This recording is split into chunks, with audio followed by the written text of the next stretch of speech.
This story is about a guy named Chung Yan, an underpaid engineer who died from the stress of his workload and finds himself reincarnated into the body of a prince. In this new world, witches exist with supernatural powers, and Chung Yan plans to use his engineering skills and the witches' powers to advance in this primitive society. His new life begins abruptly when he hears someone calling him to wake up. As he opens his eyes, he discovers himself seated on a chair, bewildered by his unfamiliar surroundings. He looks around and sees these oddly dressed ladies. When he looks in front, he sees an entire town gathered around what looks like an execution platform. Naturally, the poor guy's mind is blown by this bizarre scene. I mean, just a while ago, he was probably crunching numbers or drafting some blueprints, not dodging beheadings. Suddenly, a bald guy addresses him as Prince, and reminds him that the time for the execution has arrived and he has to announce his ruling soon. The boy remains clueless for a moment about what's happening, but when he focuses, memories of the body's previous owner flood his mind instantly. Apparently, he's the fourth Prince of Grey Castle, known as Roland Wimbledon. He recalls his father assigning all his siblings to various territories under his control, with the promise that in 5 years, the one who governs best will inherit the kingship. But the boy faces a big problem. He's just an ordinary guy, while his siblings are a formidable bunch, giving them an edge in this competition. The first prince has exceptional martial skills. The second excels in finance. The third princess commands a strong following, and the fifth princess is highly intelligent. Meanwhile, Roland, as the fourth prince, seems to be only a waste of oxygen thus far, with no notable talents. To make matters worse, he's been assigned to a desolate border town, God-forsaken city, where streets are filled with filth and neglect. Here, he must interact with the locals and somehow turn this dismal place into a thriving territory. While feeling sorry for his situation, the old man reminds him once again to make his announcement quickly. That's when the boy realizes he has a witch to execute today. The crowd is restless, eager to witness the demise of this alleged witch, whom they believe to be a spawn of the devil and wholly deserving of death. The boy is shocked by the bullcrap spewed by these ragtag individuals and deeply disappointed by their uncivilized behavior, which infuriates him. In frustration, he flings the paper from the old man's hands away and with an annoyed expression, orders everyone to release the witch immediately. The crowd goes quiet, clearly unhappy with the prince's sudden decision. After seeing the public reaction, he lets out a tired sigh, saying he's beat and suggests they move the trial to another day. The old man tries to talk him around. Chief Knight Carter Lannis steps forward, urging him to think it over. He insists they must execute the witch right away to prevent other witches from trying to save her. The prince can't help but chuckle at the sight of this tough knight, built like a bull, looking so scared of witches. Our hero then starts to head down, casually pointing out that if more witches showed up, they could squash them all in one go. The knight has no clue how to handle this, and the scene shifts to the fourth prince's residence in Bordertown South Castle. Outside, the grumpy knight stands while our hero slams the door in his face. The prince lets out a sigh at first, but then suddenly freaks out because he hasn't dealt with this many people in his entire life. Even after his meaningless death, he's not complaining, because he is grateful for this second shot in life, and he's dead set on fully stepping into Prince Roland's shoes and getting to the bottom of things with the witch. The scene then shifts to the dungeon in the border town, where he's about to meet this witch despite all the warnings from his knights about the potential dangers ahead. The boy just laughs it off, poking fun at his chief knight for being scared like a coward of a little girl. But the knight nervously insists that witches are minions of the devil. Unfazed, our hero keeps on walking until he finally comes face to face with the supposed witch. The witch stands up and steps forward, and our hero starts to blush a bit at the sight of her beauty. But his noisy knight immediately butts in, telling the prince to back off from the witch. Our hero just casually puts a reassuring hand on the knight's shoulder and steps forward again, asking the girl her name. Once again, the annoying loudmouth interrupts before they can even exchange pleasantries. Finally fed up with the knight's constant yammering, our hero gives the shiny armored guy a gentle bonk on the head out of frustration and tells him to stay the heck away while he's talking. Turning back to the girl, our hero asks if she's cool with sharing her name. She decides to spill the beans. Turns out her old man was working in the mines when a cave-in trapped him. Some greedy miner tried to loot his stuff in the chaos. She rallied the neighbors to help free her dad, but her uncle had to throw down with that Baldy McShine. Just as he was about to finish her uncle off, she intervened. She extended her hand and unintentionally did something she never wanted to do. The man burned to crisp, leaving nothing but ashes. This was the day her neighbors labeled her the evil witch, even though she begged them not to spill her secret about witchcraft. And the worst part of this sob story is that her own dad ratted her out. Then this same old consultant guy shows up and suggests our hero just roast the lady before she pulls anything sketchy. But my guy tells him to chill because he's curious to see this witchcraft in action. The lady's baffled that someone actually wants her to unleash her powers, but our hero's all cool about it, pushing her to just go for it. She reminds him that her powers are blocked by this locket around her neck and asks if he's really up for her taking it off, warning him she might cause chaos. But then he grabs the locket chain, breaks it, and tosses the locket away like it's nothing. "Show us your damn powers already," he tells her. And so, the fire starts to crackle around her, and this macabre dance of flames just leaves our hero's eyes wide open, and the entire prison cell lights up with the light. The prince freaks out while the woman casually strolls out after melting the prison bars. The knight bolts in the opposite direction, but our guy is just blown away by her fiery powers. Finally, he gets why his consultant said fire can't touch her, because she's basically fire herself. Once the flames die down, the former engineer in him sparks with a genius idea. He's not about to waste such epic magic without using it to revolutionize things. When she asks him to end her life because she's shown him what he wanted to see, he surprises her. He throws his coat over her burnt clothes and tells her she's hired. Prince Ronald, drawing on his past life knowledge, declares that she's essentially a perpetual motion machine, able to generate firepower seemingly out of nothing. However, not everyone shares the prince's visionary thinking. The consultant is utterly annoyed by Ronald's decision. He shouts, reminding him of the witch's ability to obliterate anyone with a mere gesture. Moreover, he warns that hiring her could attract the attention of the Witch Cooperation Association, potentially leading to their destruction. But Ronald dismisses the old man's concerns, instructing him to prepare a work contract. He then starts walking away, casually mentioning that he intends to establish a working relationship with the witch, Anna, and further orders the consultant to arrange accommodation for her as well. Back at the administrative office in Bordertown Castle, the old man reports he's taken care of everything as instructed, but he's not sure about sparing the witch's life. The prince cuts him off, saying not to question his decisions. To him, witches aren't some monsters, but the old man's still not convinced. That is when our hero lays it out straight, reminding him that Bordertown is a total mess, and he doesn't have his brother's riches or his siblings' smarts. So winning here is a long shot, and he's got to try something out of the box to claim the victory. The old man's impressed by the prince's determination and agrees to arrange a meeting with Miss Anna. Meanwhile, Miss Anna is getting a thorough wash and cleanup, and once she's looking all cute and tidy in some nice clothes, she's escorted to meet our hero. The knight shows our hero the cottage where Anna will be staying. The prince is pretty impressed with the cottage, especially since it was prepared on such short notice. Just then, the knight announces Anna's arrival. When our hero turns around, he sees her in a maid's attire, looking absolutely stunning. He's pleasantly surprised and amazed at how well the clothes turned out. He asks her if she's comfortable in her new outfit. But instead of being happy, she starts a tirade, questioning why he's giving shelter to a murderer like her, someone tainted with evil and loathed by everyone. The prince surprises her by stating that he doesn't see things that way. He dismisses all the talk about evil witches and devils' powers as nonsense. He explains that people are just scared because they don't understand her significance to society. He extends his hand, telling her he accepts her despite her flaws. He promises to teach her how to use her powers for good and to make a positive impact on the world. Once inside the empty cottage, Anna immediately starts practicing, unleashing her fiery powers. However, as flames scatter around uncontrollably, our hero realizes teaching her magic control is going to be tougher than he thought. On top of that, there's the issue that every time she uses her powers, her clothes get incinerated, leaving her embarrassed and naked.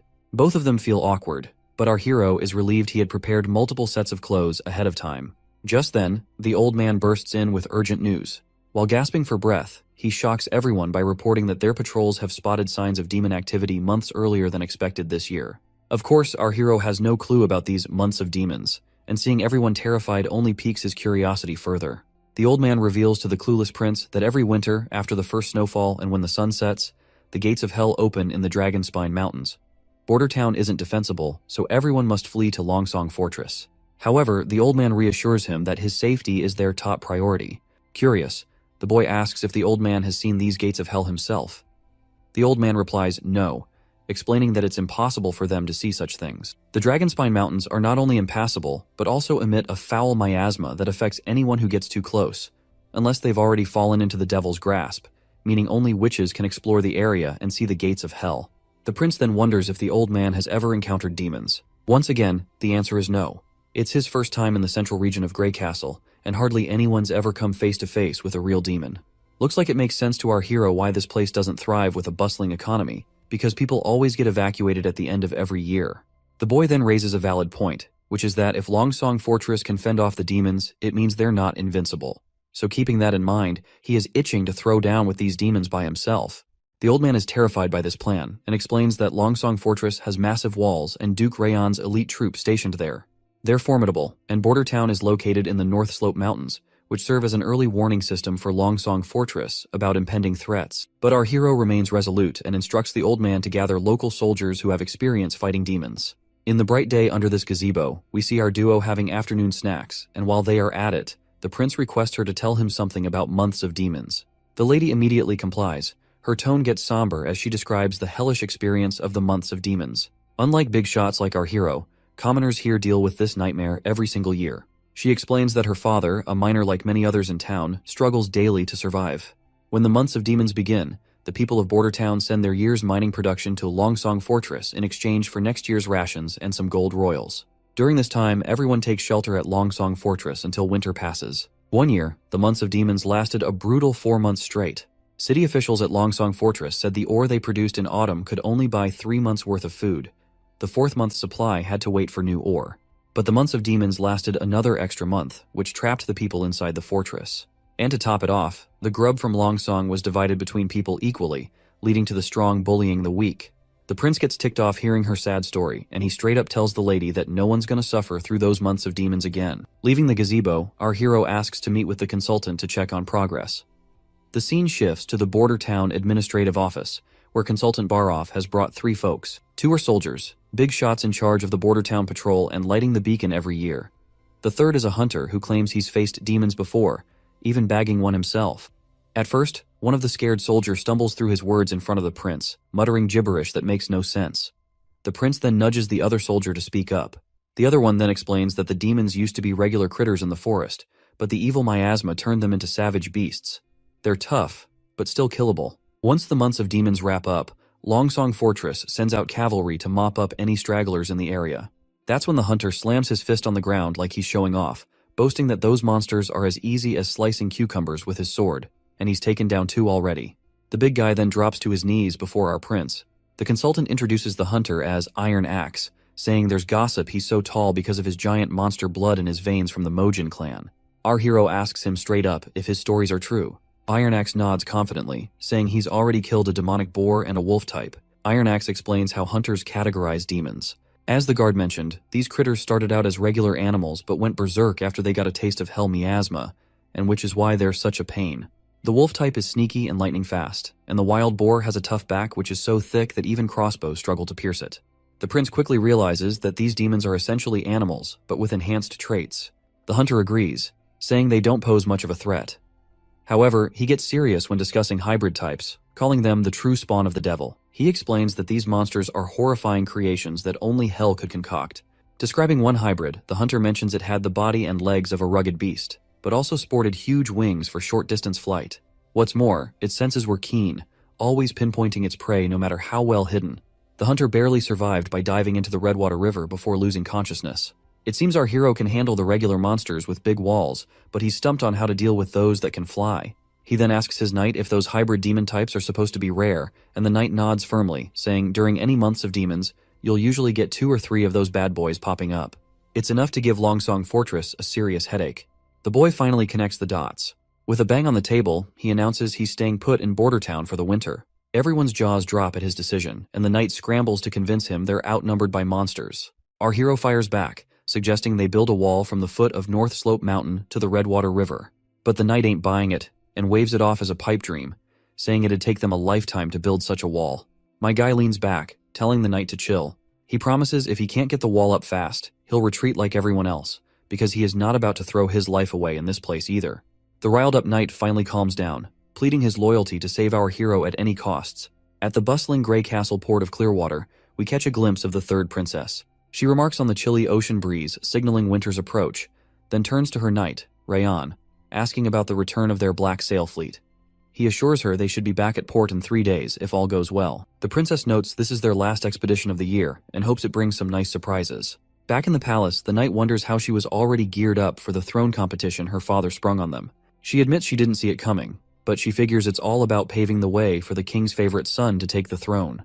Still, she laughs it off, saying being good at running things doesn't automatically mean the second son will win. She tells her knight to dig deeper and understand why she's sending out the Black Sail Fleet on this big expedition.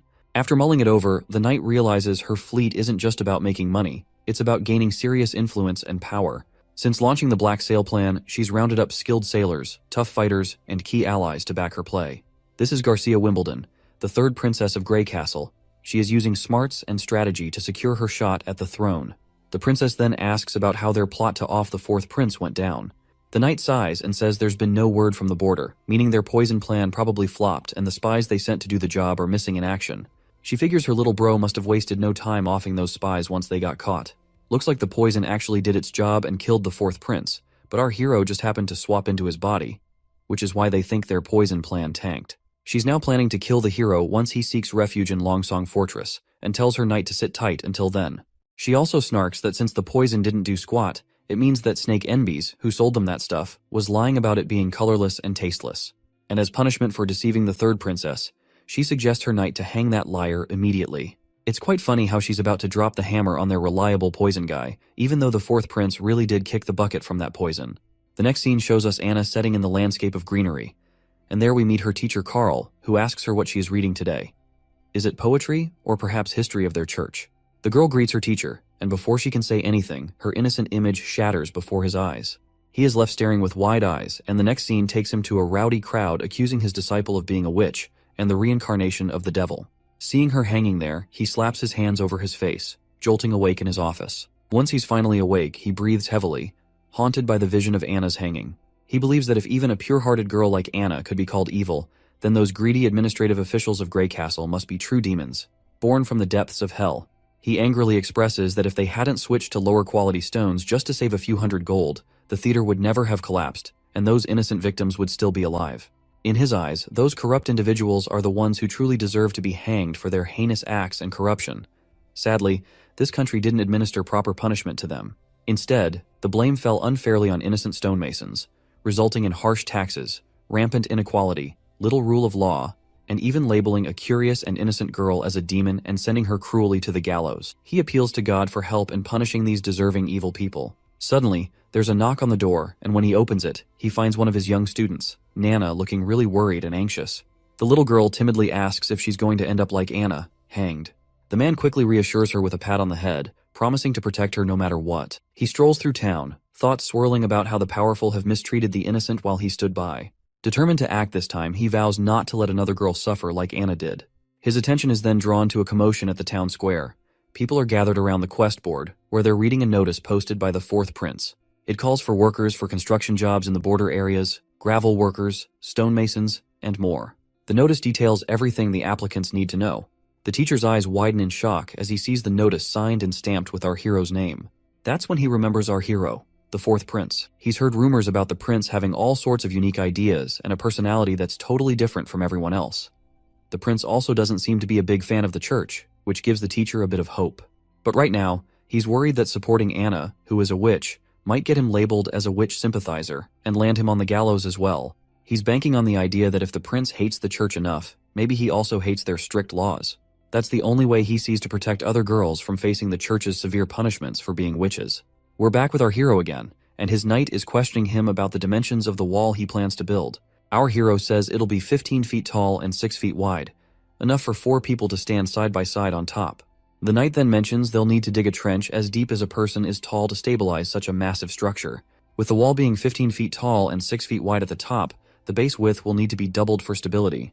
Even with 350 craftsmen working simultaneously on digging and building, they can only promise to finish before next year's months of demons. The prince curiously asks what the main challenge will be, which is taking such a long time. The knight explains that the real issue lies in laying the wall itself. They'll have to carefully select and polish each rock to ensure they fit together properly. Otherwise, the wall won't hold up well. The prince decides to move ahead with his knight's plan to dig the trench and build the wall at the same time.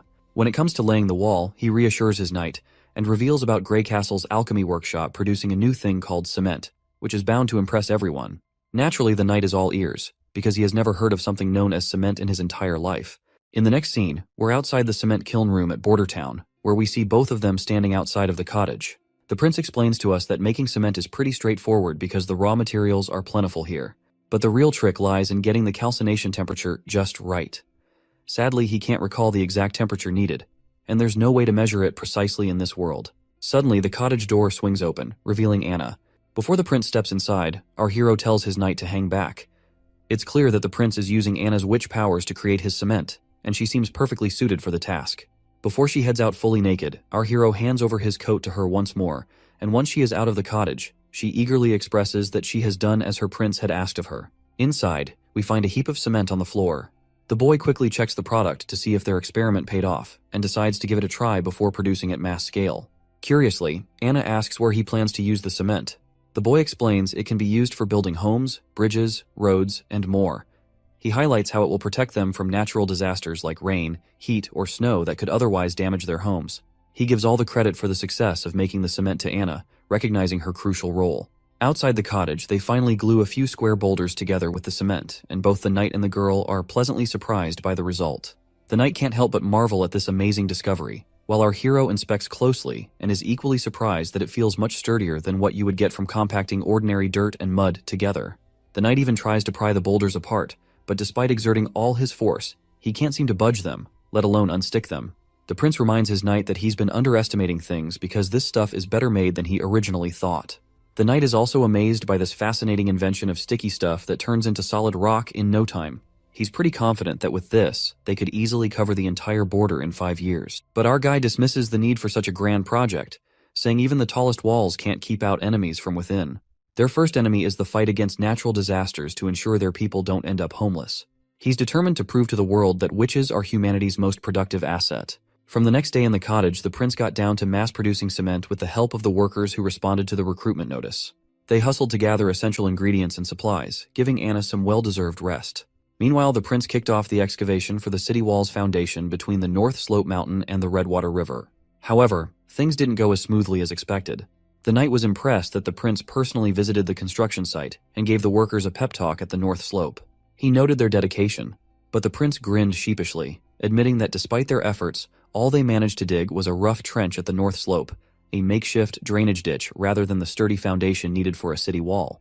Even though our hero used to geek out over mechanical blueprints, paired with his civil engineer buddy, they made quite the geeky duo. But now, tackling these civil project details is way beyond his expertise, and he's itching for a pro in the field to brainstorm ideas with. Interrupting his moment of contemplation, the consultant points out that a stonemason has responded to their recruitment notice, claiming to have been a member of the Grey Castle Mason Guild. The prince immediately recognizes the guild as a prominent organization in the country, though he's heard they were disbanded due to a construction accident. He then shrugs it off, pointing out that risks are always present in this line of work. He is eager to secure highly talented individuals, and instructs his consultant to bring the stonemason to see him. The next scene takes us to Roland's administrative office in Bordertown. Our hero lounges at his desk, idly passing the time, while Anna sits nearby, absorbed in a book. Finally, the knight arrives with the person our hero has been eager to meet. To our surprise, it's none other than the teacher who had been fretting about his little witches. Before the teacher can start extolling the prince, our hero cuts in, waving off the formalities and telling him to relax. When the teacher's gaze falls upon Anna, he looks completely bewildered, his mind clearly spinning. Meanwhile, both our hero and the knight are totally dumbfounded to see this unexpected meet and greet. Sensing potential trouble, the prince quickly directs the knight to block the door. The knight immediately follows the command, positioning himself at the entrance, ready to not let this threatening man go away. Our hero finds it hard to believe that a random craftsman could end up being a neighbor of Anna. But then, the teacher suddenly falls to his knees, pleading for forgiveness from Anna for not helping her in the times she needed him the most. That is when it becomes clear to the prince that this man poses no threat to her after all. Anna also recognizes her teacher immediately. The prince then instructs the man to stand and demands an explanation about his relationship with Anna. The man immediately pulls himself together and quickly apologizes for causing a scene. He then introduces himself as Carl Van Bate, a former member of the Mason Guild turned teacher in the border town. He reveals that Anna was once his student. Carl further points out that he doesn't really understand why our hero would spare Anna's life. Perhaps he wants her as his lover, but he isn't complaining since being beheaded is still better than being a prince's side chick. Carl is further relieved to see that our hero doesn't believe in witches being incarnations of the devil. After explaining everything thoroughly to the prince, the man further mentions that there's another talented girl like Anna, whom he would like our hero to also keep hidden here in the palace. The prince gladly gives this teacher the green light to bring her here, promising no harm will come to her if she truly is a witch. However, he can't simply take her away from her family, especially since they aren't directly threatening her at the moment. Our guy bursts into happiness inwardly, looking forward to meeting this next witch and discovering her formidable abilities, though outwardly he remains composed and calm. The prince clarifies that he didn't save the girl out of kindness, but because he needs her help. He doesn't believe in those nonsensical tales that portray witch powers as evil. Instead, he sees them as valuable gifts if handled wisely and used responsibly. So whether it's Anna, this other girl Nana, or any other witch, as long as they haven't committed actual crimes, he won't presume them guilty in any way. Once that's out of the way, our hero finally gets down to business and asks the man if he's ever helped build in Grey Castle Town. The man nods enthusiastically, saying he's had plenty of experience. The prince then lays out his plan to erect a wall between the foot of the North Slope Mountain and the Redwater River to keep those demonic critters at bay. From now on, this guy's in charge of the whole project.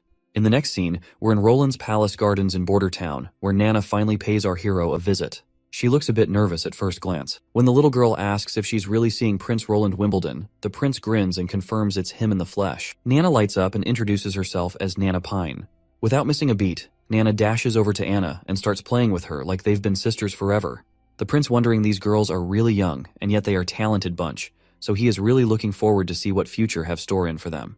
The boy then turns to the little girl, reminding her that her teacher mentioned she's awakened as a witch. The girl asks if he's going to execute her, but the boy quickly says no, explaining that only criminals with a rap sheet end up facing the gallows or a beheading.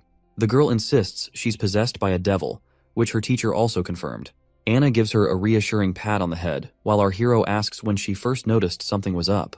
She explains it all started a week ago when she saw a bird with a busted leg. Feeling a strong urge to help, something like water blobs popped into her mind and surrounded the bird, and the bird's leg got healed instantly. After hearing her story, the prince tells his knight to go grab a chicken. As the knight heads off to find a healthy one, our hero wonders if her awakened powers might lean towards healing, which is nothing to scoff at. The prince then tells her that if she can save animals like that bird, it means she's actually a good person. The girl agrees, saying their teacher also told them that regular folks fear witches just because they can do things others can't. She insists she's never seen a devil and isn't connected to one either. Our hero believes her right away and gives her a gentle pat on the head, reminding her that the church and even their teacher were tricked by lies. Confused, the girl asks why anyone would lie. The boy explains it's not about good or bad, it's about people trying to make money by spreading fake stories. Once the chicken arrives, the little girl asks the prince to go easy on it. The boy agrees, but tells his knight to hold the chicken tight before giving it a quick whack on the head. The poor bird squawks in pain and flops to the ground. He then turns to the girl and urges her to heal the chicken pronto. She nods, saying she'll do her best. When she lays her hand on it, those watery blobs pop up again, and she gets to work right away. A few hours pass, and despite the boy's rough treatment, which leaves the chicken drained, he finally seems to understand Nana's power. She can fix up broken bits and mend fractures, though bringing a chicken back from the dead isn't in her playbook. Once the chicken has served its purpose, the boy tells his knight to take it to the kitchen, leaving the girl with tears in her eyes and a pout for how rough the prince was with the chicken. But he assures her it was necessary. Before long, a feast of delicious food appears before them. Nana seems to forget her chicken grievance as she eagerly eyes the cooked bird laid out before her. After their little feast, the little girl heads off, waving her hand one last time, and our hero waves back in response. Meanwhile, Anna is curious why our hero is not keeping her in the palace, knowing she's a witch too. He reminds her that she still has a family who doesn't know about her powers yet. But Anna worries it's only a matter of time before her parents find out and exile her. He agrees, but reassures her that as long as her abilities remain secret, she should cherish the time with her parents. He then asks if she misses her father. She sadly shakes her head with a no, but our hero can empathize with the loneliness she feels. To ease her mind, he promises that Nana will come daily to practice magic with her so she won't feel alone, and further vows to give both girls the ordinary life they desire. And he means every word. Back in the castle, our hero's been feeling kinda boring ever since Carl Van Bate took charge of the wall construction. He's taken to having a tea party every afternoon while teaching the girls how to work their magic. Every now and then, he checks on the city wall's progress at the foot of the North Slope Mountain, always impressed by how much better it's going than expected. But then, the consultant shows up with some not-so-great news. He points out that hiring all those craftsmen and laborers has been super expensive, and all that cash is coming straight out of our hero's pocket. At this rate, the steward's worried they won't have enough money left by spring. Our hero officially starts to panic, realizing that he is freaking screwed. A moment later, while he's brainstorming ideas to get out of this financial mess, the old man finds it strange how much the prince has changed lately, as if he's become a completely different person. Back in the day, this guy knew nothing but the pleasures of life, and the only reason this old man sticks with our hero is because the king has promised him the position of Minister of Finance once the throne competition is over. When he first rolled into Border Town, he wasn't planning on running the place, nor was he gunning for the throne. He let down all the nobles and dumped all the responsibilities on the old man's lap. But ever since he rescued that witch, the prince has done a complete 180.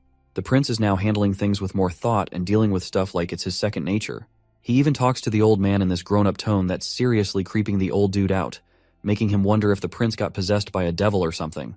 But the old man brushes it off, saying if the prince were really possessed, he wouldn't have casually snagged that godforsaken retribution locket. Cut to the scene back at the port in Border Town.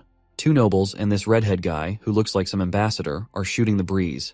The guy in glasses reminds the ambassador they last swung by a year ago and gripes that the town's still a desolate pile of rocks.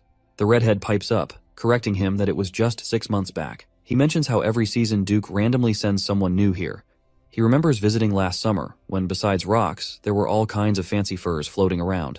When he is about to spill something juicy, he decides to keep it under wraps for some reason, and instead, he focuses on Border Town's potential.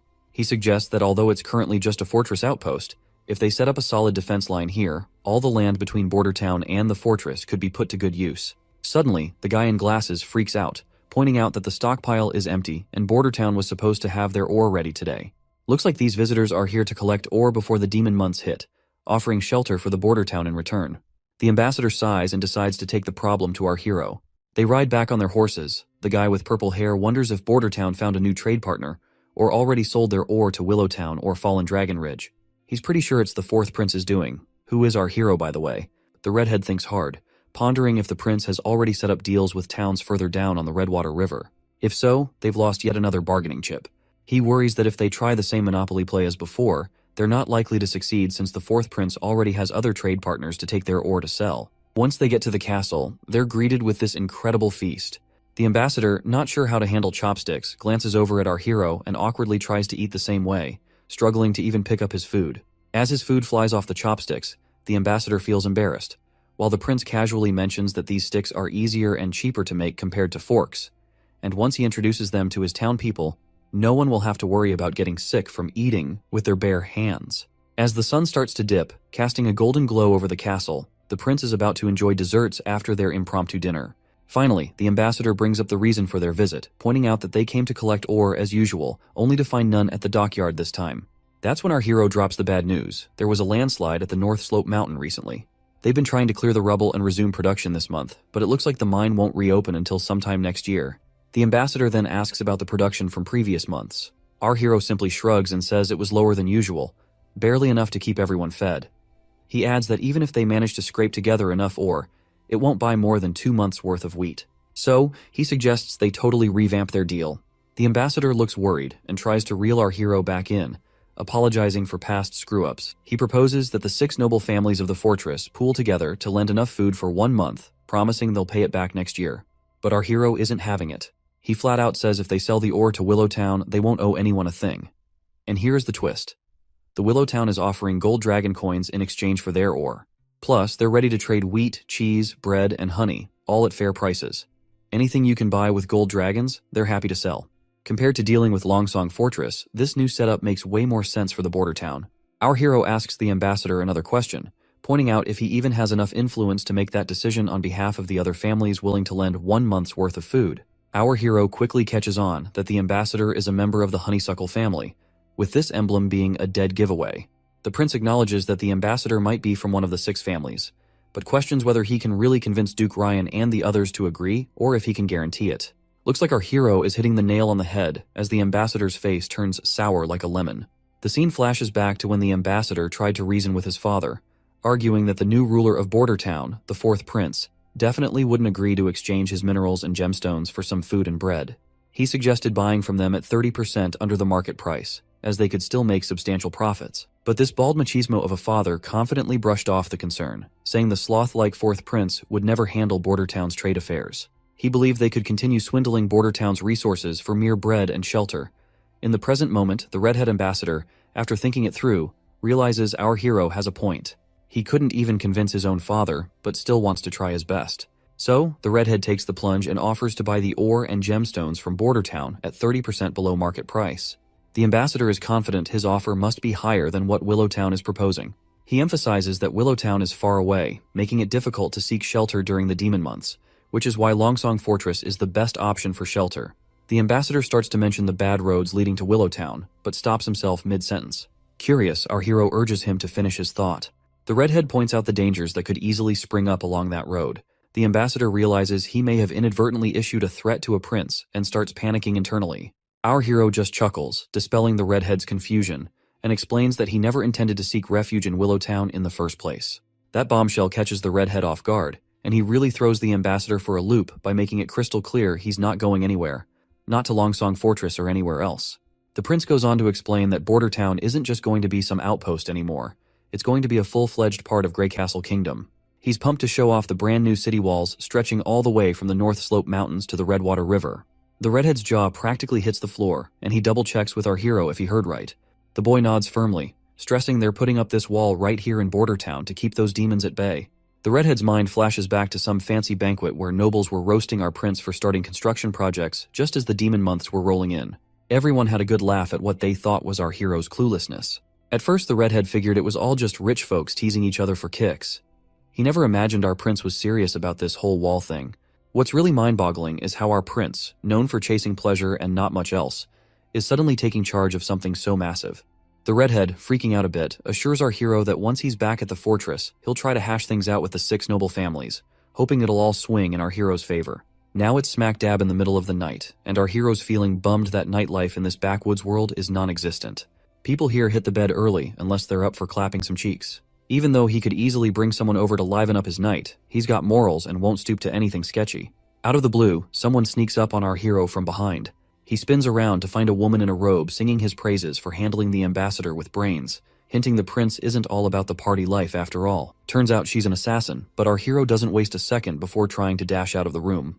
The woman throws her dagger, stopping him in his tracks, and reassures him she's only here to chat, telling him to chill out and not panic. The boy stops dead in his tracks, especially with that sharp dagger staring him down, and asks the lady who she might be. She drops the bomb that she has no name but goes by Nightingale, a nickname her sisters gave her for some weird reason. She's surprisingly grateful for our hero's recent care towards witches. When the prince takes a closer look, he notices an emblem similar to the one the old man showed him, which belonged to the Witch Association. The lady gives him props again for his sharp mind, while our hero presses on, asking if she's here for Anna. He admits he has no clue how she knows about Anna, but still reassures the women that she is still alive. The lady nods, saying she already knows that much, and points out that even if she was killed, the Witch Association wouldn't appreciate meddling in politics by killing a prince just because a witch was killed. But she's quick to warn him not to underestimate them. The boy reassures her once again that Anna's doing well. The woman casually replies she already knows, and she's also aware of the other girl named Nana. Then she gives him the creeps by casually dropping that she's been spying on him for the past 2 weeks, keeping tabs on his every move, which really gets under our hero's skin. Because let's face it, this idiot did not have a single clue if he is being spied on. She gestures for our hero to come closer, assuring him she has no intention of harming him. Reluctantly, the boy sits before her, sensing no ill intentions. But then the woman gets uncomfortably close. Noting he's different because he shows no fear towards her or any other witches, she inches even closer. The prince steps back, half-jokingly telling her to keep it PG, not wanting YouTube to slap age restrictions on the video. The lady finally withdraws her hand and gets straight to the point that she's here to take Anna and Nana. The boy immediately refuses without hesitation, insisting they're happy here and safe under his watch. But the lady argues they'd be safer with the Witch Association, where they will be treated like family by every member. But the boy keeps pressing on, noting that the Witch Association doesn't even have a fixed place to call home. He mentions how his soldiers stumbled upon one of their camps hidden in a forest about a month ago, and the tracks led north. However, in that direction, there are only endless mountains.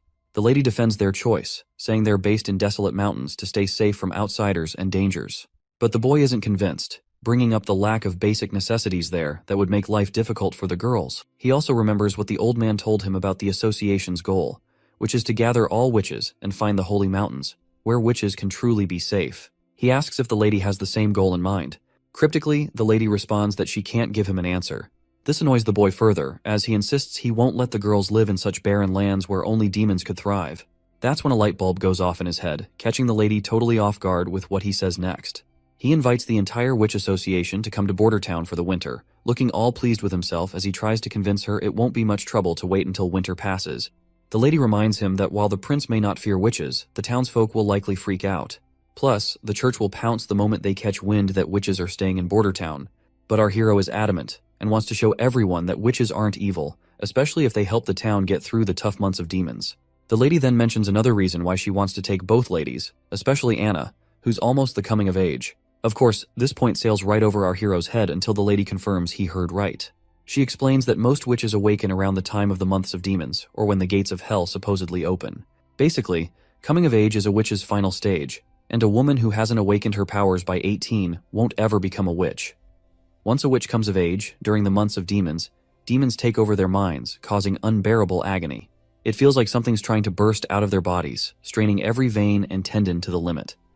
If they survive, They'll recover after 4 or 5 days, but for those who don't, it's a brutal death. That's why witches are seen as the devil's spawn, and their horrific deaths, mixed with church propaganda, make people think they're possessed by demons. The boy then asks what happens once they hit adulthood, to which the lady explains that their powers will stabilize and often get even stronger, with some even picking up new abilities. Our hero questions how valid this all is. Old records claim that witches find eternal peace on the holy mountain and are spared from demons consuming their minds. The lady admits there's nothing concrete about the holy mountain, it's only mentioned in texts. Taking her to headquarters might slightly increase her chances of survival. If witches could live freely without being hunted, the demonic attacks would be way less severe. The boy realizes that Anna and Nana are key players in his big plan, but he's worried about putting them in danger if he goes ahead with it. He quickly agrees to let the lady take Anna if she's up for it. As for Nana, he decides to wait until tomorrow to talk to her about it. The witch is delighted to hear our hero's wise decision, but when he summons Anna and asks her about it, she immediately declines, saying she's not going anywhere. This shocks both adults, and the woman tries to reason with her, explaining that she can sense the demonic energy building within her as she nears maturity. She reminds Anna about the whole puberty talk she had with our hero earlier. Anna then reminds our hero how he promised her an ordinary life, but she couldn't care less about anything because all she wants is to stay by the prince's side. She's confident that the demonic energy won't stand a chance against her, and she's determined to survive the months of demons and conquer her puberty. The woman sighs and decides to give up on convincing Anna, but she makes it clear she'll stick around to watch over her until she experiences her maturity. She thinks Anna is just a naive kid who doesn't understand the dangers. Of course, our hero doesn't like the idea of her keeping a watchful eye on him for the rest of the winter. Anyway, before the woman disappears, she comes face to face with Anna and talks about the hardships she's seen and the friends she's lost, vowing not to let Anna suffer the same fate.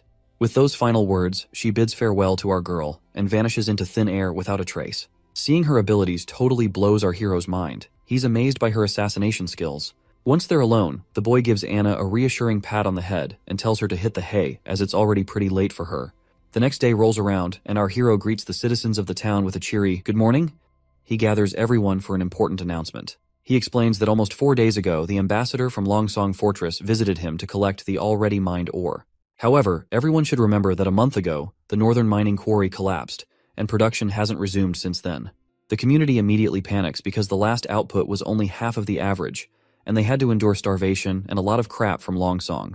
He then exposes the Longsong Fortress hideous act, saying he tried to get a loan and supplies from the ambassador, but the guy shut him down hard, just like 2 years back. People freak out again, fearing starvation once again. He reminds them of the time when food was so scarce that many lost family, siblings, kids, and more. He asks them how long they want this cycle of loss to continue. The crowd starts begging him to save them, and he nods positively, swearing he won't let his people fall into that pit again. After a dramatic cough, he drops the bomb, which is that 2 months' worth of mining would have bought them enough food for almost a year, but those Longsong jerks never played fair. The whole crowd starts to see that Longsong Fortress for taking advantage like that. So, our hero explains that he traded his stones for a bunch of food from Willowtown, enough to keep everyone fed through the winter. Just as folks start celebrating and feeling relieved, he puts a pause on the party vibes. He reminds them that cutting ties with Longsong means they're committing to sticking it out in Border Town for the winter. That news sets off another round of worry, but the boy quickly shifts gears, reminding everyone about the wall they're building. He boosts their spirits by saying demons aren't any tougher than the beasts in the forest and won't be able to scale their wall no matter how hard they try. Then he gives them a choice, either seek refuge to starve in Longsong Fortress or stand with him to protect their families. He asks if anyone's up for joining him on the wall to fend off monsters, promising good silver coin rewards for those who help out. And if the worst happens and someone doesn't make it, he pledges 5 golden coins to their family. The whole crowd gets fired up by his speech, and suddenly everyone's geared up to face whatever comes their way with determination and grit. The atmosphere in Longsong Fortress is lively with laughter echoing through the entire castle. People seem to be having a good time poking fun at our hero's decision to stay put in Border Town and build a wall. One guy, sporting a solid mustache, jokes that our hero would probably stack some rough rocks together, throw in some dirt and mud, and call it a day. He is sure that eventually our hero will come running back to Longsong, and they can further exploit him when he's desperate. However, the leader of this committee doesn't seem to dismiss our hero as lightly as the others. He asks for the ambassador's take on the matter. The redhead, bewildered at first, mentions that their original plan was to maintain their monopoly as usual, and as long as they purchase ores from our hero at 3 times lower than the market price, it's a good deal for them. But our hero has other plans. He's not just looking to sell the ores to only Longsong Fortresses. He's willing to cut the price of ores by half, aims to stimulate higher demand and thereby increase overall production capacity and revenue for Border Town. This approach is a strategic move to foster economic growth and sustainability in the region, and because of that price cut in ores, the Longsong Fortress will be able to earn much more than they earned in the past. Additionally, he intends to manufacture iron tools, which he believes will fly off the shelves no matter where they were sold, making an additional stream of income. However, those aren't the only things to think about. If our hero can hold off the demons at Border Town, it's good news for Longsong too. They won't have to keep dealing with those pesky beasts every year. Plus, the throne squabble is only 5 years long, so if Border Town flourishes afterward, Longsong could end up with the kingdom's third biggest slice of land. The red-headed guy suggests that Longsong should pitch in to help our prince build the wall and defend Border Town. He figures it'll pay off in the end. The old man agrees with the redhead's practical sense but calls it typical merchant thinking. To this white-haired fellow, it's not about whether Border Town succeeds or fails. He just doesn't want to share his turf with anyone, prince or not. The next day, Chief Knight's face was priceless when he laid eyes on the contraption our prince had been tinkering with. True to form, he showered all the credit on Anna, who'd helped with welding the metal parts. The prince couldn't contain his excitement over his latest creation, which is a steam engine. He hugged his beautiful invention tightly, seeing it as the first step towards ushering humanity into an industrial revolution fueled by a new energy source. 5 minutes later, the knight still looked baffled, trying to wrap his head around how the machine worked. When Anna fired up the furnace below, the cogs and gears started turning. And soon enough, the wheel began spinning faster and faster. Watching the mechanical parts move left, the knight completely awestruck. It was his first glimpse of the natural power the prince had been talking about, which is a force equal to the strength of 10 knights combined, and this innovation promised to save a ton of manual and animal labor. Training a knight took 15 years, but building a contraption like this stove only took 3 days. The knight found it fascinating that it didn't need feeding, didn't care about weather, and was impervious to arrows or blades. Seeing this, he started to wonder if traditional knights were even necessary in a world with such machines. The boy was totally stoked to see his farming game jump forward by a few hundred years. Later that night, our hero swung open his bedroom door and found the assassin lady once again, deep into studying the blueprints he'd made. He gave her a bit of a hard time for spying on him and just waltzing into his room unannounced. But the lady just chuckles, pointing out how the fourth prince was rumored to be a total flop with a lousy personality, yet his inventions were master class. She wondered if those blueprints were for the stove he'd cooked up recently, but the boy was feeling kinda down and out, watching her toy with his secret plans he had kept locked up tight in his office. Seeing her impressed, he attributes all of the credit to Anna once again, and explains that the machine could be used for anything needing a lot of muscle, like getting stuff around or making stuff. The lady smiles upon hearing this, and lets our boy know that she'll be keeping these blueprints, since there are many witches in the association who can make good use of firepower. As she tucks them into her robe, the idiot's eyes accidentally drift over her cleavage, and he stumbles over his words in embarrassment, telling her he didn't give permission for that. She just smirks and says she already has something as payment, tossing a document at him she pulled from her chest. The boy eagerly grabbed it and tore it open, only to find it addressed to his servant Tyre. The letter sternly instructed Tyre not to repeat the same mistake and was ordered to eliminate the prince during the months of demons. The boy's mind races, recalling how Prince Roland used to exploit her whenever he could, and our hero feels deeply unsettled by these memories. The woman then tells him she snatched it from one of the pigeons, mentioning there wasn't any signature on the letter, but she thinks it might have been sent by one of his siblings. So she asks if he's cool with her digging deeper to find out who's behind these orders. He gives her the go-ahead, and she strikes a respectful pose, saying she'll be taking the blueprints as payment. The next day, he's still hung up on last night's letter when the knight shows up. The guy drops to his knees and spills that Tyre kicked the bucket last night. Apparently, she took a tumble from her balcony, and there weren't any signs of a struggle, and the guards swear they didn't see anyone come or go.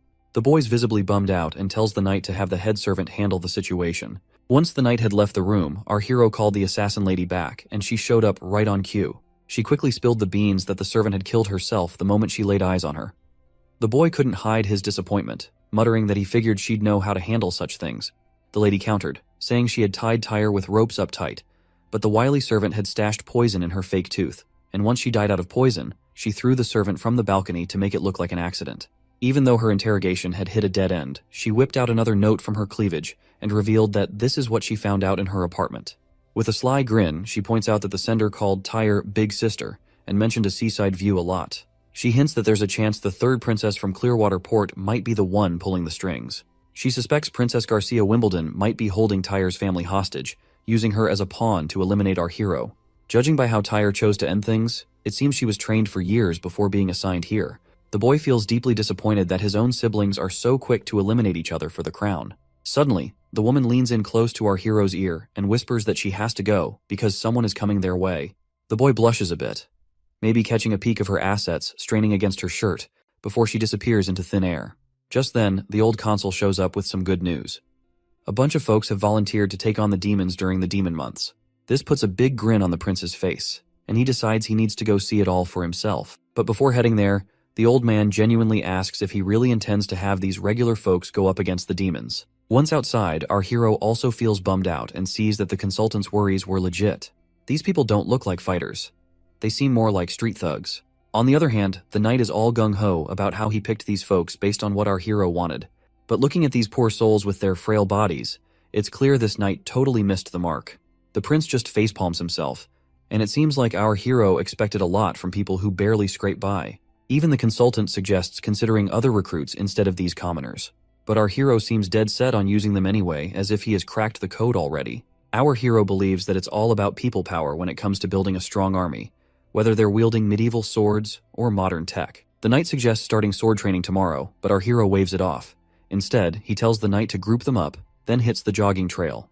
He also tells him to bring that iron axe hunter from earlier in tow, and suggests the knight to sit tight and enjoy the show. By noon, the hunters joined our hero's cause. But the knight's not exactly thrilled with this new training approach. Coming from a family steeped in warrior tradition, he doesn't get why these folks are getting rewarded with eggs just for standing around all morning, especially since eggs are pricey as hell. Once again, our hero tells him to chill and enjoy the show. Like, he already knows you can't whip up a top-notch army in a few medieval months, and he is not after muscle-bound brutes who can tear enemies apart with their bare hands. All he wants is disciplined soldiers. To get results fast, he's using military techniques he learned back in college. He's seen how quickly people can unify under this method, and he is betting these folks will follow suit. After a while, the carriages show up and folks eagerly line up for their eggs. People still can't quite wrap their heads around the idea of eggs as rewards. The knight clangs his plate loudly to get everyone's attention and orders them to form 4 lines. He lays down the law that food will be handed out in order, and stragglers would wait till the end. There's a mix of nerves and compliance as everyone queues up. Meanwhile, the knight is still puzzled why the prince is bothering to teach these kinds of basic things to these people. Suddenly, the crowd erupts into murmurs and talks, chanting "Iron Axe," who seems to have quite the reputation around these parts. The prince declares a break after lunch, followed by a visit to the guard barracks in town. Iron Axe is appointed as their captain, tasked with teaching everyone how to set up tents. As soon as our hero finishes speaking, there's a buzz of gossip about the prince putting someone like Iron Axe in charge of their platoon. To calm everyone down, he reminds them that Iron Axe isn't local, just like the witches that do not belong to Grey Castle. Our hero stresses that in Border Town, everyone's treated equally, no matter where they're from. As long as they're not criminals, they're welcome here. The prince unrolls a ridiculously long sheet, longer than your average grocery list, and tells the chief knight to pay more attention to these rules than to who gets to be captain. He stresses that everyone needs to memorize and stick to these rules if they want their usual egg during meals. The chief knight scratches his head at the idea of visiting Teacher Carl after dinner, wondering aloud how reading and writing will help fight demons. But the prince brushes off his concerns and says a well-educated army is always more effective. According to him, history has proven this point many times. Next up, we're at City Hall in Border Town. There we see our hero stagger out of his room, still half asleep. Suddenly, Nightingale pops up out of nowhere and teases him about his newfound habit of sleeping a lot lately. It seems she has also helped herself by eating some of our hero's breakfast. Of course, the boy does not seem to be really happy to see her eating his breakfast and coming inside without his permission. He then starts wondering aloud if she was never taught to be more subtle around royalty. As he takes his seat, the lady adopts a respectful posture and asks if she's being polite enough. Then she casually mentions she knows the prince isn't into all that fancy, unnecessary politeness. The boy finds himself startled to see that she seems to know what he exactly prefers. He sighs and tells her to just eat the whole breakfast so he can at least ask for another serving. She dives into the food while the prince starts flipping through his new blueprints. The lady then curiously asks why he's been ordering so much ice-ons lately, because it's already dead of the winter, and if our hero wants to make his whiskey cool, he can simply put his drink outside. Seeing his wide-open order book, Prince Ronald realizes that she must have seen everything he has been ordering lately. So, he spills the beans that he's trying to make cheese. And to do that, he needs things to stay below freezing. While the girl praises our hero for his clever ideas, inside our hero's mind, we discover he just fed her a lie about making cheese, because he is making something even more confidential, which he does not want to disclose to her, because he doesn't fully trust her like he does with Anna and Nana. He wants to gather more intel about her before revealing his true secrets. He is apparently focused on developing guns, which are easier to make than steam engines. He fears that if anyone discovers his methods, it could seriously derail his ambitious plans. Also, the ice-ons he ordered is basically known as saltpeter, a substance wealthy folks use to cool drinks in summer. And this name, isons, is just a fancy name given by the nobles. But what's crucial is that saltpeter is a key ingredient in making gunpowder, adding another layer of secrecy to his activities. The boy then changes the conversation by asking if witches train assassins as well, aside from searching for the Holy Mountain. The lady mentions that they're a group of oddballs who came together because of their dream of finding the Holy Mountain, and she only joined the Witch Cooperation Association about 2 years ago. Hearing this, the boy asks if she worked for someone else before joining the association, and wonders if there are people who accept witches. Putting down her plate, the lady laughs at the idea, calling it ridiculous. Sadly, she reveals that if her previous owner had known she had become a witch, he wouldn't have let her through the front door. Furthermore, she admits that if she hadn't been useful to him later on, he would have disposed of her quietly and quickly. The boy becomes more curious and demands further explanation about her past, but the lady decides to stay silent, promising a detailed account when the time is right. She also reassures him not to sweat it, mentioning she's been free for the last 5 years and has no plans to be anyone's pawn. The boy stays quiet, looking kinda down, and 5 days breeze by since that chat. Out in the courtyard, we see our hero has finally finished his first gun after tackling loads of production hiccups, and he is thrilled to keep this beauty all to himself. One big reason he's been working on steam engines was to churn out guns in bulk, so he had to nail a prototype first before ramping up production. But at this rate, he worries he'll only crank out 4 of these bad boys by the month of demons. Meanwhile, the knight's scratching his head over how these supposed muskets will help in fighting demons. The boy just tells him to round up the village's top hunters and form a killer squad to wield these weapons. But the prince finds himself completely creeped out when the knight suggests using patrol guards instead of hunters. Well, looking back at those soldiers, it seems our hero's reluctance to entrust these guns to these puny frail patrol guards is indeed justifiable. In the dark tunnels beneath Roland Castle, a few soldiers are marching through the tunnels. Suddenly, one of them leaps into the air and attacks another soldier. The scar-faced soldier tells this thin mustache to surrender or face the same fate as his friend Greymutt. As the thin mustache soldier recalls his fallen friend, he becomes even more riled up, vowing never to let these hooligans set foot in the castle. With a surge of strength, he flings the scar-faced man back, causing his sword to fly off. Thin Mustache then readies his own sword and thrusts it into the left shoulder of Scarface, declaring that, "This is for Greymutt." As he bleeds, Scarface scoffs, amazed that an ordinary guard patrol like the Thin Mustache soldier could hurt him. The Thin Mustache gets annoyed upon hearing this, and makes it abundantly clear that while Scarface was wasting time gambling and sleeping in pubs, he and his friends were training every day to protect their hometown. He swears he won't let Longsong and his partners disrupt their village's peace. As the Thin Mustache leaps to finish off his opponent, another cocky guy joins the fray and stabs him right in the chest. The poor guy writhes in pain from the dagger wound and collapses to the ground. Meanwhile, the other intruders stand over him confidently. Surprisingly, the Thin Mustache manages to pull the dagger out of his chest, despite the agony, and in a swift move, he throws it toward a nearby torch. The dagger shatters the torch, extinguishing the flame and plunging the area into darkness. Up in the castle's food storage, the Thin Mustache hides himself in one of the bins. He's certain these infiltrators are here to attack the food supplies. If they succeed in spoiling all the food, the border town will have no choice but to evacuate to Longsong Fortress. The soldier starts feeling disappointed in himself for not being able to protect a vital food bank while their prince is busting his butt for this town's progress. All of a sudden, his face goes terrified as the door behind him swings open, revealing those rowdy soldiers once again. One of the intruders grabs the soldier by the collar and throws him to the ground, telling him to quit running and surrender to Duke Ryan's demands. In case you forgot who Duke Ryan is, he's that white-haired guy who doesn't want our hero anywhere near his territory. The soldier stands his ground despite the threat, boldly stating that his prince will definitely foil Duke Ryan's plans. The intruders just scoff at the idea, laughing off the prince's abilities. Then, the leader tells his lackeys to take out the soldier and mess up the food while they're at it. Without hesitation, a lackey smacks the Thin Mustache guy hard on the head. Before losing his consciousness, the poor soldier wonders if this is how he will meet his end. But it seems fate has other plans, as Nightingale suddenly arrives on the scene. She questions the intruders if they're enjoying themselves in someone else's territory, but warns them their party is about to get shut down real quick. The intruders demand to know who she thinks she is. Nightingale coolly replies she's just a local from the border town. She questions why these clowns are here and suggests they look like sewer rats creeping out of the drains. Looks like those intruders do not realize how deep in shit they are, and their leader tells his crew to just take down this mysterious lady. But she just smiles, and in a flash, she swings her hand, and suddenly bodies are hitting the floor. Our soldier watches with bleary eyes as this mystery person swiftly takes out the intruders. Before he can even figure out who she is, he drifts off into unconsciousness. The next day rolls around, and we find the intruders' bodies scattered in the food storage.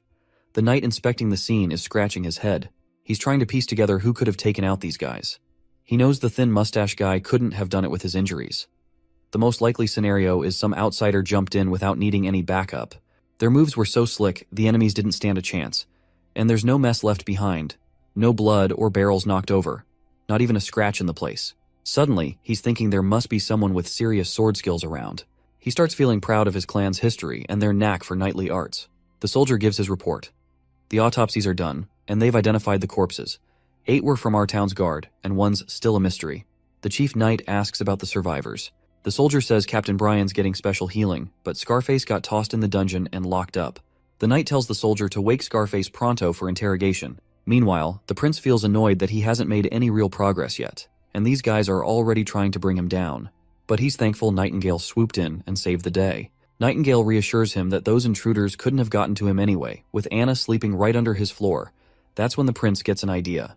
He proposes that Nightingale become his secret bodyguard, offering her a gig that pays better than Anna's. A sweet place to live with a garden, 2 days off each week, and paid vacations. But even with all those tempting perks, she politely turns down his offer, explaining she can't leave the association and her friends there. The prince suggests bringing everyone to town since there's plenty of space after the construction. He assures her there won't be any discrimination, and they can live freely. Once again, she declines, saying she'll think about it in the future, leaving the prince feeling a bit awkward after being turned down. Moving on, the boy asks if she safely sent Nana back home after healing the soldiers. She confirms she did, mentioning Nana was scared when she saw the injured soldiers. But that's not surprising. Given her experience is mostly patching up chickens, healing a person covered in wounds was understandably terrifying for her. Returning to the conversation, the boy asks her if she has figured out which of his siblings might be behind this infiltration. The lady points out that this time it wasn't one of his siblings behind the infiltration. The culprits bribed the patrol guards of the border town. Their plan was so sloppy they left 2 witnesses alive who didn't even have the guts to kill themselves before getting caught. She assures him they'll figure it out soon, since the chief knight is already grilling one of the infiltrators. She also mentions these guys were surprisingly wimpy and tearful compared to the 3rd princess's infiltrator. While everything is peaceful outside the castle, we see our hero strolls alongside the chief knight, heading to visit the thin mustache soldier. When the soldier spots the prince in the room, he's totally thrown and jumps in his bed. The prince starts off by praising Brian for his guts and the fight he put up. But Brian gets emotional, saying it was his buddy who really stepped up, the true hero who sacrificed his life. But the prince reassures the soldier, saying his friend's funeral will give him the recognition he deserves for his bravery. As for Scarface, he's getting the full punishment. He's set to hang in 3 days, and the prince hopes Brian will be well enough to see it happen. Thin Mustache then mentions Scarface supposedly has noble blood, hinting it might stir up trouble with Longsong Fortress. The prince brushes it off, explaining Scarface might have noble lineage from the Elk family, but he's got no titles or land. Besides, he tried to burn down all of Bordertown's food, causing a huge mess that can't just be ignored. With reassurances that someone else will handle patrols, the prince tells Thin Mustache to rest up.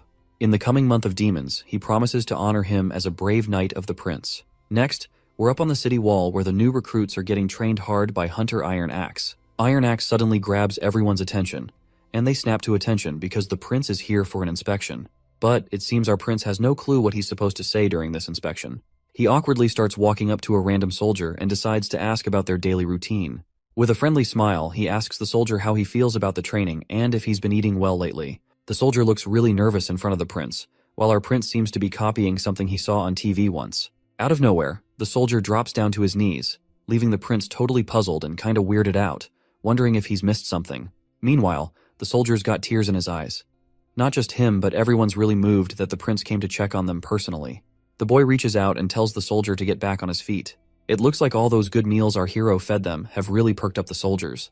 Then the prince reminds everyone they can speak up if they have suggestions or complaints, and promises to make sure everyone gets enough to eat. Out of the blue, that shy kid from earlier pipes up. He says there aren't enough soldiers in their civilian army, and with the way they're training, he's worried they won't stand a chance against the demons when they attack. Whispers and murmurs start buzzing around, everyone thinking the same thing, and wonders if the prince plans to hire mercenaries to fight off demons. But our hero cuts them off with a hand gesture, and with a big grin, he asks the soldier for his name. The soldier Vanner replies nervously. Our hero gives Vanner props for his sharp eye, and agrees that relying solely on a civilian army to defend the entire wall doesn't not make any sense. However, he points out that demons are just mutated animals and beasts, not as smart as humans, and Iron Axe has proven this by taking on those monsters directly. Iron Axe nods in agreement, saying those creatures are exactly as the prince described, but he admits hybrids are a whole different ballgame, posing a tougher challenge altogether. The prince comes up with this idea to strategically place fences, ditches, and hills to guide the dumb beasts into traps they set up. He figures it'll work since these creatures are pretty simple-minded. Iron Axe still seems worried about getting too close to these beasts. He says spears and bows won't cut it against them if push comes to shove. Our hero smirks and agrees, knowing traditional weapons won't do the trick. That's why he's cooked up these new weapons that are more dependable than a whole squad of armored knights. The crowd's buzzing to see these new toys. We're out on the testing grounds, and suddenly there's this massive explosion that rattles the whole place. Our hero's over the moon that his gunpowder invention worked like a charm, but the others are just freaking out. Iron Axe even mutters something about this explosion being God's wrath. The explosion blows a big hole in the ground and even takes out the test rabbits in the process. The prince tells everyone to get up close and examine everything to gather test data. Our hero is pumped that they can create such a powerful weapon just by mixing a bunch of elements in the right ratio. With everything wiped out by the blast, the hunter suggests they wouldn't have to worry about monsters if they had this bad boy doing its job. But the prince reminds them they won't have enough gunpowder before the month of demons. Still, he's excited they can work around it, relying mainly on guns and crossbows, while keeping the gunpowder as their trump cards. In the next scene, Nightingale paints how the world looks to her, just black and white, with no clear boundaries. She navigates through paths that defy normal limits by shifting her perspective. Up, down, left, and right aren't fixed. They collide, break away, or overlap. Moving along these ever-shifting lines gives her a bird's-eye view, letting her swing through anything. Other than the black and white, she can also see some other colors as well. For example, witches are the essence of magic, and she can sense the magic flowing and fading within their bodies. In this world, only witches hold something truly amazing, and Anna's magic stands out with its vibrant, rich colors. Suddenly, Anna calls her out, and Nightingale appears back in the real world. When Anna asks what Nightingale was doing here, Nightingale smoothly changes the subject, mentioning she brought some fish cakes. Anna's face lights up with delight at the sight of these treats, but Nightingale hesitates, saying she needs to wash her hands first. Instead of water, Anna just uses her fiery powers to cleanse her hands, which impresses the women big time. That is when it hits Nightingale that Anna is the only witch in their group with such incredible powers. This realization fills her with both dread and sadness, knowing that such strong abilities come with risks. With the month of demons approaching, she worries about Anna enduring unimaginable pain during her puberty. Nightingale gently suggests that Anna should join the association, where other witches can support her. She assures Anna that everyone would be thrilled to have someone as powerful as her among them. But then Nightingale's tone turns serious as she admits to Anna that she might not make it through this winter. Anna then asks Nightingale where she lived before joining the association. Nightingale replies that she used to live in a big city to the east, not too far from the capital. Anna then follows up by asking if Nightingale was happy back then. Nightingale's mind immediately flashes back to her past, recalling herself feeling miserable, locked up with shackles and a power-suppressing locket.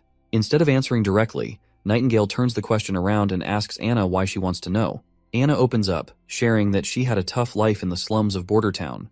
Her father sold her to the church for 25 golden coins, and it was our hero who freed her from those chains. Now Anna feels genuinely happy to be where she is.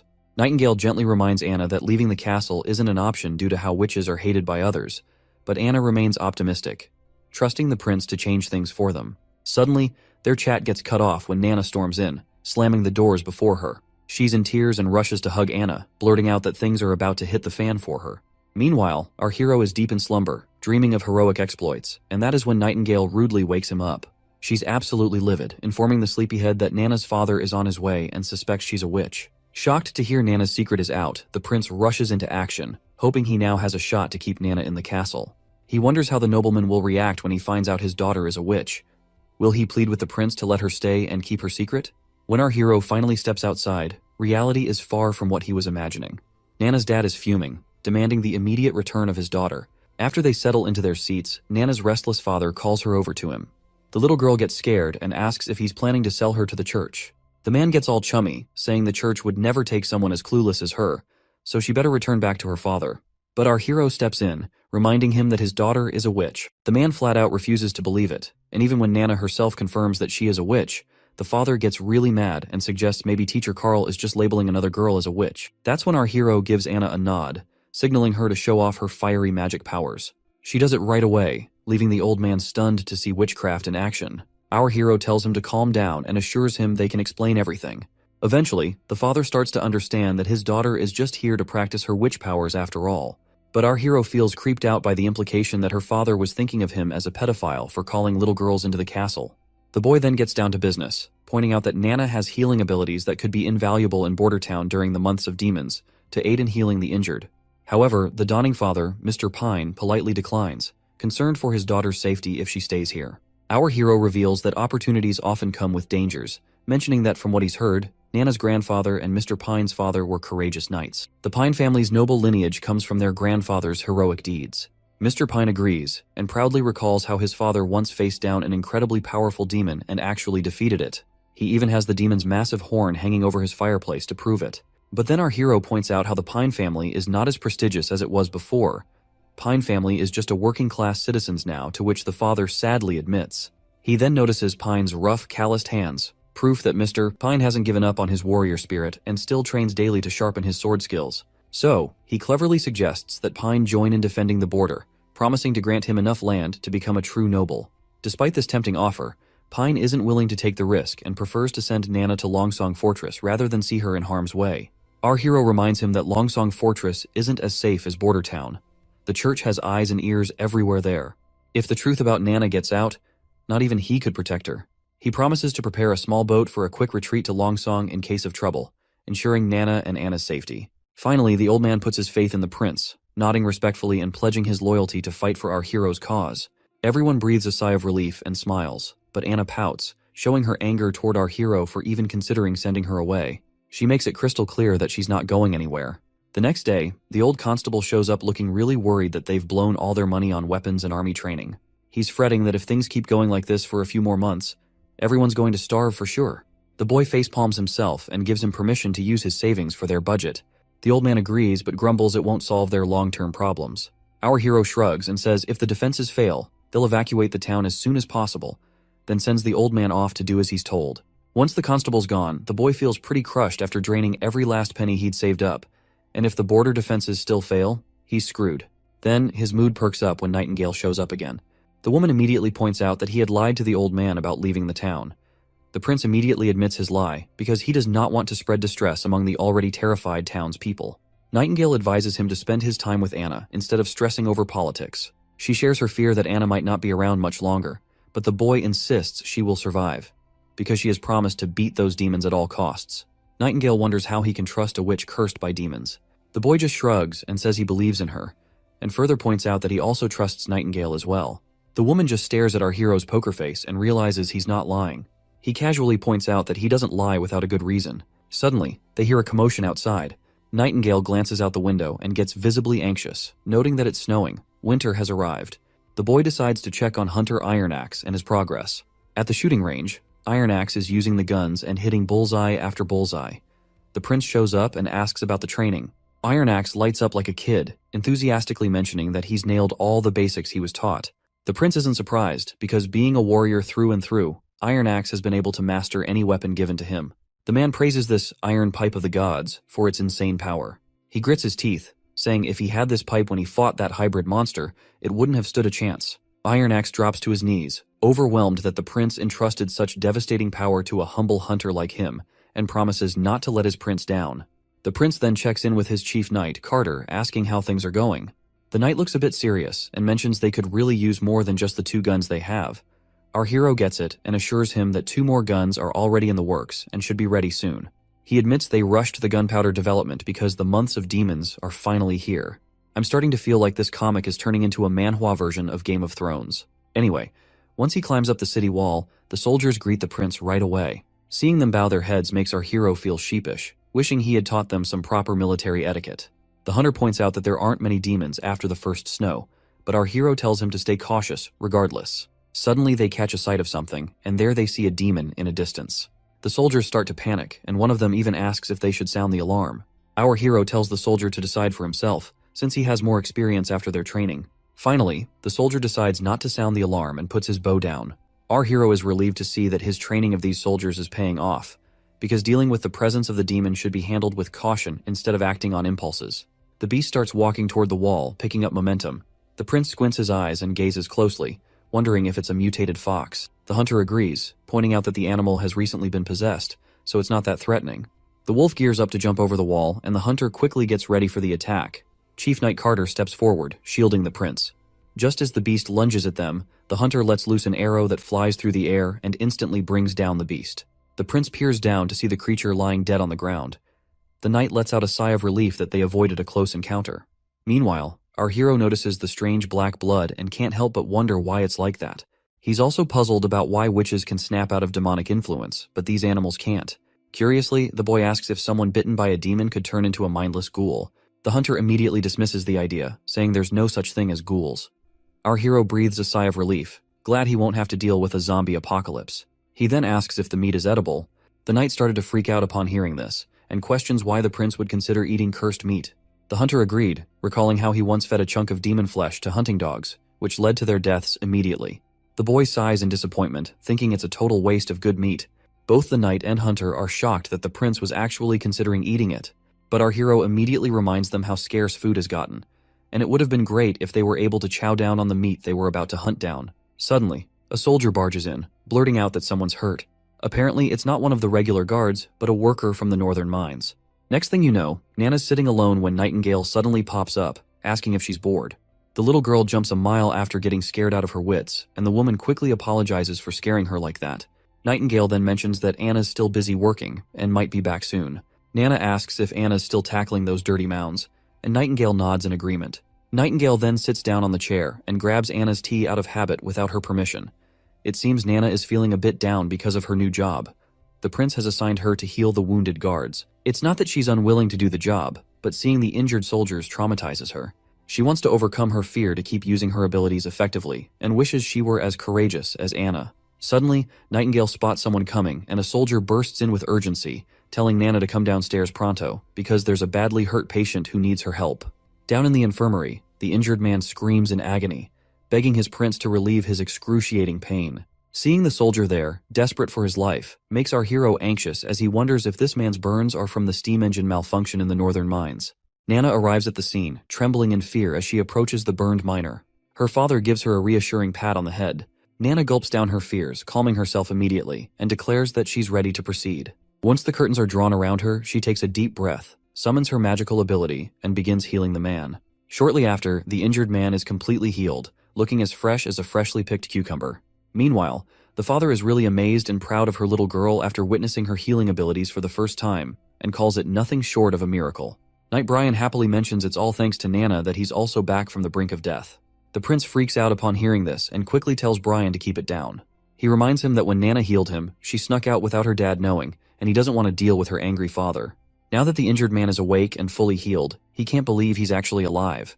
Prince Roland assures him it's real, and proudly reveals that Nana, who is one of the witches, saved his life. Later that night, when our hero gets back to his room, Nightingale greets him and asks why he had to spill Nana's secret so early. And that's when we flash back to the moment when the miner is shocked after learning about Nana's true identity. He starts freaking out and reminds everyone about witches being devils. But her dad got annoyed real quick and set him straight that his daughter wasn't involved with any devils, and she was the one who saved his life. Out of nowhere, the miner sits up and drops to his knees in front of the little girl, apologizing big time for his earlier words and thanking her deeply for saving his life. Back in the present moment, our hero reflects that it was the perfect time to reveal her as a witch, considering how well it all played out. Plus, if they're going to use her powers against demons in the coming months, hiding her identity as a witch wouldn't have been an option anyway.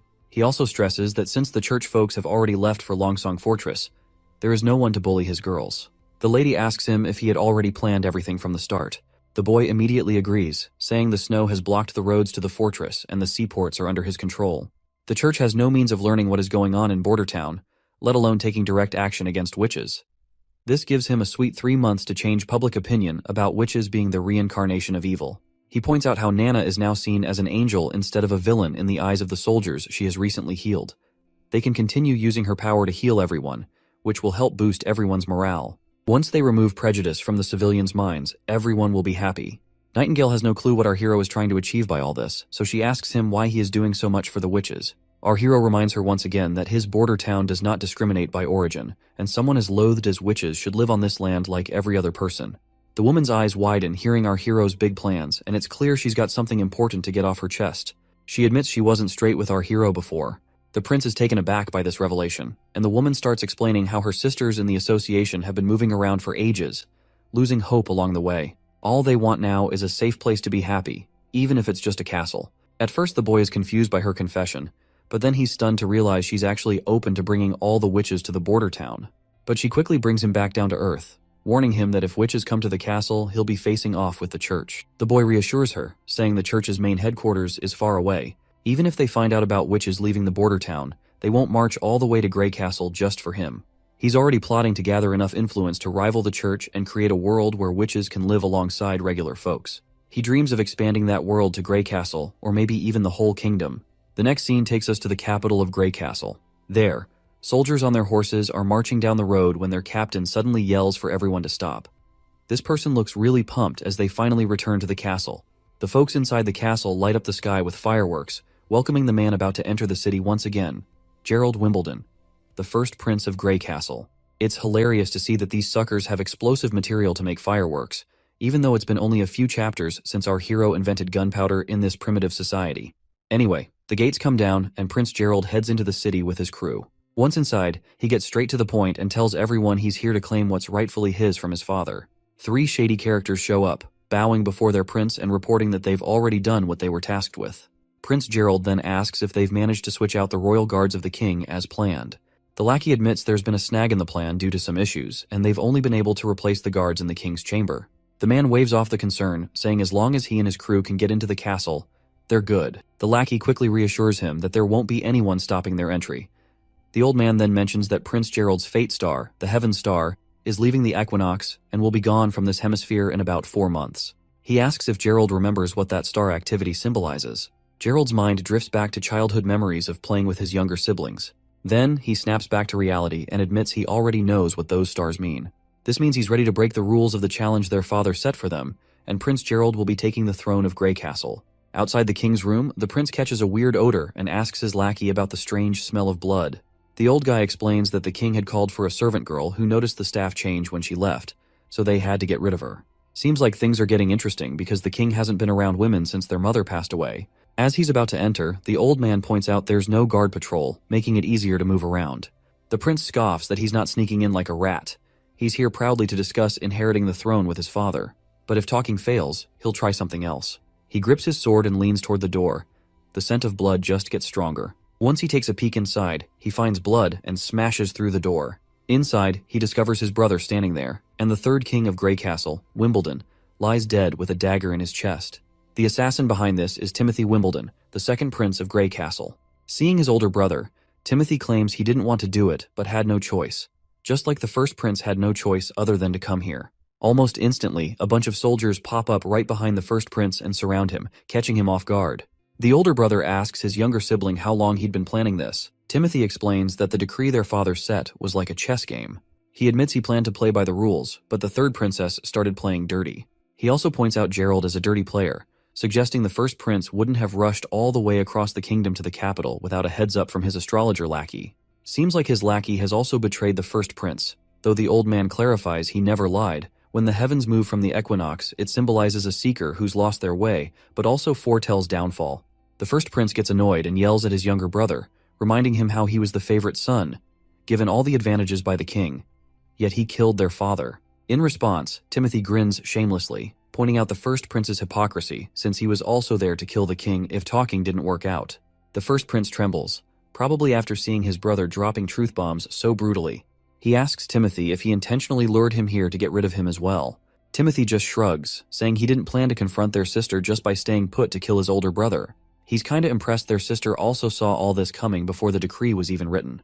Timothy goes on to explain he wants to end this royal decree early because his Valencia city isn't like their sister's Clearwater port, which is breeding warriors like rabbits. He needs an army, a big enough one to challenge her sister, and that's only possible if he's rocking the Grey Castle crown. The first prince gets furious and charges at his brother, but the soldiers quickly intervene. One of them strikes him from behind with a spear, forcing him to drop to his knees in front of his younger brother.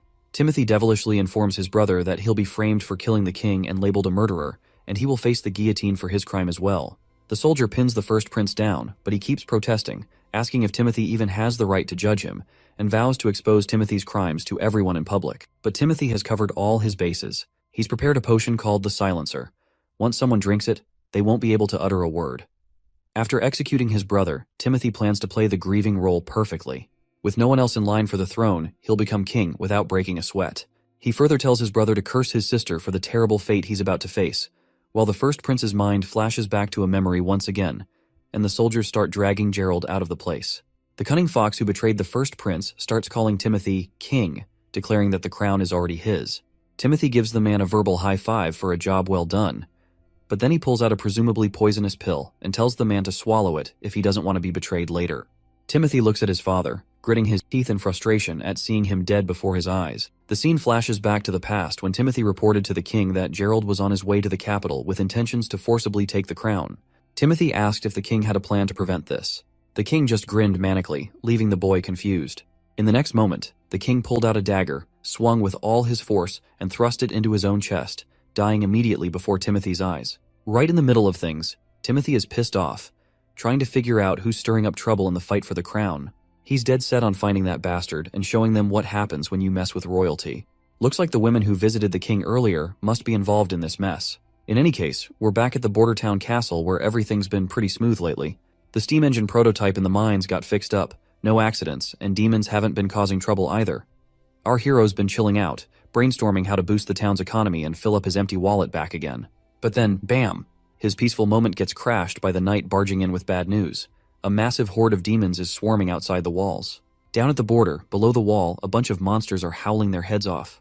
Up above, the soldiers look freaked out at the sheer numbers.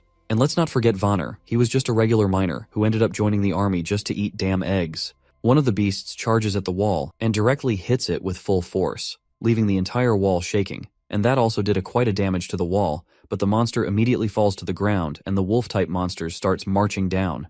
Hunter Iron Ace quickly tells everyone to gear up their spears.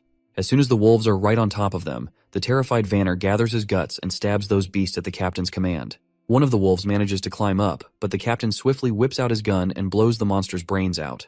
With the immediate threat dealt with, Iron Ace tells everyone to stay focused and keep an eye on what's ahead. Suddenly, a soldier screams as they're attacked, their belly pierced deeply. Seeing their guts spill out terrifies Vanner to his core. The knight and the prince finally arrive at the scene. The knight tells Vanner to chill out and remember his training. Once the soldier regains composure, he snaps back to his senses and orders the others to take the injured soldier to the hospital while everyone else holds their ground and fights off the demons beneath the wall. The prince can't help but smile at the sight of Vanner showing such discipline. He's glad that all that egg-eating didn't go to waste in training the civilian army after all. Suddenly, something catches their eye on the ground, something so freaky that even our hero starts to freak out. The hunter, equally spooked, quickly pulls out his gun, saying they've officially stumbled onto trouble for the day. Our hero's mind is spinning at the sight of this behemoth, a disgusting creature that seems to break all the rules of biology. He never thought he'd come face to face with such a mutant monster. The soldiers rain arrows down on the behemoth, but it's like shooting toothpicks at a tank. The arrows just bounce off its thick, mountain-like shield. They look to their leader, asking what the heck they should do next. Meanwhile, the monster keeps stomping along, each step rattling the whole dang ground. Realizing they need more firepower, our hero tells his crew to get their muskets ready. When the monster gets close enough, they start blasting away, but it's about as effective as trying to stop a T-Rex with a water gun. The soldiers start freaking out when even the muskets can't do squat against this monster. The prince quickly tells them to chill and orders Vice Captain Vanner to round up some guys and grab dynamite from storage. After dishing out orders, he tries to get everyone to listen, but bam! The giant behemoth demolishes the wall they busted their butts to build. At this point, the prince is pretty darn sure they're screwed. He didn't figure the monster would be this tough and calls for an immediate retreat before shit goes down real bad. As the wall crumbles, Nightingale swoops in and saves our hero from a nasty fall. Once they're back on solid ground, the boy asks her what she's doing there. She explains she came because she was worried, and now it looks like her worries were on point. She asks our hero how he plans to handle the monster. He assures her he's still got a trick up his sleeve, and right on cue, Vanner strolls back with dynamite in hand. Our hero jumps in, shouting at Vanner to light the fuse and chuck the dynamite under the monster's legs. Meanwhile, poor Vanner's freaking out in this life-or-death situation. Finally, he gets the fuse lit, plops the dynamite down, and bolts out of there while the fuse starts sizzling. Once that fuse burns down, boom! The whole place shakes with a massive explosion, hitting the monster square in the gut. Everyone starts busting out victory moves as they watch the monster crash lifelessly to the ground. The prince is grinning like he just aced a test. But their celebration is cut short when they spot more beasts roaring back at them, even though they're just regular old critters. But they are in numbers. The soldiers scramble to get their shields up, and our hero is standing there clueless and panicking. The boar suddenly lets out a roar and charges right at their group. One soldier, lying on the ground, can't believe his eyes as he sees this girl stepping into the fray. But this ain't just any girl, it's Anna, and she's no ordinary lady, and you better get that to your head. Anna stares down the monster, showing no fear. She taps into her powers and throws fire right at the boar. The flames hit the mark, roasting the boar alive. Our hero's jaw drops, totally caught off guard by what he's seeing. Our hero feels like a complete idiot for never thinking about Anna's role on the battlefield beyond her building and town projects. That's exactly why he kept her safe in the sickbay, to avoid any danger, and he has no clue how she got out of here. As one of Knight Brian drops down to his knees, he informs the prince that Miss Anna was worried about his safety and insisted on coming to the wall, and he was not able to stop her. Originally, our hero had planned to sway public opinion in favor of witches using Nana's abilities, and once more people accepted witches, our hero wanted to reveal Anna's existence publicly. But it seems like the cat is already out of the bag. The boy quickly orders Brian to protect Anna from the danger, and he instructs Nightingale to do the same. Meanwhile, Anna steps forward confidently as soldiers gather around her protectively. With a determined look, Anna raises her hands, flames flickering to life, and she creates a wall of fire in the hole in the wall, blocking the monsters from advancing any further. Our hero is completely shocked by the magnificence of Anna's fiery display, but monsters continue to emerge from the flames. That is when the boy locks eyes with Anna. And in that moment, the prince understands what needs to be done. He immediately grabs the gun from the knight's hand and begins shooting down the monsters, aiming straight for their heads. The sight of their prince taking action startles everyone. Our hero raises his own gun, rallying the soldiers to prepare their spears and charge forward. His crisp voice fills the atmosphere as he commands them to protect their wall and their border town. The crowd really gets fired up to protect their town, and everyone is ready to take those critters down. After a while, the last wolf standing takes a bunch of arrows and drops lifeless to the ground, finally letting the soldiers savor their victory. The knight is totally blown away by their successful defense of the turf. But then, the prince suddenly remembers Anna, and he starts losing his shit because he's been so busy commanding that he almost forgot about her. He's worried about how he'll explain all about her being a witch to the civilian army. As he frantically looks around for her, he notices something surprising. Everyone is showing her respect instead of calling her the reincarnation of some devil or whatever. The prince is almost clueless about this unexpected attitude toward her from the civilians. Even though her fiery power had scared him, it seems to have earned trust and gratitude from others as well. When Anna finally stands before the prince, she looks exhausted from using her powers and promptly faints, dramatically falling right onto our hero's chest. The next scene takes us to Clearwater Port at Garcia's residence, where the third princess gets the news that her father has kicked the bucket. According to the letter, her brother, Gerald the First Prince, has been fingered for the assassination and is now locked up by the guards. They're saying he didn't kill himself, but rather got slapped with an execution sentence by the bigwigs. This news really throws her knight for a loop, and he finds it all pretty fishy. After a bit of hemming and hawing, she admits her brother can be a bit of a dumbbell, but he's not dumb enough to wish for death. She lays out how Timothy's trying to shift the blame to Gerald to fool the public, but snagging control of all Grey Castle won't happen overnight. So, she's tweaking her plans accordingly. The knight, though, he's still scratching his head over why Timothy would pull such a stunt, especially when the king always favored him. That's when the princess drops a truth bomb. Timothy's scared of her. He's quaking in his boots at the sight of the black flag. She explains that Timothy's move was totally uncalled for. Sure, he's trying to pin the blame on Gerald for their dad's death, but he can't fool everyone forever. If he wants to take over all of Grey Castle, it will require a more elaborate and sustained effort. Therefore, she decides to adapt her plans accordingly. The lady decides to set sail for Grey Castle tomorrow.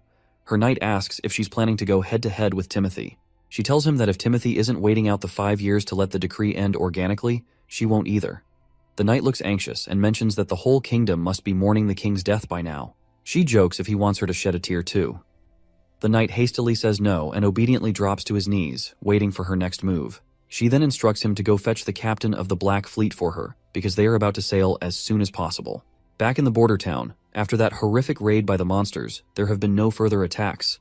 The injured soldiers were healed quickly and returned to their duties right away. The chief knight was tasked with using the hybrid monster shell to patch up the broken wall, making it one with the barrier. The largest factor in their victory against the large-scale invasion was undoubtedly Anna. However, it's been a few weeks since she fainted, and she still hasn't woken up. Nightingale mentions today's supposed to be her maturity day, but she's sure she is going to die in her sleep, because the pain of maturity can only be endured while awake. She somberly spills that she's seen too many witches die before her eyes, treated like animals, burned or tortured slowly by nobles for some twisted fun. The lucky ones live in exile, far from society, always chasing the holy mountain, a distant dream they can't catch. But she says Anna's not like the rest. Unlike the Association sisters, she's actually cared for here, valued by our hero, and given due respect. This, Nightingale explains, is what the holy mountain truly signifies: a life free from prejudice. In Anna's case, she has already achieved this. As the memories of Anna flood our hero's mind, her strength, her resolve from the day one to the moment she vowed to stay with the prince, He clutches her hand tightly, refusing to let her slip away. Just as midnight strikes, Nightingale notices Anna's puberty beginning, sensing the magic within her body stirring. A candle nearby starts glowing with an eerie green hue, startling our hero, who wonders if it's the work of demonic spirits.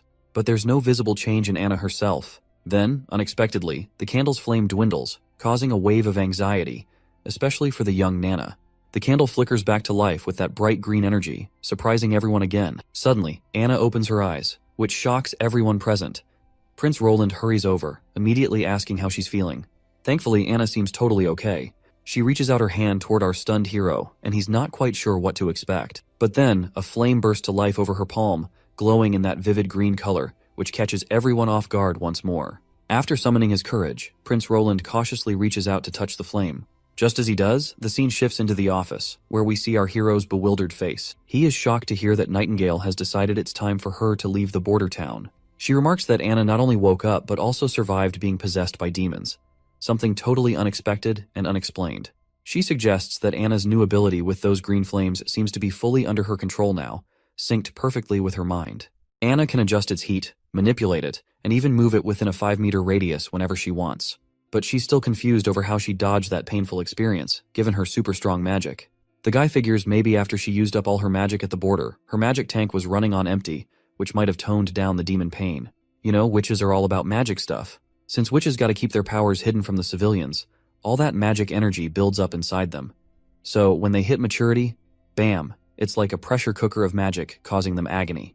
Nightingale nods along, seeing the logic in his theory, and decides she's gotta jet back to the association pronto. Winter's coming, and there's gonna be a bunch of witches hitting puberty soon. She vows to bring any survivors back here to Prince Roland's town, hoping he'll take care of them like he did with Anna. But Prince Roland tells her to stay put, maybe wait till the demons have stopped popping up and the weather settles down. Nightingale smirks, saying even getting to association a day early could save lives. Plus, she assures him the demons won't be able to detect her, so she's good to go. The prince then asks about her own awakening, to which the woman brushes it off, saying it's the start of spring and there's no need to worry since she has gotten used to the pain. Still, he advises her to take care on the road. Before disappearing, Nightingale pays her respects to Roland one last time and vanishes abruptly as usual. Her sudden disappearance leaves the prince unsettled because he's never been a fan of her habit of appearing and vanishing without warning. Sitting back, he sinks back into his thoughts, mulling over how if his theory about witches turns out to be true, it could be a game changer. He then looks over at his ridiculously long to-do list, realizing there's a mountain of tasks waiting for him. But just as he starts pondering where to begin, his consultant bursts in with urgent news. A messenger from Longsong Fortress has arrived. The ambassador seems unusually anxious, and the prince wonders if things are going south for Longsong Fortress. His eyes widen as he reads the message. The king has passed away. Redhead, the ambassador, quickly clarifies he's there under orders from Duke Rayan. The royal decree for the 5-year challenge has ended, and Majesty Timothy Wimbledon is now the new king of Grey Castle. The ambassador leaves our hero totally shocked when he reveals that Timothy wants to reward the Prince Roland with new territory and a new position. A moment later, the consultant expresses his grief over the king's death at the hands of the first prince and asks what they should do next. The prince reveals that everything about the situation seems too suspicious to believe, and he will decide after monitoring his two sisters' movements. He admits he doesn't know much about the 5th princess's motives, but he's sure she's not the type to take risks, so he wants to follow her lead. He's also certain that the capital will likely descend into chaos with this power shift, and their priority should be to safeguard their families. With that in mind, he tells his consultant to instruct the chief knight and all castle staff to write letters home. The prince wants to ensure that everyone's families are escorted to other towns to hide. The consultant expresses his gratitude for the prince's careful consideration. The prince also tells his consultant that he wants to stop exporting the town's metals and will only sell gems and rocks to Willowtown, as he wants to use the metals for himself to make more machinery. Additionally, he plans to incorporate more civilians into the army and train them accordingly. He feels smug as he considers the news that the ambassador brought a blessing in disguise. Roland is confident that as long as he hunkers down in Bordertown, someone will try to bite him, such as Duke Rayan from the Longsong Fortress. Once the months of demons pass, he is pretty sure that Duke Rayan will try to extend his influence across the western side of the kingdom under the new administration, and this is precisely what Roland wants. Industrialization is his priority, but what he lacks most is people.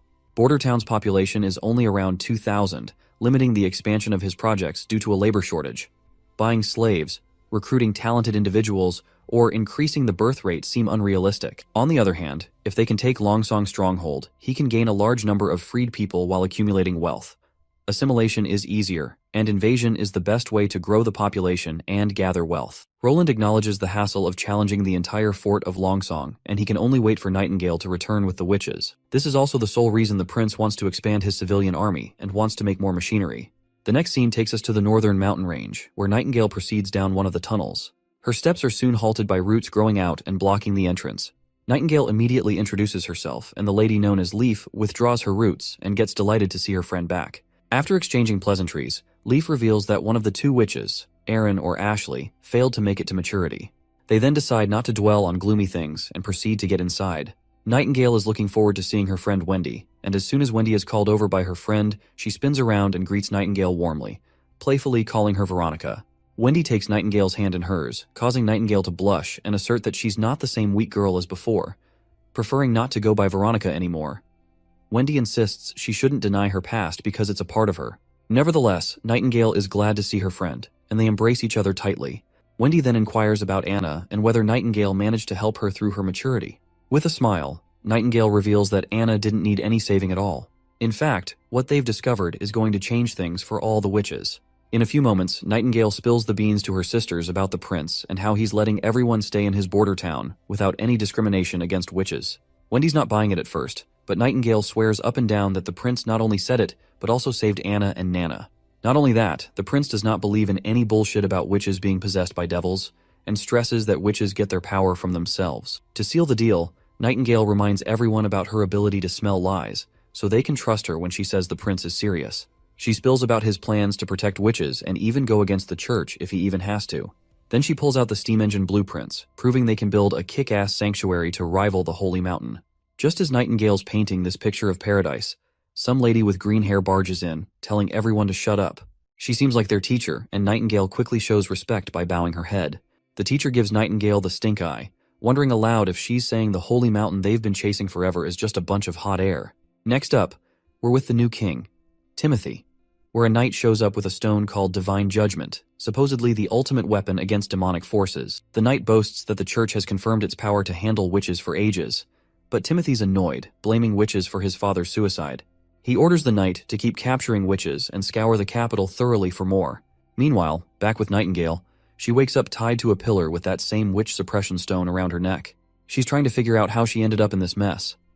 We flash back to when the green-haired lady freaked out at the idea of the prince siding with witches. She rants about how witches have been persecuted and killed for ages. She believes Nightingale has been deceived by the prince and insists that the pain of maturity is a sacred test for a witch's body and mind, and only those who endure it can achieve true power and find eternal peace in the Holy Mountain. Nightingale is shocked to realize that all the suffering witches endured was just a test for this woman. She's further annoyed at the thought that her fallen sisters, who endured so much pain, are simply dismissed as disqualified subjects. The teacher offers Nightingale a final chance to seek forgiveness for her ignorance and mistakes, promising her mercy. But Nightingale remains resolute, insisting she'll only take sisters with her who believe in her. As she tries to leave, a snake immediately grabs her feet, and before she can react, she blacks out from the venomous injection of petrification, waking up to find herself in her current bind.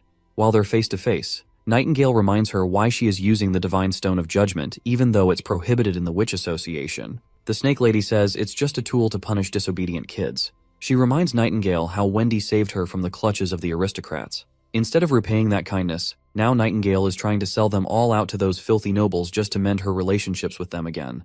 Nightingale denies any such motive, emphasizing she only wants her sisters to live freely without fear of starvation or the pains of maturity, and believes everyone deserves the right to choose their own path. She points out how much Border Town has changed, pointing out that the steam engine blueprint she brought is just one of many miracles. The Snake Lady scoffs, saying she can't make heads or tails of the blueprint and tosses it into the fire, declaring that a hunk of steel can't move like it's alive and she's no fool. She then grabs the hot dagger and holds it just inches from Nightingale's neck, letting her know this is her last chance to beg forgiveness for trying to deceive the Witch Association. If Nightingale doesn't comply, she threatens to skewer her heart and turn her into an example for others. Even though she is staring at her death, Nightingale remains defiant.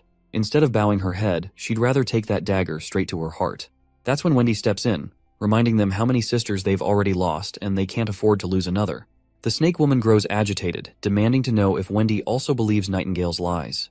Wendy denies it, stating she's not planning to go to the border town, but she agrees with Nightingale that everyone should have the right to choose their own path. Wendy then asks if anyone wants to bail with Nightingale to the town, but nobody speaks up. Seeing this, Wendy suggests letting Nightingale go solo since she hasn't done anything to harm the gang. The others agree, telling their teacher to set Nightingale free. But the teacher goes absolutely bonkers, saying she can't risk letting Nightingale go because she might expose their turf location to the church. She swings her dagger, ready to strike, but before she can, Wendy steps in and stops her. Wendy grabs a coin and throws it hard at Nightingale, smashing the power suppressor stone. The teacher gets ticked off and goes after Wendy with a snake that bites her hand. But Nightingale springs into action. Before the teacher can react, she's screaming in pain with a sword in her chest, causing her to collapse to the ground. Before anyone can react, Nightingale and her friend start to disappear and exit the tunnel. Wendy doesn't seem to be in good spirits because the poison from the snake bite is spreading across her hand. To stop it from spreading further, Nightingale reluctantly grabs her dagger and severs Wendy's hand from her body. She keeps the hand with her, confident that Nana can heal it back soon. They've been walking forever, and it took them 3 days just to get here. Carrying Wendy is slowing them down further, and with her losing blood, Nightingale fears she won't last another 3 days. But her worries prove unnecessary when a mysterious newcomer arrives, ready to lend a helping hand. A newcomer looks like a boy at first glance, but she is actually a girl. She reassures Nightingale not to freak out. Her name is Lightning, and she recently joined the Witch Association. Nightingale stays cautious around this tomboy and asks if Kara sent her. Lightning shrugs it off, saying it's no wonder Nightingale doesn't recognize her since she's always out and about. She makes it clear she's here because, like Nightingale said earlier, everyone should live life their own way, and she's chosen to stick with Nightingale. Simple as that. She's totally pumped about all the machinery and exploding dynamite, being an explorer at heart. Nightingale wonders why someone so into adventure joined the association. Lightning explains that finding the Holy Mountain is an adventure in itself, but the association is all about books, and Kara's always buried in them. Nightingale asks if Lightning's a fighter, to which she nods, mentioning she can fly too. Or so Lightning thought. She's struggling to move an inch with all that weight over her little shoulders. Finally, she gathers enough energy and starts floating slowly through the air. The tomboy then asks if Nightingale knows Wendy for a long time, noting how Wendy called Nightingale Veronica back at base camp. Nightingale confirms they go way back and tells how, before joining the association, people treated her like a puppet. And it was Wendy who showed her way to live. She reveals she had a family in Silver City when she was 13, but her parents disappeared during a commoner uprising. Nightingale's uncle then took her and her brother, Hyde.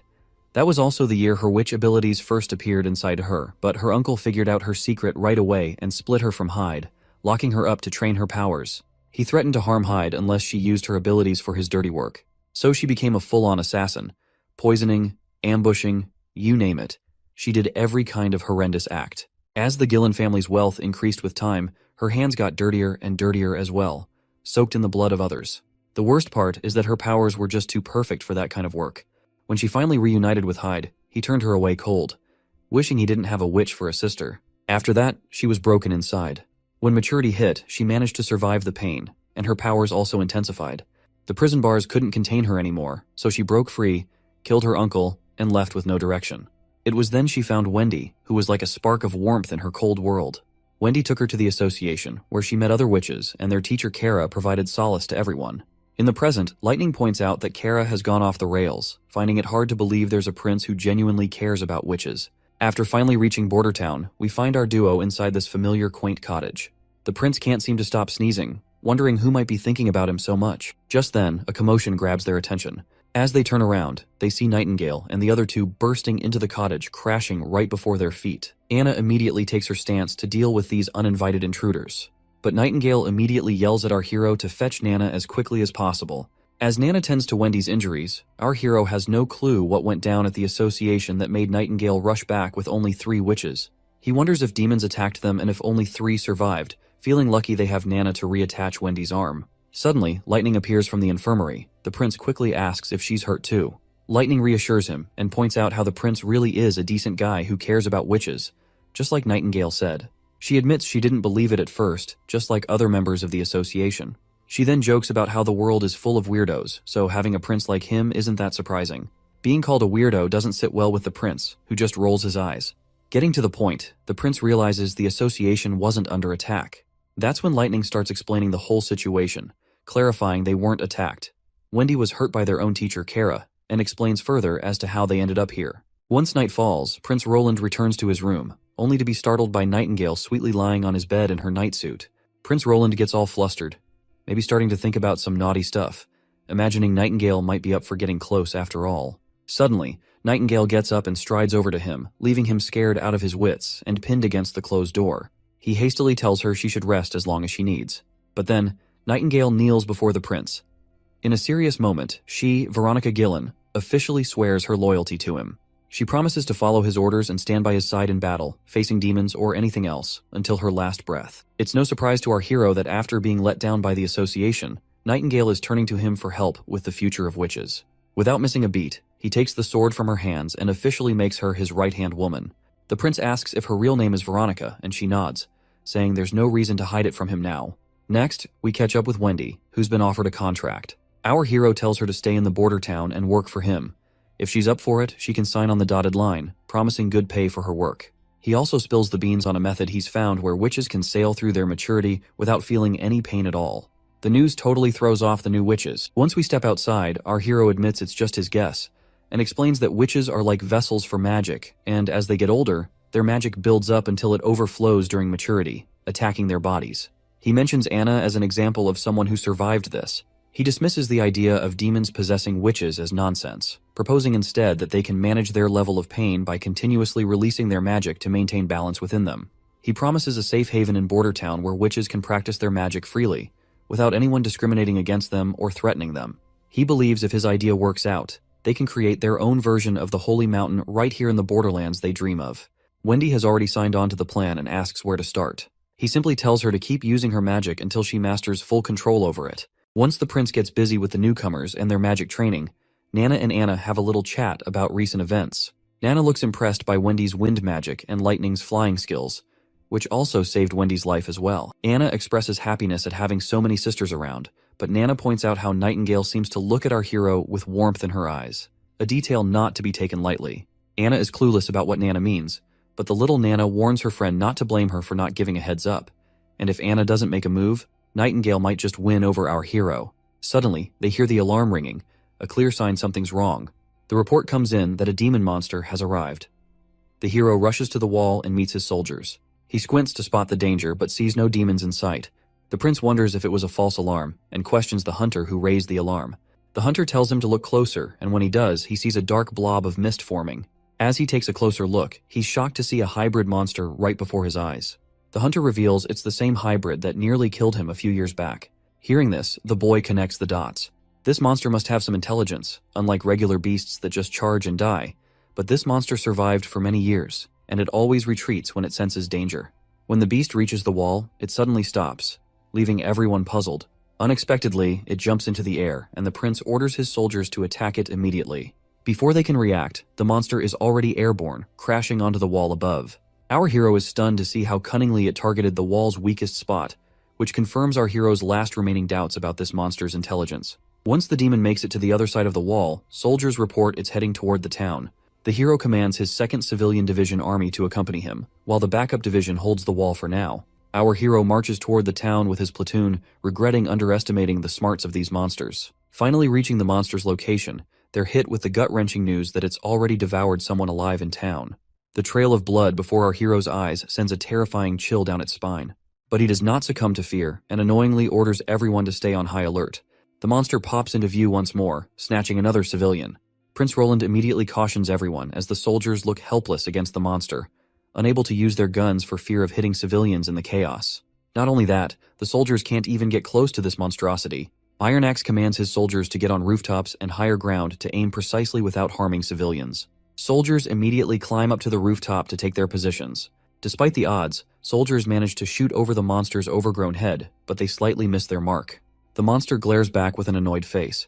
But before it can strike, Iron Axe closes in and blasts the monster's head right away, finally avenging the innocent lives taken by this monster. In the Hermes perimeter, north of Grey Castle, a gigantic mutated creature crawls its way toward the towering wall. The knights on the wall tremble as they witness the enormity of the approaching monster. Upon finally stepping on the rooftop, the creature drools and immediately perks up at the sight of the humans nearby. Without hesitation, the monster opens its massive mouth, unleashing an entire army of monsters marching out from its belly. The soldiers realize they're trapped with no escape route in sight. Still, they immediately start running in the opposite direction while a creature in the sky keeps following the soldiers. Eventually, when they reach the inner city's north wall, they find themselves waiting for the gate to open.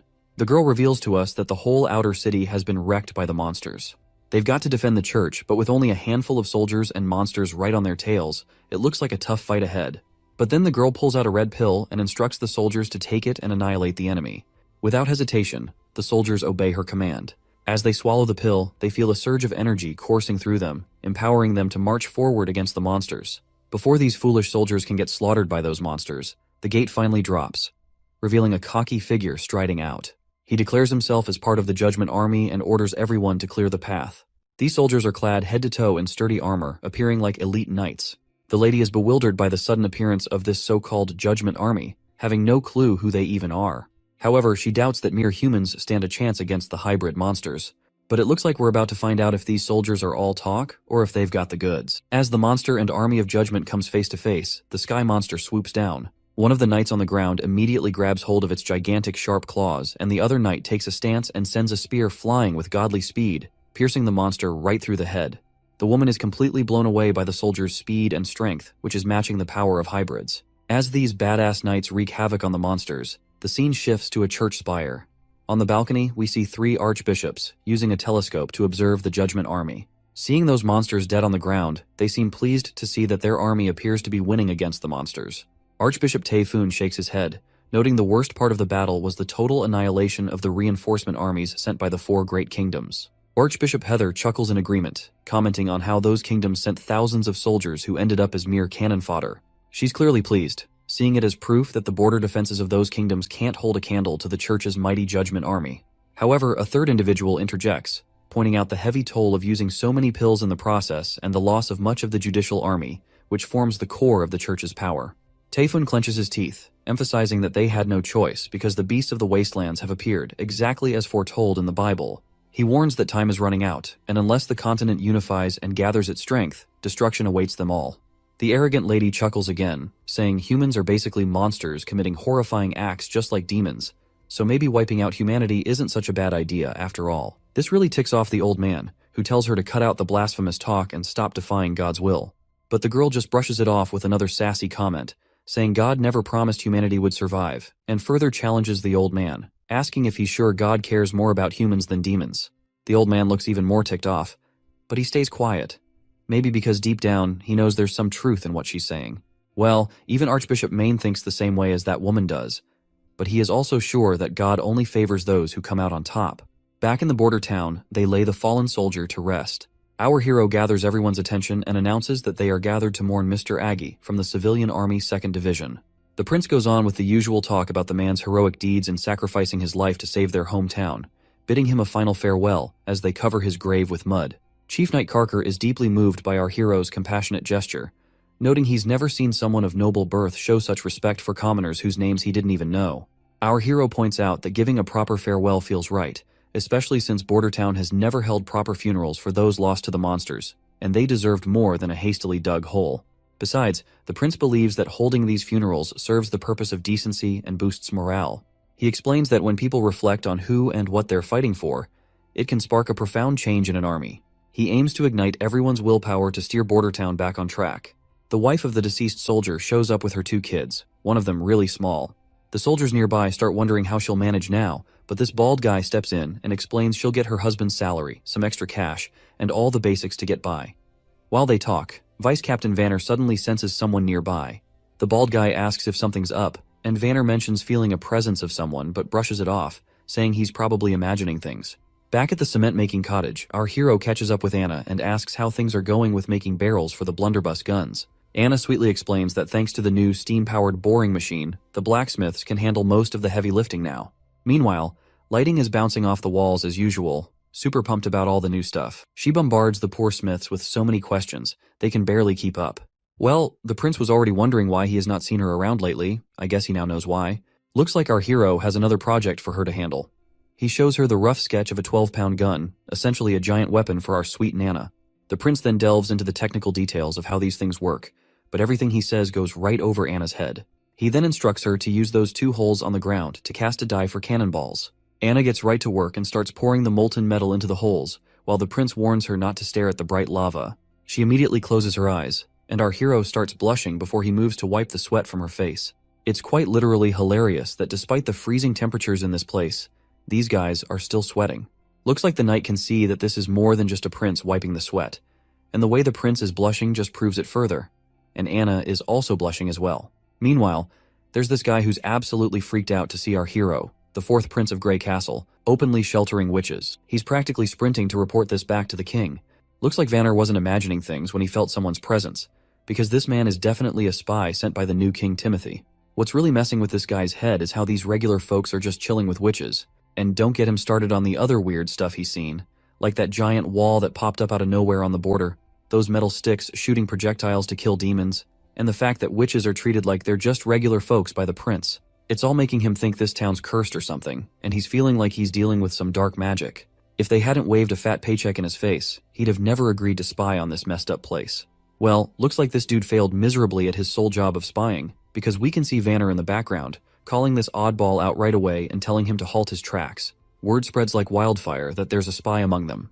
This poor guy has no clue what to do before an angry mob comes for him. All he can think about is how the fourth prince must be channeling powers straight from the devil. Inside the castle, we catch up with the consul again. He's losing his shit over the prince's latest demand: buy 2 boats but don't hire captains and crews. Like, how's he supposed to float boats without a crew? The old coot's utterly worn out by these ridiculous orders that somehow always end up working in the prince's favor. Then comes a knock on the door.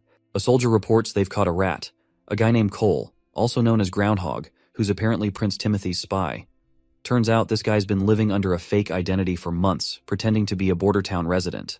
They found a letter and some money on him, but he's still being grilled for more info. The old man orders them to squeeze every last drop of intel and execute him right away. Looks like the old man is not freaking out because this is already a 4th spy they have found out. Our clever prince had foreseen more spies would come, so he told the old man to announce that there are people in the border town trying to destroy their food reserves. He instructed everyone to keep an eye out for anyone acting suspiciously, promising a reward for anyone who catches a spy. The old man is always surprised by our hero's cunning decisions. He sees him as a devil who doesn't even fear the stone of divine judgment.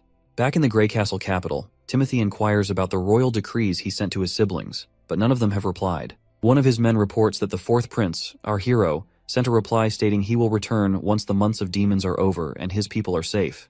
The reporter points out that Prince Roland still acknowledges Timothy as a prince, not a king.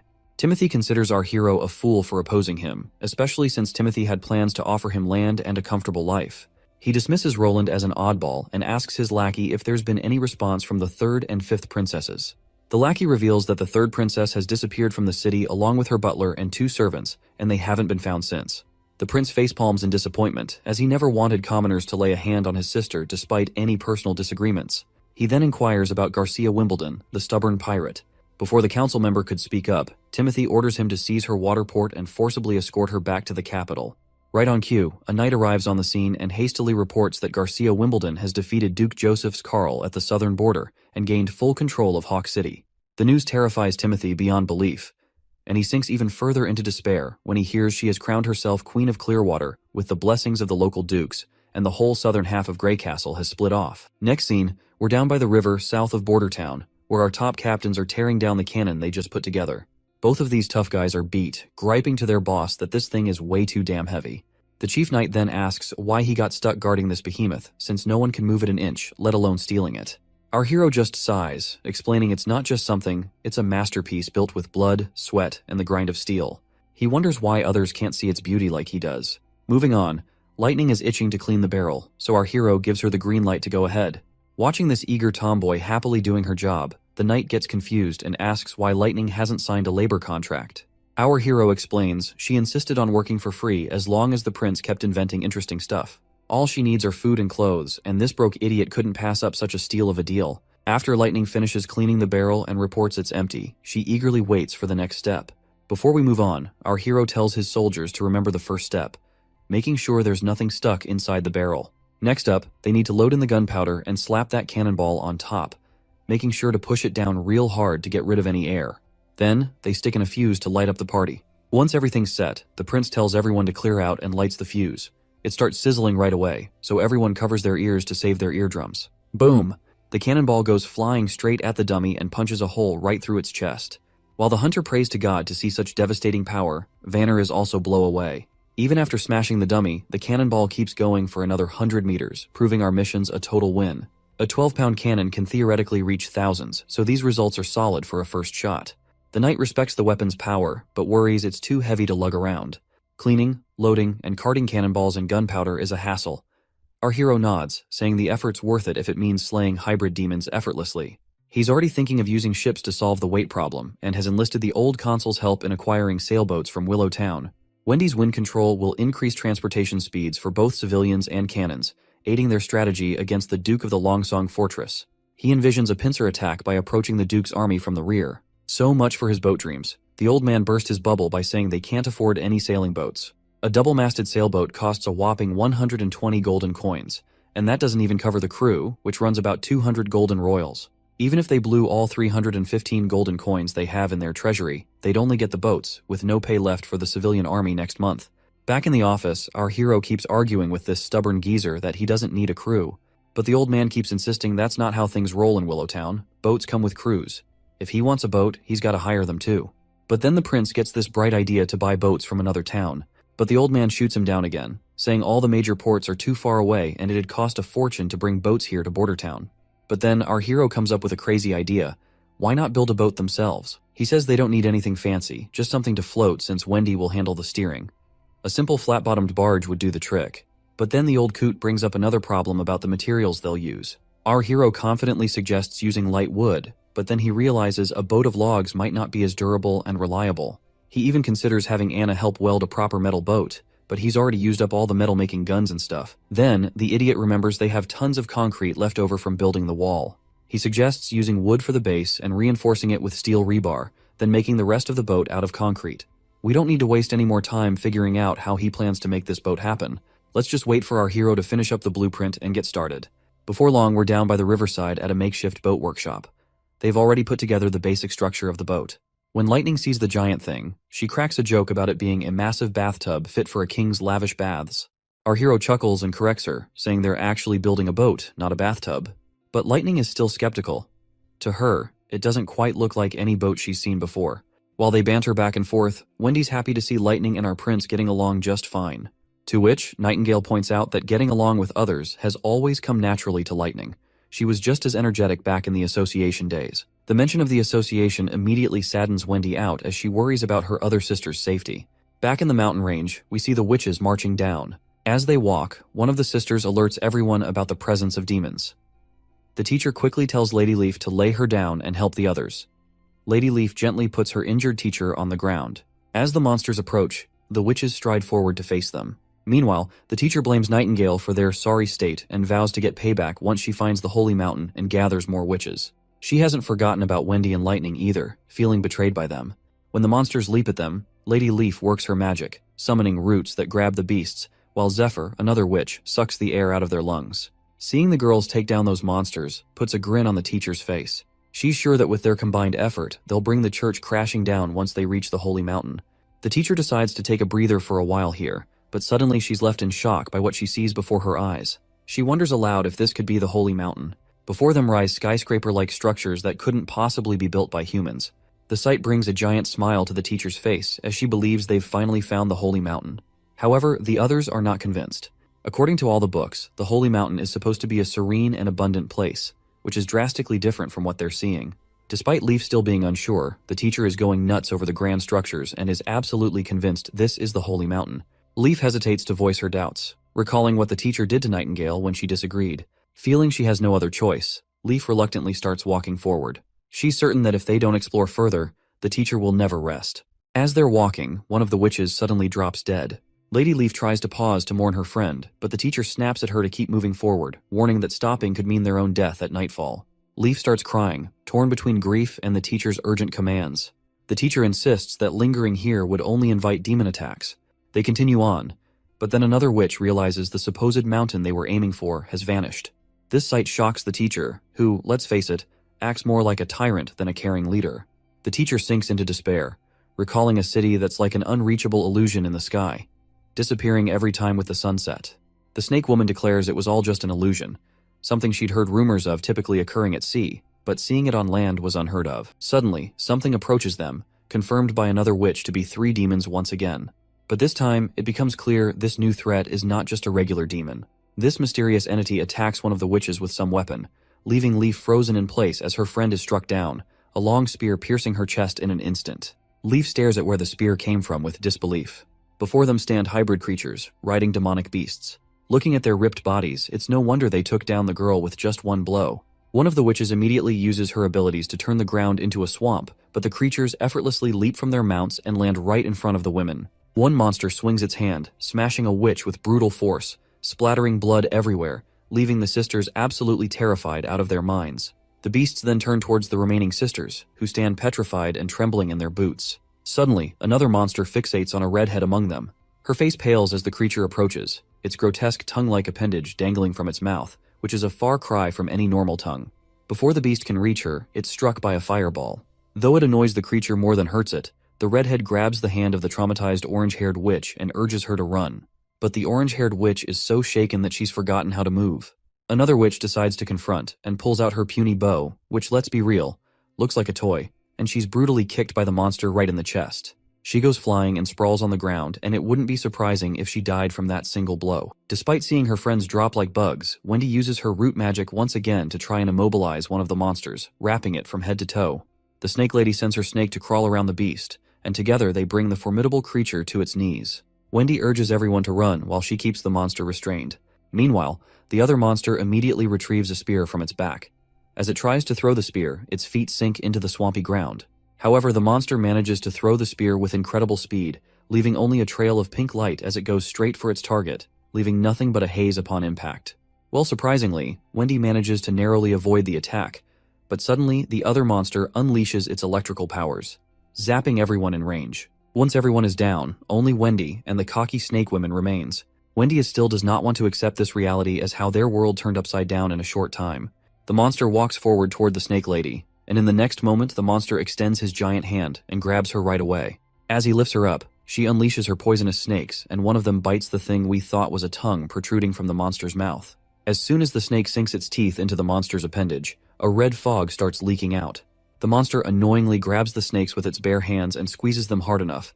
Tears of agony well up in the teacher's eyes while Wendy watches in horror. Suddenly, the demon drops the snake woman to the ground, while he himself appears to be choking and struggling for breath. You know what? This snake bitch totally deserved every bit of it, because she was getting under my nerves ever since she popped up into this story. Anyway, the monster's legs tremble and it collapses to its knees. The red mist completely drains from the container on its back, and the giant creature slumps lifelessly to the ground. It seems Wendy has started to piece together how to deal with these creatures. She then looks at the other monster flailing in the swamp, screaming and trapped. She spots that weird appendage, and takes a wild guess it might be their weak spot. Summoning her strength, she rushes over to her fallen sister and grabs the crossbow. With determination in her eyes, she aims straight for that appendage, yelling as she lets the arrow fly, hell-bent on avenging her fallen sisters. When the arrow hits, red mist starts pouring out, sealing her victory. Throwing the bow aside, Wendy drops to her knees with a heavy heart. The monster keeps oozing that red stuff as she's surrounded by her sisters' lifeless bodies. Tears stream down her face, her sobs echoing in the quiet aftermath. Back at the Battleground Hospital in Bordertown, it seems Nana's time to hit her maturity has arrived. Everyone watches anxiously as she lies in bed, asking if she's going to die. The prince and the others immediately reassure her with warm smiles, telling her that everything will be okay, explaining that because she's been releasing her magic power every day, her magic won't turn against her. Wendy gives her a comforting pat and agrees with our hero's words as well. Nana's worried father moves closer, urging her to squeeze his hand if the pain gets too much for her to bear. The others join in, deciding to lighten the mood with some coin magic tricks and storytelling. Their lively atmosphere helps lift Nana's worries. Anna then also steps forward, reminding Nana that everyone is by her side, gently kissing her forehead like a caring sister. As midnight approaches, everyone remains seated around her bed, patiently waiting for her to hit maturity. Lightning, true to her energetic self, only seen not bored. On the other hand, the prince looks like he's on the verge of fainting, yawning uncontrollably. Just watching Lightning's energetic behavior is enough to tire him out. He turns to Nightingale and asks if there have been any magical fluctuations in Nana's body. Nightingale shakes her head, mentioning it's been a long wait and she hasn't noticed anything unusual. The prince gives himself a slap on the face to stay awake, already planning to build a clock tower once the months of demons are over, because he finds waiting aimlessly too tedious. Suddenly, Nightingale hears a rooster crowing. The prince pulls aside the curtain and is momentarily blinded by the morning light. Anna wakes up too, startled by the sudden brightness. It's clear the next day has officially arrived, and everyone is pleasantly surprised as Nana wakes up at daybreak. Lightning bursts with happiness, and her father breaks down in tears. Everyone is incredibly relieved that Nana has successfully passed through her maturity ordeal without any issues. After some time, the prince leans over to Nightingale and asks if she's absolutely sure today is Nana's maturity day. Nightingale nods, mentioning the change was subtle but definite. She agrees with our hero's theory about witches, how daily magic practice can boost their powers and ease their hardships. If all witches get good training daily, they could make it to adulthood without issues. Wendy joins in, saying since the prince is the only one welcoming witches, they could turn Border Town into a sanctuary. She pledges full support, and the prince lights up, saying he's been thinking about this for ages. But since openly inviting witches could get him cancelled by the kingdom, he plans to spread rumors about a sanctuary to let the witches come by themselves. However, if he becomes the king, there will be no one stopping him to invite witches. Wendy drops to her knees, promising to help him become king. She swears her loyalty and says her life belongs to him now. The next day, our hero's sail ship finally makes it ashore. Two soldiers take a close look and start pointing out all sorts of technical flaws that make this boat unlike any they've seen before. Once they finish their inspection, they decide to head back to cannon training. Meanwhile, some daydreaming soldiers, trailing behind Vice Captain Vanner, start talking loudly about wanting to be as formidable as Hunter Iron Axe. But then one of them gets serious, pointing out they've been training forever without firing a single shot, and wonders when the prince will actually let them loose in a real battle. Another soldier mentions how those in the Flintlock team have already been at it for days, practicing battle tactics on the walls. That's when Vanner starts to wonder if our hero really plans to use the cannon team against demonic beasts. But, considering how heavy and bulky the cannon is, it's not exactly ideal for transporting up onto the walls. Finally, it clicks for Vanner that their master's strategy involves using the cannon on the sailing boat, not just against beasts, but against a strong army. At the west shore of Redwater River in Border Town, we find the cannon team undergoing training under the command of Hunter Iron Axe. They've been tasked with aiming the cannon in a specific direction. The chief knight remarks on how hardworking the cannon team looks, and our hero agrees, noting that both teams are pushing themselves to earn 5 more silver coins than the others, which fuels their determination to succeed. The prince plans to move operations to Littletown once the soldiers are well trained on the ground. Curiously, the knight asks if our hero means the concrete ship they built, and our hero nods, saying that's what he's calling it. He points out that the workers managed to wrap up everything in these few days when the snow was light. They not only slapped on some anti-rust treatment, but also threw together a shed for storing cannonballs. And hey, Wendy's got herself a platform now to play around with her wind powers to stir the boat. Chief Knight finally gets why our hero was so bent on training Wendy to handle her magic. Then Prince Roland drops a bomb on the poor knight by making him the commander of the boat. The knight freaks out, saying he's never sailed a ship in his life. Our hero shrugs it off, saying it's no big deal because the witches will be the ones running the show anyway. When the soldiers finally let loose a cannonball, it goes boom. And our hero is feeling pretty smug as he is about to kick off this new leg of his journey aboard his boat. With the glass bottle shattered by the impact, Lightning finally inaugurates their boat adventure, all set to sail as Littletown's navigator. Meanwhile, Taigu Pine, the overprotective dad, takes charge of communications. On the other hand, the knight reluctantly roped into the role of captain doesn't look too thrilled. Lightning gives the knight a reassuring pat on the shoulder, assuring him that navigating suits her perfectly since she's a pro at sea adventures. She mentions her dad, known as Thunderbolt, also has a knack for the sea. Exploring the ship, Lightning is totally blown away by the bizarre materials it's made of, unlike anything she's ever seen. The chief knight is pleased that the weather is surprisingly good today, a choice made by our hero for testing Littletown. Once the boat is on the water, everything seems to be going smoothly, with a man named Brian assigned as helmsman. Lightning then tells Brian to turn the rudder fully to the right, and the knight echoes the same command. The tomboy gets curious and asks why the chief knight is repeating her, to which he explains he's following orders from the prince. Meanwhile, Brian is clueless about what he's supposed to do, so Lightning, after facepalming, decides to take charge herself. She goes all out and spins the rudder sharply to the left, leaving the two behind totally terrified. After her little adventure, Lightning marvels at how our hero has paid attention to details that even someone with years of sea experience like herself might miss. Lightning then tells Wendy to crank up the wind, since she has been assigned a role as movement power support. Before she got this title, our hero had pushed Wendy to master her magic, which she hadn't really bothered with before getting to Border Town. After some serious effort, her early attempts were only enough to blow dry some pieces of meat, but she matured slowly. And now, armed with those lessons, Wendy channels her magic and gives the boat a solid shove, sending it sailing above the water effortlessly. Lightning and the knight are pumped to see the boat moving, while this father gets all deep philosopher, pointing out how our hero turned rocks into boats and made them float. At this point, he's starting to believe there's nothing our hero can't pull off in this world. As the boat continues to sail smoothly, the man gives props to Brian for becoming a sailor in less than half an hour. Brian sheepishly credits Lightning because she was the one who was guiding him through everything properly. Meanwhile, on the pedestal, Wendy starts feeling drained and struggles to keep up with pushing the boat, as if running out of magical power. But she takes it as a challenge, pushing her limits with a goal to last until the ship reaches shore. Or so she thought.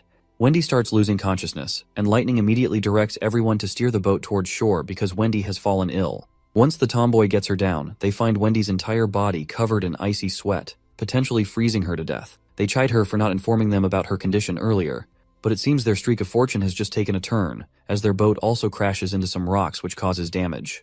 The captain bellows orders, directing Lady Lightning to escort Lady Wendy back to the castle while commanding the others to stay and gather the sails. As Lightning immediately departs with Wendy, the captain of the damaged ship is visibly disheartened.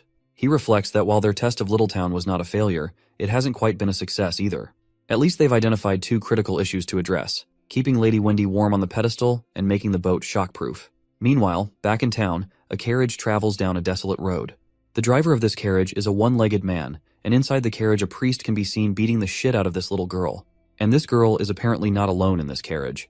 The carriage driver couldn't help but feel sorry for the girls, even though the man inside the carriage seemed to be their only lifeline.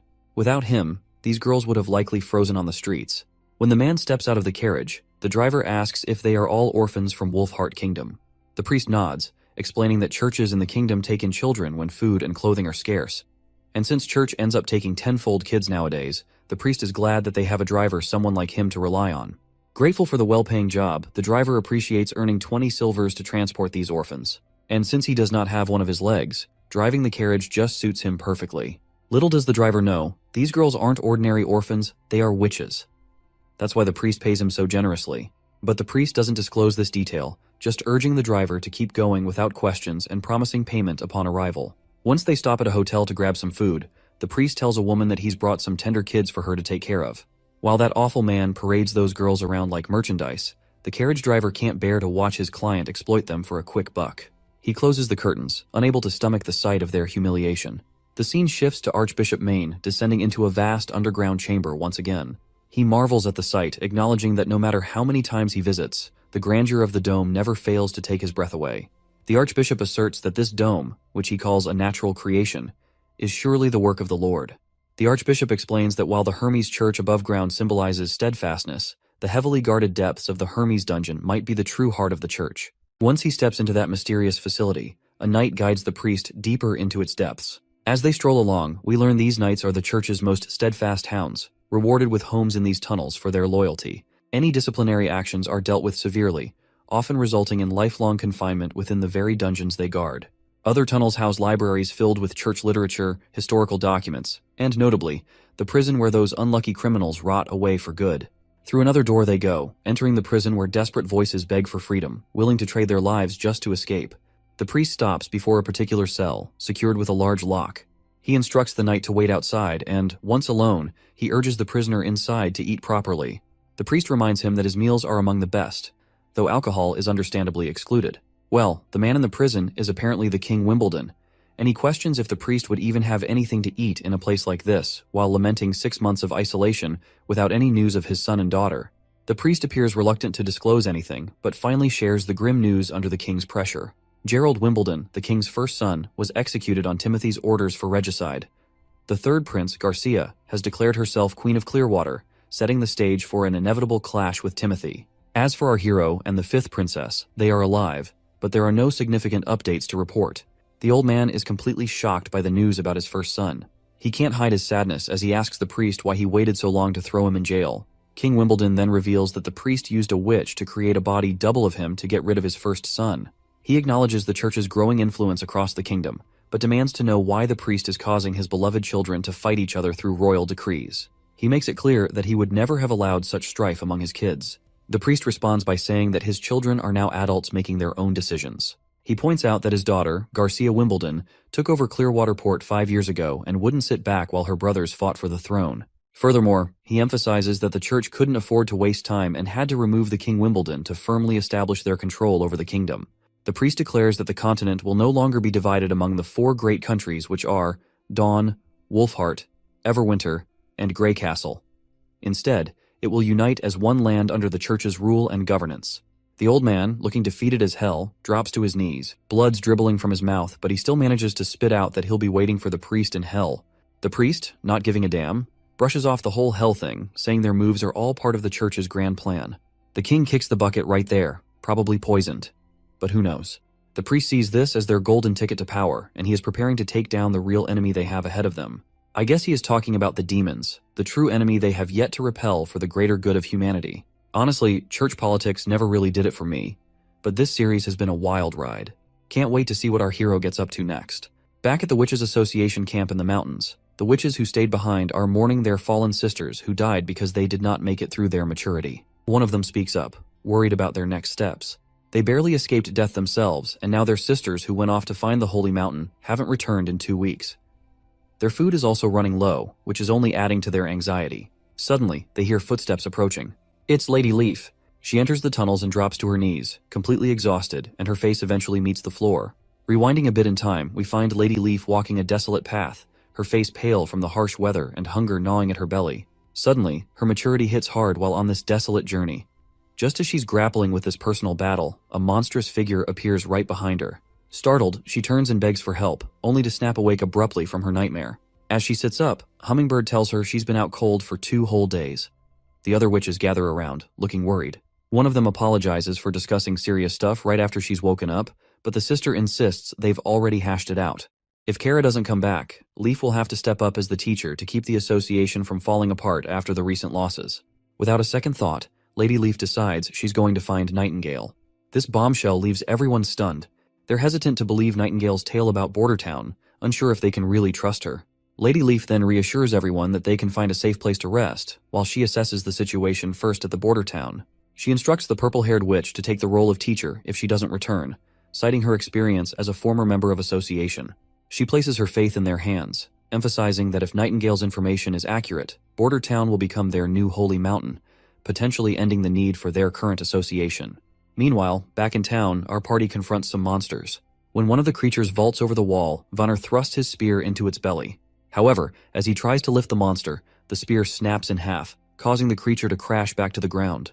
The vice captain quickly orders the muskets to be prepared, and they promptly follow his command, shooting down the monsters without delay. One of the soldiers offers a spear to the vice captain, who is surprised to see a young boy named Claw there. Claw explains that he goes wherever he's needed to help. As the monsters lie defeated on the ground, the captain acknowledges that while they don't pose a significant threat, they must remain vigilant.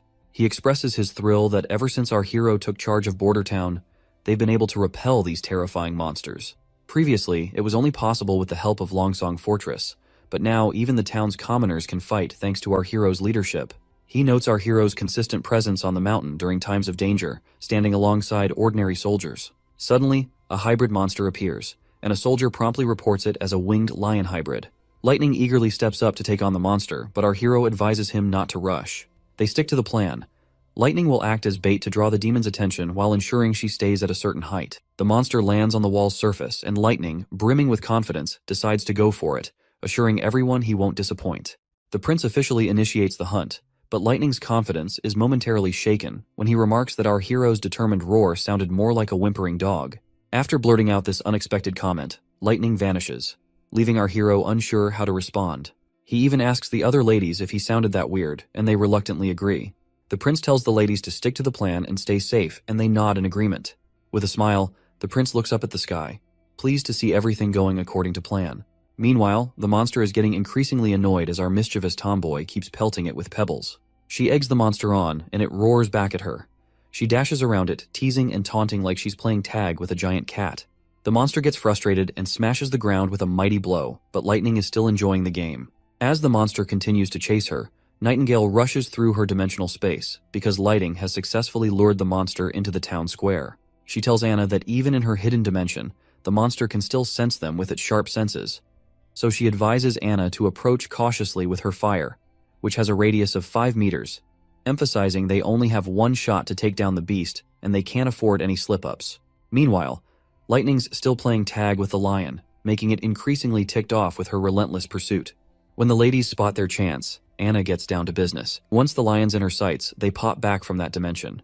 Anne immediately unleashes her green fiery powers, hitting the monster with screeching hot flames so intense that even Nightingale feels the heat from across the way. Lightning also boasts about her fire, which could even melt the steel, so roasting a monster alive is not a big deal for her. Once the monster is incinerated into ashes, the prince is kinda glad to see that Anna didn't even need help to defeat the monster. Suddenly, the other monsters start retreating, leaving everyone puzzled as to why they are withdrawing. Our hero catches sight of something unexpected and looks up with astonishment on his face. He sees the gloomy clouds clearing from the sky and sunshine forcefully making its way through it, indicating that the months of demons have ended. News quickly spreads that the months of demons have finally ended, and everyone basks in this moment of triumph. Our hero gathers everyone together, and as he starts his speech, the crowd of townsfolk and soldiers gets all hyped up, cheering about how nobody went hungry this winter under our prince's watch. The prince acknowledges that the months of demons are behind them now, and Bordertown has come out on top with few casualties, all thanks to the gutsy civilian army. He contrasts this with how Longsong Fortress used to threaten them with starvation and cold, but today's victory proves that Bordertown can stand tall on its own. The crowd goes wild again, thrilled that they don't need to depend on others anymore. With a grin, the king decides to throw a big bash to celebrate their hard-won success. He announces a victory parade, promising that everyone who joins the town square dance will get a tasty treat of honey-glazed beef. Once the parade time arrives, the chief knight escorts a big chunk of beef into the party, and Hunter Ironaxe takes charge of lighting up the fire grill. Soon, everyone starts their victory dance as flames crackle around the bonfire, filling the air with the sweet aroma of sizzling meat. Hunter Ironaxe announces that anyone who dances will get meat, and the longer they dance, the more they'll receive.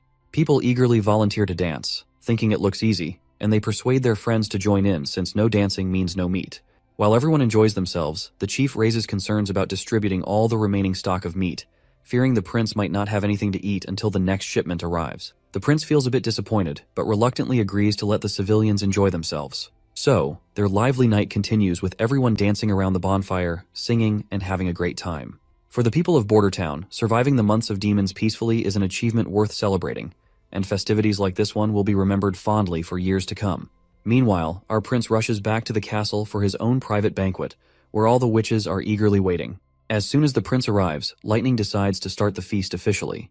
Anna roasts sweet chickens with her fiery magic, cooking them to perfection and leaving Nana drooling over the delicious aroma.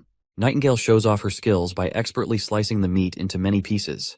Meanwhile, the tomboy and Nana are having the time of their lives, because having an outdoor barbecue party is the best thing they can wish for in their lives. Our hero is also having a great time, especially seeing everyone so happy. He believes they deserve this kind of luxurious treatment, thinking that people with such incredible abilities shouldn't be treated any less. Suddenly, the boy finds himself getting a sweet smooch from Lightning, right on his face. Nightingale and Anna are absolutely blown away by this unexpected move, and our hero's reaction is just as stunned. When the tomboy is asked about this abrupt kiss, she points out that women may kiss the territory ruler during celebrations, and it's a tradition. Meanwhile, Nightingale feels annoyed and a bit jealous, while Wendy clearly sees the tension. As the prince and Lightning go back and forth, we see Anna feeling a little down, probably because she wanted to kiss the prince too. Once midnight strikes, our hero feels dizzy from too much drinking. Suddenly, his dizzy mind perks up when he spots Anna in the distance. She gets really close, and our hero blushes. Right away, he starts explaining himself, saying the smooch with the tomboy was just an accident, to which Anna agrees. The prince further clarifies that Lightning is young, and he didn't look at her that way. Anna agrees once more. Anna then gathers her courage, and admits she was waiting for them to be alone, because she's not as bold as Lightning. As they get closer, just inches apart, Anna gives him a gentle kiss on the cheek. Meanwhile, Wendy's holed up in her room, buried in a book. She's totally baffled by how these books about the church's origins skip any mention of gods and just slap the title Pope on everyone. It's all a bit too much for her to wrap her head around. Just as she's mulling it over, Nightingale breezes in, catching Wendy mid-brainstorm. Wendy snaps the book shut, instantly lighting up to see her friend there. Wendy mentions how Lightning had gone to sleep while calling for Daddy, like a child. Nightingale chuckles and takes the book from Wendy's hand, reminding her that reading late at night could strain her eyes, especially in poor light. Suddenly, Wendy catches Nightingale off guard, asking if she's troubled by thoughts of the kiss Lightning gave our hero. Nightingale blushes and denies it, but Wendy presses her, telling her not to lie. Reluctantly, Nightingale clenches her teeth and admits the kiss is bothering her. Meanwhile, Wendy reassures Nightingale that Roland Wimbledon is the fourth prince of the kingdom, and their mission is to help him seize the throne and become the king of Grey Castle. She's confident he'll protect the witches under his rule and, when the time comes, marry a princess or a duke's daughter to secure the next generation. Wendy explains that as witches, they can't have children. It's a limitation granted by the heavens in exchange for their powers, and she hopes Nightingale understands this. Outside, as the party winds down, the townsfolk are busy with cleaning duties. They're already nostalgic for the months of demons, thanks to our hero who made their days unforgettable with his inventions and victories.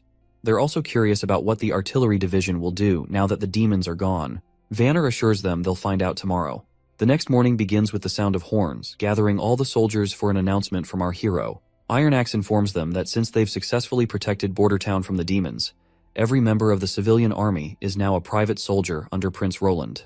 However, he gives them the option to leave if they wish not to continue. A knight asks if being in the private army means they'll become knights. Hunter Iron Axe clarifies that a private army is a professional military force dedicated to protecting Prince Roland and his territory. They'll undergo year-round training focused on battle readiness, stricter discipline, and will receive higher salaries. The soldiers aren't totally sold on the better pay part, so Iron Axe lays it out. There's going to be a military ladder in this private army. With those who achieve outstanding results in battle will be promoted. Military officers will receive higher salaries and even land of their own. That news fires up the troops, who are now all about this new challenge and the rewards that come with it. But Iron Axe sternly reminds the excited crew that being members of the private army means their conduct must be far more disciplined than before. He emphasizes that any deviation from the code of conduct will result in severe consequences, such as forced labor or even execution. The squad members visibly tense up at the stern warning, and Iron Axe challenges them to reconsider their commitment if they have doubts. Despite the harsh conditions, Vanner remains steadfast in his determination to keep serving our hero, Roland, no matter what challenges arise. Seeing no one willing to leave the private army, Iron Axe raises his voice again with the authority of a seasoned captain, reminding them that they are now Prince Roland's private army. He declares that their training and conditioning will begin immediately, establishing a tone of strict discipline from this point forward. Back in the castle, Lightning reports to Prince Roland about the plans for the private army. She explained that due to the lingering snow outside the city, the soldiers will be crawling more than running during their 4-mile daily routine.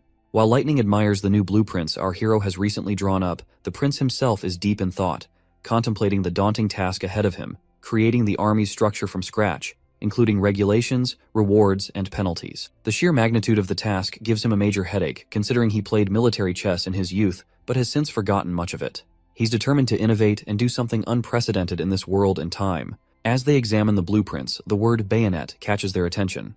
Before they can delve further into their discussion, a knock on the door interrupts them. With both witches vanishing into thin air, our hero grants permission for the visitor to enter. The old custodian surprises us once again by reporting that there's an aristocrat named Chris who wishes to meet our hero. Chris had left during the months of demons and has now returned, visibly upset because his house was demolished due to the construction of the walls. When our hero confronts Chris, the noble sternly demands answers about why the prince allowed his house to be taken down. He emphasizes how he spent a substantial amount, 150 golden coins, to build that magnificent mansion. Our hero bluntly asks if Chris is referring to the westernmost house in Border Town, to which Chris confirms. The prince apologizes, explaining that it was necessary because the house was too close to the wall and obstructed troop movements. However, he reassures Chris that the city will reimburse him for his loss. The greedy noble immediately perks up and asks how much he'll be getting. Our hero points out 20 golden royals, but this greedy guy isn't satisfied with such a small amount.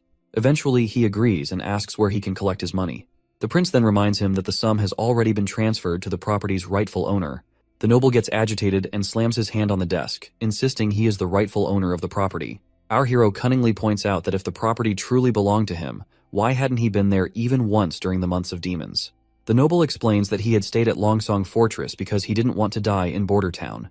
That is when the prince sees his opening, and questions whether this fat cat is implying he deserted his ruler out of fear of the demons. As the chief knight strides over, he claps the noble on the shoulder with a fierce look, letting him know that admitting his mistake about the house ownership can make this whole thing just a misunderstanding. He warns the noble that he can leave quietly to avoid any trouble, but if he does not leave, he will be charged for the act of treason and will be executed right away. The noble starts sweating bullets, finally owning up to his blunder and admitting the house isn't his. Our hero plays it cool, casually telling him it's all good and he can head out without any fuss. Before the noble scurries off back to Longsong, our hero tosses a message with him to carry. If any other nobles want to dodge treason charges, they better think twice about returning to town. It sounds like the noble is seething with frustration as he vents his anger by punching a nearby tree. He's convinced that once the Longsong Duke takes control of the territory, the prince will have to return, and this fat cat will wait for the moment to gloat over our hero's supposed downfall. As he storms down the road, his fury subsides when he spots a woman covered from head to toe, and the noble is taken aback by her beauty. He's never seen such elegance, not even among some princesses. Watching her stride purposefully toward the castle, he begins to wonder if she might be our hero's wife. Once inside the city, she covers her face again amidst the bustling town, finding herself confused to see the bustling streets, even though the months of demons just ended recently. When she reaches the castle gates, she wonders if Nightingale was truthful about the prince of this town. She hesitates before entering, but then she makes up her mind, thinking she could handle at least 2 guards if it came down to it. The knights at the castle door react sharply at this robe figure, ordering them to back off. As this is not a place for commoners, Lady Leaf remains undeterred, removes her hoodie, revealing her beauty, and boldly identifies herself as a witch. The soldiers exchange bewildered glances, unsure of how to respond. Meanwhile, Lady Leaf nervously swallows her fear and, with determination, requests to meet Nightingale, Nana, or Anna. The both guards take glances at each other, and one of them decides to step inside to report the situation. While seeing those soldiers go, Lady Leaf remains fearful that the soldier might be fetching reinforcements, or perhaps Nightingale had deceived them about the existence of Nana and Anna. With her head down in thought, she suddenly feels warm hugs from both Nightingale and Wendy. Once she realizes that they are her friends, the Lady Leaf is stunned to see both Nightingale and Wendy embracing her, their eyes moist with tears of joy. Wendy whispers a heartfelt "welcome home" into Lady Leaf's ear, which causes her to burst into tears herself. Meanwhile, our hero is seen yawning, and Wendy brings him some tea. During their tea time, our hero inquires about Nightingale, prompting Wendy to happily reveal that Nightingale is welcoming a new sister who has recently arrived. Our hero nearly chokes in surprise at this news, while Wendy enthusiastically mentions that the sisters from the association have come to Bordertown. Shocked and excited, our hero asks Wendy if they were not looking for the Holy Mountain, to which the woman explains that only 7 witches remain, as the rest were obliterated by the monsters during their adventure. She then apologizes, mentioning they arrived while our hero was asleep, and asks for forgiveness for letting the witches enter the castle. Our hero, on the other hand, is thrilled to have more witches join them, no matter their skills or how many there might be. Wendy, though, drops a hint from Lady Leaf that these gals aren't exactly warriors, which means they might not be much help in a fight. You see, under the Stone of Divine Judgment's influence, these witches are kind of limited in their combat skills. But hey, the prince is cool with that. Having a witch who can zap things with electricity means no more dark nights, and one who can sculpt stuff means skipping all that refining and molding hassle. It's got our hero daydreaming about how much he can jazz up this ancient world with technological advancement using the power of witches. Nightingale abruptly snaps our hero out of his daydreaming, dragging him back to reality, reminding him that everyone is waiting for him. Shortly after, everyone gathers for dinner, with all the witches present. Our hero is pleased to welcome them to Bordertown and hopes they enjoy the food, encouraging them to ask for anything they want. Lighting enthusiastically chimes in, agreeing that our prince is quite the generous guy and mentioning how he's always open to new members as well. One of the witches scolds Lighting for being so casual with our hero, but our hero dismisses her concerns, saying they don't bother with titles or formalities, and urging everyone to start eating before the food gets cold. Meanwhile, the other witches watch Nana and Anna using what look like 2 little sticks to eat. These newcomers have no idea how to handle these utensils, so they can't help but stare in confusion. Regardless, everyone digs into their meal, thoroughly enjoying it, and once dinner ends, our hero finds himself poring over documents detailing each witch's abilities. After reviewing everyone's skills, the prince realizes that there isn't a witch capable of shaping materials or generating electricity. This realization means our hero's plans for progress towards modernization will need to slow down a bit. However, he acknowledges that there's enough talent among the witches to meet their current needs.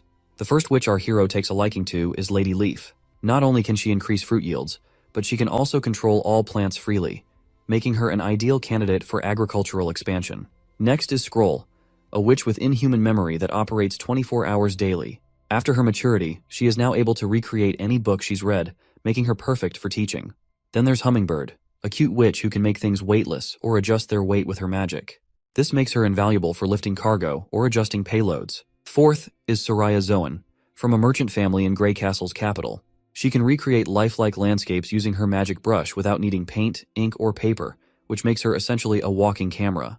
Echo, the fifth witch, hails from the southern continent and can replicate any sound, making her a master of sound illusions. Finally, Lily, who just turned 16, has the ability to prevent food from rotting, potentially helping with food preservation. But our hero has yet to figure out if her powers can also kill bacteria. However, after Lady Leaf, the 7th witch, known as Moon, is the most intriguing witch. A young girl who doesn't talk much but is a priceless asset because she can magnetize metal. Her ability was upgraded after maturity, and now she can magnetize almost anything. Nightingale reveals that Moon was regarded as the most useless in their camp and often bullied by their teacher, Kara. But for our hero, magnetism means he has a way to generate electricity, which is the oldest trick in the engineering books, and all credit goes to Faraday. With electricity, they can have light, and it won't be long before another miracle happens in his territory. He decides not to categorize the witches into battle and non-battle categories, but instead prefers to place them into 3 large categories. The first category is self-reinforcing, consisting of passive abilities that are not affected by the Stone of Divine Judgment. The second category is summoning, and as the name suggests, the magic is summoned outside the body, but with an area of effect of 5 meters or less, and these abilities can easily be suppressed by the Stone of Divine Judgment. The third category, power attaching, is all about directly attaching magic to their target. The process is slow, consuming a hefty amount of magic, and can be interrupted by the Divine Stone of Judgment. However, once the conversion is done, the added properties become intrinsic to the object. They remain effective even in the presence of a Divine Judgment Stone. Once he sorts everything out, he calls it a day, knowing that things are about to get a lot more hectic from here on out. While Roland is about to hit the sack, we catch all the witches gathered in one room. They're grilling Nightingale, asking if they can dodge the agony of maturity by using their magic powers every single day. Nightingale shoots back that Anna and Nana are living proof of this theory. She claims she's spotted changes in both girls' bodies using her fog. Their consistent magic use has beefed up their magic vitality, and at the same time, softened the pain of anti-phase. Or you can call it maturity as well. She doubles down, saying if they burn through all their magic right before their awakening, they'll breeze through the anti-phase with almost no pain at all. Wendy chimes in too, confirming they never got to exhaust their powers in the past because they were always on the run from the church and never dared to unleash their full abilities. Lady Leaf finally understands why she felt no pain during her own anti-phase. She suffered while making her way back to the association. It was probably because her magic was exhausted after battling those demons. Once Lady Leaf finally understands the cause of their suffering due to the anti-phase, she is terrified to realize that there was no holy mountain they were chasing after. However, Wendy immediately reassures her that the holy mountain may not be a physical heaven-like place. Instead, this town is more than the holy mountain to every witch because there is no discrimination here. A witch then suggests that if all this turns out to be true, then perhaps other witches might have also found their way around anti-phase. However, she reveals that she had sent letters to the other witch associations in the kingdoms of Wolfheart and Daw, but received no replies. Nightingale reveals that Roland is trying to gather all the other witches by spreading rumors in the cities about this town being the holy mountain, hoping they'll gain confidence and come to this place too. Another witch admits she still doesn't understand Prince Roland's motives, questioning why he's taking an interest in them. One lady speculates he might want them as dancers like other nobles. Nightingale gets mad at this portrayal of our heroic prince and tells everyone they'll understand him better once they've lived here longer. Wendy agrees, speaking from her experience living there, vouching for Prince Roland. She advises them to be prepared to sign a working contract with the prince tomorrow. So, the next day rolls around, and everyone gathers in the dining room. Prince Roland lays down the law, telling everyone to carefully read through the contract details before scribbling their names. He urges them to start practicing their abilities according to the plans in the contract. Lady Moon pipes up nervously, worried she'll mess things up during her practice once again, like that time she almost bonked Lady Lily with an iron pan. Roland quickly reassures her, saying he will assist her in her training. He then tells Lady Scroll, Leaf, and Lady Soraya they are going to meet him privately. Later on, we find ourselves in our hero's office, where he starts his questioning. He kicks things off asking about the incident where they encountered creepy creatures, and only 7 witches made it out alive, including the teacher from the association who bit the dust in the Badlands. He wants to know if those things they saw were hybrids. Everyone clams up, especially Lady Leaf, who faced those beasts alone. She trembles a bit and finally speaks up, and states that they weren't demons but more like devils from the underworld.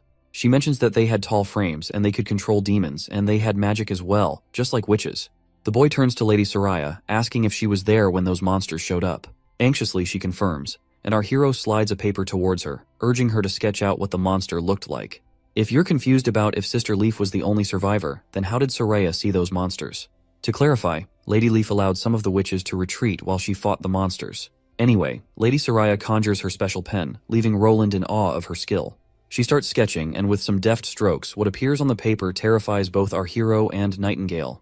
Soraya feels drained after completing the drawing, and Lady Leaf wastes no time pointing out that the monsters in the picture are exactly the devils they encountered.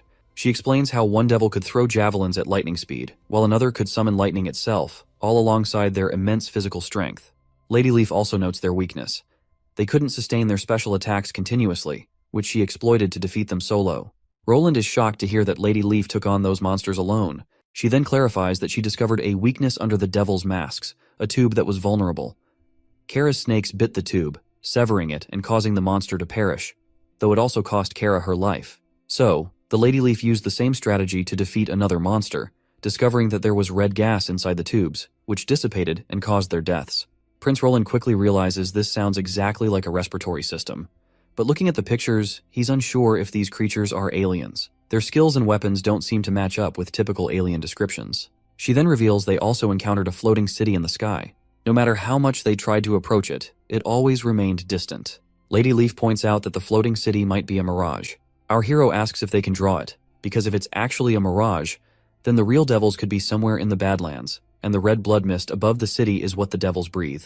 Soraya starts drawing again, while Prince Roland considers that the flatlands to the west of the mountain range are unknown territories, so it's not surprising that other beings might live there.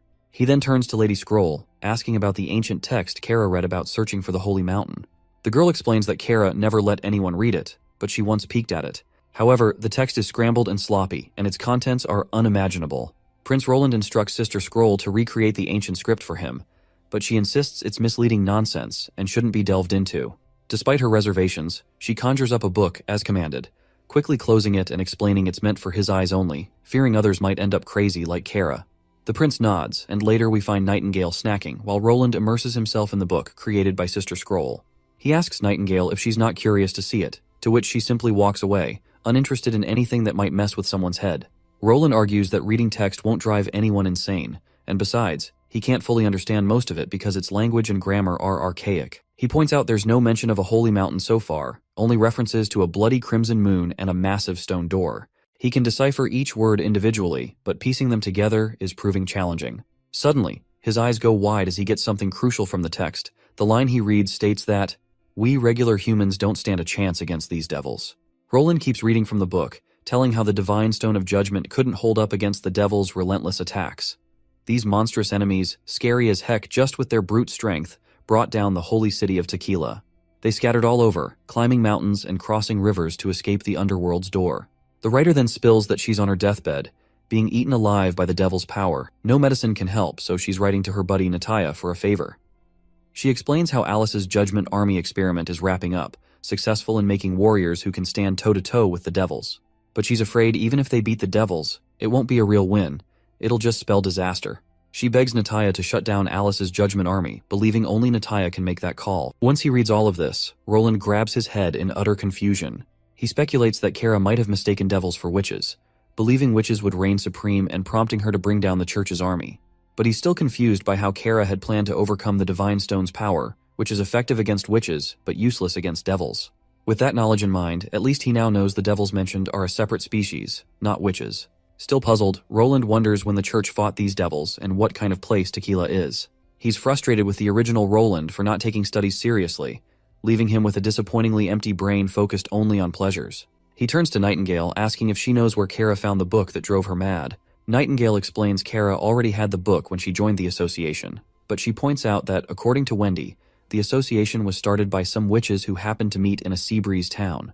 Nightingale explains that Kara, Wendy, and Scroll are the original members of their group. They discovered ancient underground ruins in the eastern forest near a town, but only Kara investigated further and claimed to have found the book there. After this discovery, the association expanded, and the church caught wind of their association and began a manhunt. Kara fled to the mountain range in search of the Holy Mountain, and that's the extent of their association's history. She then asks Roland if he's up for checking out the ruins. Roland shakes his head, saying the eastern forest is too far, and he'd rather focus on developing his territory than wandering off. Roland has another idea brewing, setting up a proper organization. He assures them it won't be like before, obsessing over holy mountains. Instead, it'll be a witch union, all about managing witches responsibly, no crimes or dodging the law with the use of power, just freedom and happiness for all. The next scene takes us to the Longsong Fortress, where a grand noble gathering is in full swing. Among the attendees is Perov, the ambassador, who marvels at how this celebration mirrors the lavish banquets of the capital. He's certain that it took considerable effort from the Elk family to gather guests from such prestigious backgrounds at Longsong Fortress. In the background, we see a blonde guy telling her sister to approach the ambassador, but she is too embarrassed to do such a thing. So, the blonde then unexpectedly addresses the ambassador as Buddy. The ambassador bristles at the informal greeting, while this newcomer insists they're old friends and tells him not to be so uptight. He teasingly asks Perov ambassador if he wasn't appointed by the leader of Longsong Fortress, then jokes about the profitability of the mines at the border town, implying they must be raking in money from the locals. Perov quickly dodges the question, but the loudmouth keeps blabbing, sharing how he was headed to the holy city but got stuck in a blizzard, which probably saved his life. Curious, the redhead asks for clarification. The blonde reveals that the new holy city nearly fell, with demons breaching the inner city. If the church hadn't sent their strongest warriors, the holy city's church would have been in big trouble. He adds that all the armies in the 4 great kingdoms suffered heavy losses, with few returning from Frost Valley. In just a month, many women were left widowed, and now those widows are easy prey, with anyone able to take advantage of them for just 2 silver coins. If you can't recall, we've seen these tough church soldiers clash before in previous chapters. I hope that rings a bell. The blonde guy is pretty convinced this is all part of the church's plan, where the 4 biggest kingdoms lost their generals and warriors in this war with demons and Hermes. Suddenly, newcomer asks the ambassador if he noticed a handkerchief in his invitation. The ambassador gets a bit peeved and asks if there's some mischief going on. The blonde guy reassures him, joking that if he wanted to tease him, he'd have included socks instead. He then mentions the handkerchiefs were sewn by his sister, who turned 16 right after today's shindig. Seems like the brother's eager to pair his sister up with this redhead, despite their big age gap. Suddenly, someone starts shouting, and all eyes turn to see a noble throwing insults and curses at our hero with every name in the book. Perov steps forward and inquires about the commotion. A man explains they are discussing the owner of the border town who has seized properties from the aristocrats. A curly-haired noble then steps forward to clarify directly to the ambassador. He reveals he resides in the border town but seeks refuge at Longsong Fortress each winter during the demon months. This year, however, every noble from the border town has been informed that Prince Roland has demolished their homes to build a wall and isn't providing any compensation. What's more troubling, Prince Roland has branded those who fled to Longsong Fortress as traitors for abandoning their prince and territory. Returning to Longsong Fortress now means facing the death penalty for treason. The ambassador quickly catches on that Prince Roland is probably aiming to cut his ties from Longsong Fortress completely to make his territory self-sustaining. Meanwhile, the noble keeps on bashing Prince Roland's moves, hoping Mr. Medi can help them get a message to the Longsong Fortress Duke to help them. Medi steps in coolly, telling everyone to chill because Duke Ryan is already on it. He boasts how the Duke's been building up an army and the Elk family is also ready to help in this cause. The border town's nobles are relieved, stating that if Duke Ryan is handling this directly, they have nothing to worry about. But the ambassador isn't thrilled about attacking Prince Roland. He pulls Medi aside, reminding him they're talking about a prince here. The blondie shrugs it off, calling Roland a prince who owns a patch of dirt and assures the ambassador that Roland will surrender once they face him. Despite all the reassurances, Perov isn't exactly thrilled about the situation. His friend keeps hammering home that if they march into the border town with a huge army, all those farmers and miners will scatter like ants, so the battle will be over before it could begin. But Perov's main worry is that Longsong Fortress will be the one to take the brunt of this conflict, not Prince Roland. He can't quite wrap his head around how Prince Roland will use regular folks to take on the Duke's army, but he has this uneasy feeling that Roland will come out on top somehow. Later on, Perov swings back to the Honeysuckle family in the Longsong Fortress. He greets his father, who tells him to grab a rundown on their imports, exports, and available labor. It seems they need to prepare for the Duke's army in the spring. The ambassador is shaken to realize they're dead serious about taking on the border town. His old man tells him Duke Ryan's already called for recruits once the snow melts, and all 5 major families gotta pitch in knights and soldiers to back him up there. Perov asks his father how many soldiers they're sending. The old man, kinda surprised Perov's suddenly interested, lays out the knights and common workers they're sending, which are over 100 men in total. Perov gets really worked up hearing this, and begs his father not to hit the battlefield. The baldy asks why, and Perov just says straight up he's worried sick about his old man's safety. Hearing that, the baldy starts laughing his ass off at Perov's concern. He considers Longsong Fortress to be an elephant ready to squash the border town like a measly ant, so he ain't sweating it. He reminds Perov that Prince Roland only got a handful of knights and maybe 50 guards. But the redhead ambassador keeps his protest. He points out how everyone underestimated Roland's mud wall, thinking it would crumble after a night's rain. But surprisingly, it held strong. People also doubted the border town would not survive the winter, but Roland stood his ground till the end of the months of demons, earning everyone's respect. The baldy gets more riled up hearing this and tells his son to shut it. He points angrily at the portraits on the wall, his tough-as-nails ancestors who stood firm in the battlefield. And as their descendant, he's not backing down from any battlefield either. The poor son couldn't help but take his father's insults, who just doesn't seem to get how unpredictable Prince Roland can be. He's pretty convinced it won't be long before Honeysuckle gets tangled up in this fancy politics and gets devoured by our prince. Back at the border town's castle, our hero reveals to us that he's kept his promise and granted some land to Nana's father, Tiggy Pine, making him a viscount. The land, south of the river across from town, is still dense forest for now, but Roland promised it would be the first to develop once the border town expands. Every business share on this land will belong to the Pine family, and surprisingly, the big man agreed wholeheartedly, opting to enjoy his undeveloped forest for hunting until then. On the other hand, Roland also officially bestowed knighthood upon Brian, and he will win land every time he racks up military achievements. Our prince has finally figured out an effective way to utilize his desolate land. With the river as a boundary, the area between it and the mountain range will serve as a military training ground. On the other side of the river, he plans to establish future factories and agriculture. He also intends to utilize the forest to the west of the border town, rich in lumber, edible fungi, wild animals, and medicinal herbs. Just then, someone enters. Well, it seems Sister Soraya has been summoned by our hero. The prince greets her warmly, motioning for her to come closer and sit down. He asks her about the progress on her work at the city hall. It turns out our hero tasked her to draw passport-sized images of everyone in the border town to compile a comprehensive report. Each person received 10 bronze coins just for sitting in front of her and posing for these sketches, and Soraya, still puzzled by the whole affair, diligently drew every visitor. But right now, our hero has called her in today for a different task. When Sister Soraya asks what he has in mind, the prince eagerly slams his hands on the table and tells her happily to draw a few trinkets just for fun. Soraya is a bit confused by this unusual request, but she agrees nonetheless. She asks if she should draw them from her imagination. Roland instructs her to draw a soldier holding a heavy crossbow on the paper. Soraya picks up her magical pen, and Roland specifies to draw the soldier in armor, detailing his environment. Looks like my guy has found the perfect way to use a ChatGPT-like bot to generate images for him. Anyway, the lady starts drawing anxiously while the prince watches closely. Once she finishes, he takes a look and remarks that it's surprisingly realistic. He then instructs her to draw a small circle at the top and middle of the card. Soraya follows his instructions as he continues to give commands on what she should draw. Eventually, after making one card, he tells her to create an entire deck and promises to teach her how to play with the cards. After creating those cards, he decides to play the first round with her, and they end up spending the entire day immersed in the game. The prince clinches the final round by slamming down his most powerful ace up his sleeve, leaving Soraya taken aback by its sheer power. She challenges him to another round, but he decides to postpone it for another day as it's already getting late. Soraya feels a bit disappointed, but agrees nonetheless. As the yellow hue of dawn settles in, a sweet melody fills the air, and Sister Soraya quickly recognizes it as Lady Echo's singing. She explains that it seems Lady Echo has learned the poem Soraya had taught her. We also catch up with Anna after a long time, and she seems to be enjoying that sweet singing. Lady Scroll walks into the scene and informs Anna that Sister Soraya is calling everyone. Anna replies that she wants to read more and is also enjoying Sister Echo's singing. Purplehead then reveals that even Echo admires Anna for her abilities among all the witches here. In response, our Anna asks why. Lady Scroll explains that Echo isn't from Grey Castle but hails from the southernmost continent. She was brought to Grey Castle by slave traders from Clearwater Port, where she was trained in techniques to seduce men to fetch higher prices. Though her current life is better, her past remains a mystery which was full of sorrow, and she was torn from her family and landed far away from home. Anna feels sad for her, and Lady Scroll adds that for Echo, having a power like Anna's is like winning the lottery, considering her singing isn't exactly a career booster.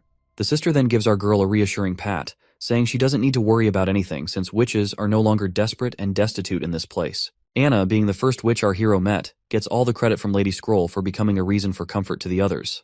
Purplehead notices something that creeps Anna out. She points out that her hair is a bit long and asks if nobody has cut it. Anna blushes, saying she cuts it herself all the time. Lady Scroll assures her that she's going to give her a proper haircut and proudly claims that back in the association, she was the one who cut every sister's hair. After a while, she brings her tools, ties Anna's hair with a cloth, and proceeds to cut it while telling her that she used to make a living with this barber profession. Anna then hesitantly asks a question, mentioning that the book she read yesterday had many stories where the prince always ends up marrying the princess and making her his wife. She asks why the prince always has to marry the duke's daughter. Sister Scroll explains that's just how things are, but Anna immediately questions why, asking what if a person doesn't like princesses or noble ladies. Sister Scroll responds that regardless of personal preference, the prince would still have to marry someone of noble blood because it's likely he will become king, and a king's marriage is dictated by political affairs. Additionally, it's crucial for a king to have pure blood offspring. Anna is definitely thrown off by this revelation because she might have been hoping for a chance to marry Prince Roland. But I guess she doesn't have a shot since witches can't reproduce. Even Lady Scroll understands that much, and she doesn't want Anna to feel upset about it. Once she is finally done cutting her hair, Anna looks cute and beautiful, and Lady Scroll decides to change her stories from now on. She tells Anna that she's heading back to her room and instructs her to come find her if she reads anything she doesn't understand. But before she can leave, Anna speaks up again, saying our prince isn't like the ones in the stories, because he does what he wants, no matter what. Purplehead asks why she thinks that way. Anna reminds her that if he were just any prince, he wouldn't have saved her. A while later, we see our prince holding a piece of paper with the Pythagorean theorem written on it. He teaches Sister Scroll a bit about algebra and tells her he'll be writing a few more equations for her to memorize. The prince asks if she gets it, and the lady nods, takes a deep breath, and uses her ability to memorize the equation. Looks like our hero is trying to preserve his math knowledge before his memory declines. Since he was an engineer in his past life, he knows a lot about math and physics and has some basic knowledge of other subjects. So, He's making Scroll memorize the contents he wrote to preserve this knowledge, hoping it can be used in the future to promote education. Meanwhile, he still hasn't figured out what magic really is in this world. Magic is abundant here, and witches use it to bend the natural laws in ways he can't simply compare to other energy sources like electricity. The only way to truly learn about the origin of magic power is to understand the universe itself. He starts thinking about Einstein's discoveries and all that jazz, and figures that maybe scientists in his world had already stumbled upon this magical power, but they had no way to prove its existence since there were no witches around. Suddenly, his daydreaming is interrupted by Lady Scroll, and as the hours pass by, our hero decides to call it a day. The girl gets up from her spot, but before she leaves, she says she's got a question she wants to ask. The boy gives her the go-ahead to speak. So she asks him why he decided to take witches in, and if he wasn't scared of the church threatening him. Roland kinda saw that one coming, but he almost chokes over his tea when she asks if he'd ever marry a witch. While wiping his face, he asks why she had to ask such a random question. But then he starts picturing what it would be like to marry a witch, and memories of Anna flash through his mind. All those nice memories make him grin, and after imagining it, he happily says he'd totally marry a witch. As the night deepens outside, we see Nightingale in her night attire, ready to hit the sack. Damn, I would love to stare at her big hooters, and you can do as well. Just pause the video. Anyway, Wendy, with her eyes always closed, asks where Nightingale is lost in thought and wonders if something good happened because she rarely ever sees her smiling like that. The scene then shifts back to earlier, when Sister Scroll asked the question about whether the hero would marry a witch. It turns out Nightingale was eavesdropping on their conversation, and upon hearing the prince's response, she lights up with a hope. Meanwhile, in the present, Wendy persistently asks the source of her happy smile and wonders if she won a good game of cards. The next day arrives, and we see our soldiers being grilled by their captain, Iron Axe. He's diligently putting them through their paces, and the chief knight is amazed at the energy these guys are exuding.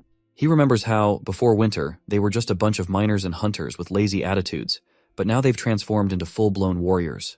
Still, he knows that once these men taste their first battle, they'll truly become soldiers. Prince Roland arrives at the scene and asks Knight Carter about the progress. The knight says training is going well, but curiously asks about the woman beside him, wondering if she's a witch. The prince happily confirms this and instructs his knight to gather everyone because he has something to announce.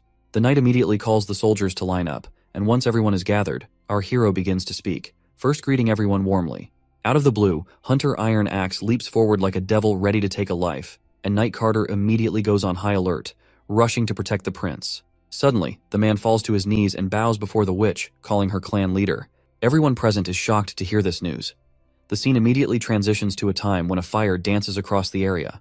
We see a young guy with a giant axe cutting down people, and we also witness the same witch screaming in horror as this filthy man's blade claims her most loyal servant. After that, he arrogantly turns to her and asks if she's the last member of the Osha clan. He challenges her to a sacred duel, telling her to stop resisting because her clan has fallen, and her brother and father slain by his hands. According to the rules, he reminds her, her clan will now become his slaves. Looks like her loyal subordinate, Iron Axe, is still alive. So, as this creep makes his move and grabs her chest, her servant steps up, telling him to back off. But bam! Someone decks the guy from behind really hard, and he goes down like a sack of potatoes. This filthy guy keeps humiliating her by stepping over her body. He orders his buddies to haul her off to Clearwater Port, thinking they've hit the jackpot. Meanwhile, her servant is barely hanging on, slowly closing his eyes as consciousness fades away, and the bad guys start loading up their things to make their getaway. In the present moment, Iron Axe further reveals that after losing her, he refused to join any other clan. His sole goal became saving Lady Echo. He explains how he searched countless slave markets all the way from the far south Clearwater Port, but found no leads. He drops to his knees, swearing to the three gods he'll stick to Prince Roland's side for the rest of his life. He admits he failed to control himself when he saw her, so he feels deserving of punishment. The prince steps in, telling him to chill and to get up. The prince then hints that maybe helping the Iron Axe get his revenge for his clan isn't out of the question. Iron Axe lights up, asking if they're really going for it. The prince confirms, saying it's not happening right now, but they will be in future. Iron Axe is thrilled by this news and reassures Lady Echo that she'll eventually be able to return to their homeland. She responds by stating that she's no longer the clan leader. Well, it now finally makes sense why she admired Anna for having powerful magical abilities, because she wanted to stand up for her clan, but she was too powerless against those intruders. Meanwhile, our hero is lost in his own thoughts because what Iron Axe described about the extreme south is really intriguing. Basically, in the south, there is a black goo that flows from the ground and burns for days without evaporating. As he thinks harder, his face lights up as he realizes that he's found an oil jackpot, not just some underground stuff, but a full-on oil fountain. The mere thought of oil has him dreaming of jets and fast cars, because he knows he can bring combustion engines into the mix if he's got oil. So, the prince casually drops that once he's king, he'll allocate resources to claim the extreme south for the Osha clan. Iron Axe practically breaks into a happy dance, thanking our hero and swearing to follow his lead. However, the prince gets serious and reminds Iron Axe that his actions today broke the rules of the First Army, so he's been sentenced to 2 days of lockup. Our army captain takes it in stride and agrees to his punishment. Later on, we find ourselves out in the woods. One of the soldiers asks their buddy what's up with Captain Iron Axe. The buddy corrects him, saying to call him team leader, because the prince wants everyone using their ranks. He then explains Iron Axe's situation, and they hope our hero won't come down too hard on him. As the soldier ponders this, Prince casually strolls up with his crew. Carter snaps everyone to attention, and the soldiers quietly chat about Iron Axe's absence. The prince steps forward and addresses everyone, informing them that their training was paused. Once he finishes what he came to say, they should continue their training. He reveals that the woman next to him is Witch Echo, Iron Axe's long-lost relative.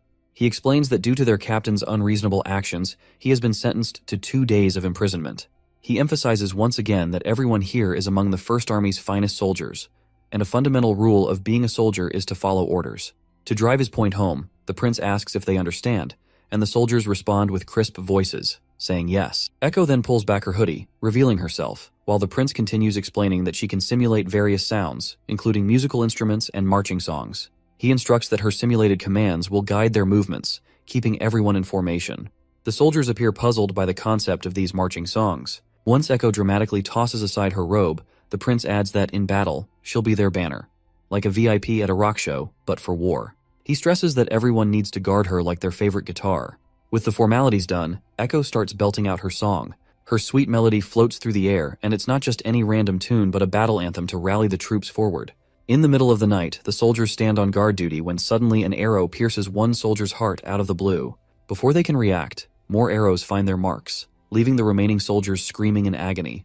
There stands the would-be king, Timothy, clad in golden armor from head to toe, leading an army of thousands of knights. His companions praise him for attacking his sister in the dead of night while she might be sleeping, but Timothy corrects them, saying she's awake now because he purposely sent a diversion army on the main road while bringing elite knights in from the east to catch her off guard.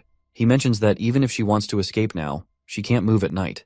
His knight agrees, stating that withdrawing troops at night is a big taboo, and if she tries it, her whole crew will crumble like cookies. But then, the twisted brother reveals he knows his sister well, confident she'll cowardly flee, leaving her citizens behind to be butchered. But he is sure that he will catch her, dead set that she won't slip his grasp even if she makes it to Clearwater Port. The knight lays out their battle plan. He'll hit Eagle City hard while Timothy hunts for Garcia. With the plan set, Timothy pumps up his soldiers, telling them to wave the Grey Castle Kingdom's flag high. They charge toward the frightened soldiers, knocking them down before they can even think of running. The knight grins at the chaos, promising their king they'll scatter their enemies like dust.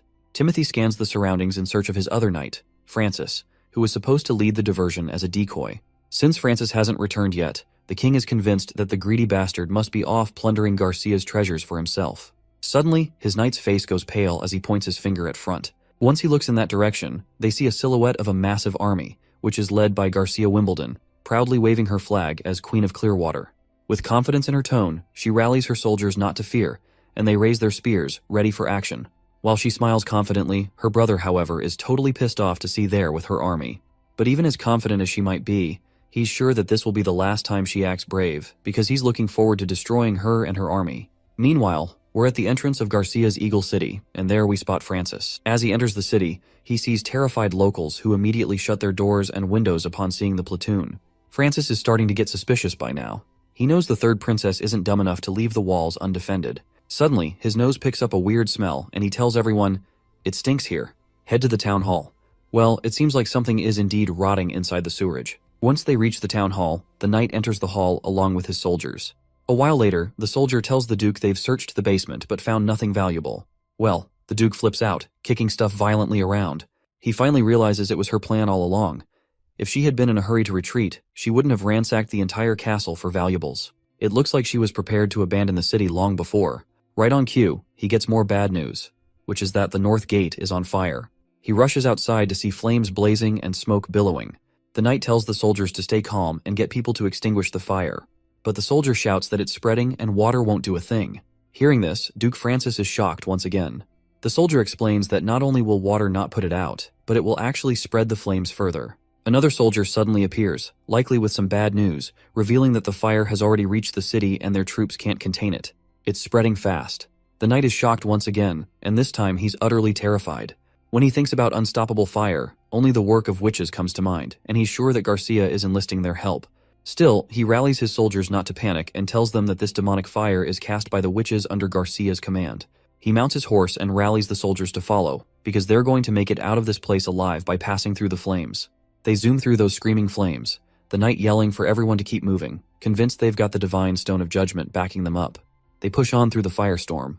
Buildings are crumbling left and right, but the Duke leaps over every obstacle like a hero. After finally getting out of the first wave of flames, he turns to reassure his soldiers they've made it, only to see them already swallowed by fire. He trembles, staring at the stone, wondering why the heck the divine stone of judgment didn't do a darn thing. He watches the city crumble around him, despair sinking in as he fears being crushed by the falling debris. Once taking a bird's-eye view, we see the entire Eagle City appears burned to a crisp. Finally, the Duke emerges alive from the gate, though his feet tremble and he's covered in bruises. Realizing the divine stone of judgment didn't protect them, he knows it wasn't the work of witches. While he collapses to his knees, a giant axe-wielding figure appears, and the Duke confirms to us that they are the Sand People. As he trembles for his fate, the man before him raises his axe and brutally chops his head off. Meanwhile, back with Timothy and his soldiers, both armies prepare for battle. As Grey Castle forces advance, Garcia's soldiers take their positions. The clash erupts into a brutal bloodbath for these unfortunate people. People from both sides are slashing and stabbing, total mayhem as a soldier tries to charge towards the queen, sitting all regal on her throne surrounded by those sandfolks. She just raises her hand, doesn't even bother to say a word, and with a flick of her finger, those sand dudes rush forward and chop the horse's legs clean off in one go. Poor soldier hits the dirt, and before he can even blink, the sand guy swings his axe again, ending him with one brutal whack. Timothy's crew starts freaking out. There's another whole army staring them down. It's those folks from the southernmost region, where Lady Echo and our Captain Iron Axe hailed from. And since the southernmost region is full of oil, I have started to think that the inferno in the city was sparked by oil. Which is why it's no wonder Duke Francis couldn't snuff it out. These sand dwellers raise their axes high and charge straight at Timothy's army, swinging and stabbing with deadly precision, cutting through soldiers like they're slicing cucumbers. It's not a battle anymore. It's a one-sided massacre. The sand dudes dominate the whole scene with their sheer power. Lady just smiles, watching the chaos unfold, while Timothy's face shows pure terror and horror. He bites his nails, unable to think clearly. Ordering his knight to sound the horn and regroup, the knight grimly states it's already too late. Timothy keeps nervously biting his nails, urging his soldiers to retreat. He bolts in the opposite direction on his horse, still cocky even after biting the dust, convinced he'll get this sister next time. After that messy showdown between those two stubborn siblings fighting over territories like kids arguing over ice cream, we head back to the border town. And it looks like Prince Roland is gearing up to face Longsong Fortress. He's pretty sure Longsong is trying to strike now because they think the border town's at its weakest, right after the demon months. But our hero's been ready for this. There's not a ton of gunpowder in storage, but it should be enough to fend off the siege. He's wrestling with whether he'll move into Longsong Fortress once he wins. Well, probably not. Because dealing with those trash nobles would be a nightmare. Better to stay cozy in his border town and develop it further with Longsong's resources. Just thinking about all the labor and skilled craftsmen he'll have after winning the war puts a smile on his face. He's itching to outwit Longsong's Duke Ryan in the war to squeeze every penny from him, and the thought alone has him drooling. Suddenly he senses something heading towards him, and lightning takes him down after crashing through the window, giving him a gut-busting blow right into his chest. After recovering, the boy eagerly asks for an update. Lightning happily reports that Longsong Fortress is advancing. The army marches forward, each knight gleaming in shining armor, while Duke Ryan leads the charge. One of his advisors, with sleepy eyes, suggests to Duke Ryan that they rest for the night before launching an attack on Bordertown soon. Duke Ryan playfully retorts that he'll sleep in his large castle bed tonight, right after defeating Bordertown. He jokes that a second-rate place like Bordertown will be an easy conquest. However, Baldy beside him interjects, noting their soldiers have been marching endlessly and are exhausted, so he suggests delaying the attack would be wiser. Moreover, since the prince made it through the demon months, he must have something up his sleeve, so they should be cautious. But instead of grasping the situation, this orange-haired guy scoffs that those monsters are probably a weak-ass bunch who couldn't even jump over Prince Roland's half-assed wall. The Duke agrees, mentioning how Hermes was almost overrun by demonic hybrids this year, while Bordertown just faced a few stray monsters and survived somehow. This guy believes that since Second Prince Timothy and Third Princess Garcia crippled each other's forces in Eagle City, and the city was burned, they both suffered heavy losses. He sees this as his chance to shine and unify the western region under his rule. He orders his lackey to send a message to our hero, offering safe escort back to the king's city if he surrenders. The knight responds that Roland's troops are already in formation and armed, clearly showing they won't surrender just through talks. The Duke whips out his telescope only to spot a handful of soldiers standing there. Even Baldy looks puzzled by their scattered formation and less than impressive weapons.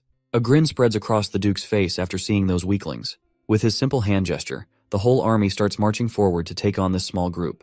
As they get closer, Vanner is shocked to see the sheer number of enemy soldiers. He shakes off his fear with a slap to his own cheeks, rallying his buddies not to sweat it. He reminds them that they've beaten demonic beasts, so they can handle these humans as well. As the enemy troops draw near, Vanner pumps up his crew with pep talk, firing them up to face the challenge head-on. Meanwhile, up on the hill, our prince feels pretty darn confident about his witch-empowered army, and he believes that winning this showdown is key to revolutionizing things up in this world. Lightning snaps him out of his daydreaming, saying the enemy is inching closer and lets the entire army know about the approaching threat. Prince Roland finally gets serious and immediately commands to open fire. Right on cue, the soldiers ignite their cannon strings, and cannonballs fire up immediately, coming straight at the frontline soldiers. As soon as they hit, soldiers scatter, not sure what the hell just hit them. These poor guys are terrified, thinking the prince just summoned thunder. Duke Ryan quickly dismisses their worries, telling them not to be fooled. He claims it's just a deception, just a noise, and no real damage was done. With that in mind, he orders the soldiers to simply charge at their enemy. But poor Duke Ryan's enthusiasm soon dies down when he sees another cannonball coming right at them. This time, it lands directly among the soldiers, taking everyone down like bowling pins. The soldiers relentlessly charge forward while cannonballs rain down like meteors from hell. Meanwhile, Duke Ryan still doesn't realize how deep in trouble he is, thinking that if they keep pushing, they'll break through the defense line and secure victory. As the knights dangerously approach, Vanner tells everyone to lower the angle of fire and load the grape shots. The soldiers quickly comply, and as the knights hover over their heads, the cannonball fires straight through a knight's belly, leaving him dead on the ground. Finally, these goons are absolutely terrified. As Sister Echo sings her anthem, the soldiers are filled with determination. They aim their guns and start shooting, hitting the soldiers in the head and chest. The poor soldiers immediately start running in the opposite direction to save their lives from these unknown things. Not gonna lie, I almost feel sorry for the enemy soldiers. They're getting butchered just because their leader is a thick-headed, arrogant, spoiled old man. While the leader grits his teeth in frustration, the orange-haired advisor claims they have no clue what kind of sorcery the prince is using and decides to retreat for now. Baldy agrees, saying they won't run out of firewood in these hills, so it's better to retreat. Meanwhile, the soldiers are doing their best to escape, but Duke Ryan immediately yells at them to stop retreating and even strikes down one of his own soldiers for running in the other direction.